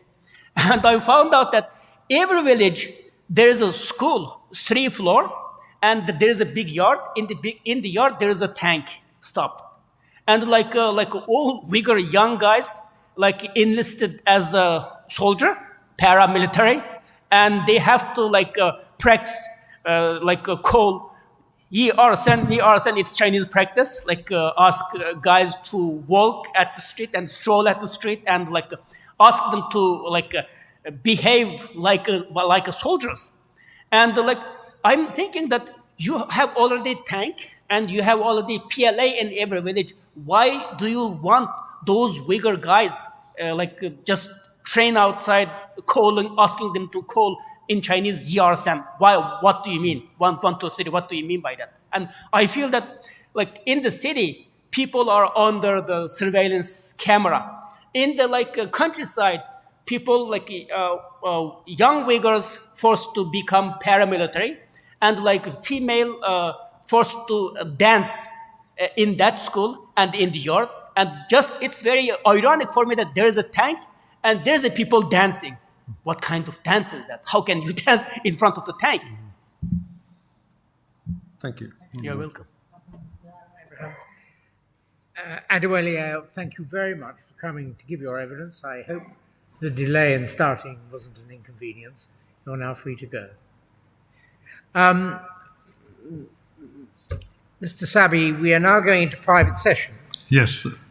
So that, ladies and gentlemen, means goodbye to you for the time being.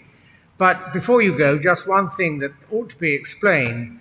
Although we have no procedures, as I explained first thing this morning, if the tribunal does any work in private session, which it's going to do now, and if anything that's considered might become evidence, it will only ever be considered as evidence if it is possible to leave an adequate record of what the evidence amounts to and an adequate record of its source. Without that, anything that happens in private will come to nothing. But for the time being, and tomorrow it's a 9 o'clock start, with, I gather, no fact witnesses first and straight into the 5 experts talking about various things with a great deal of experience. Good afternoon to you all.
Yakmaysa.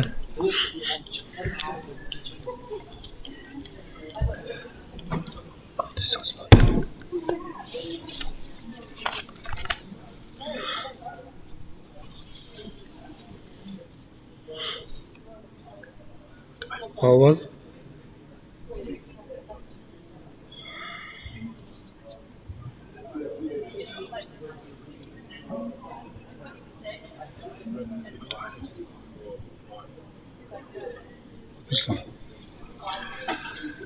Assalomu alaykum ekran oldidagi aziz qarindoshlar.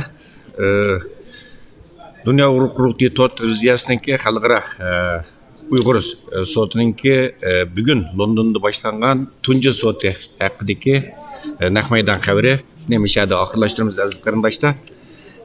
Mushu ekran oldida savrchanlik bilan bu bugungi naq maydon programmamizni izlagan bütün qarindoshlarimizga alohida rahmatimizni bildiramiz aziz qarindoshlar. Bugun biroz uzrab ketdi. Ertlikka sotning ikkinchi kuni, ya'ni sot London vaqti atgan soat 9 davom qiladi.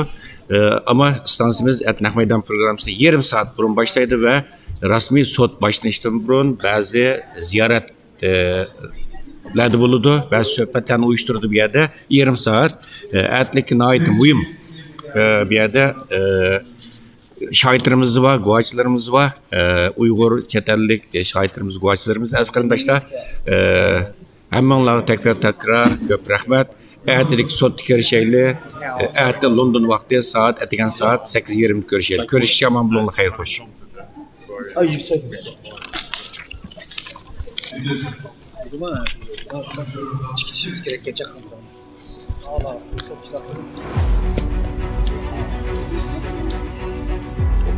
Aslında yapılamsa işte tutulur. Tutulur. Kaçak kapıda Allah tutulur. See you tomorrow. Kaçak kapıda. Tutulur.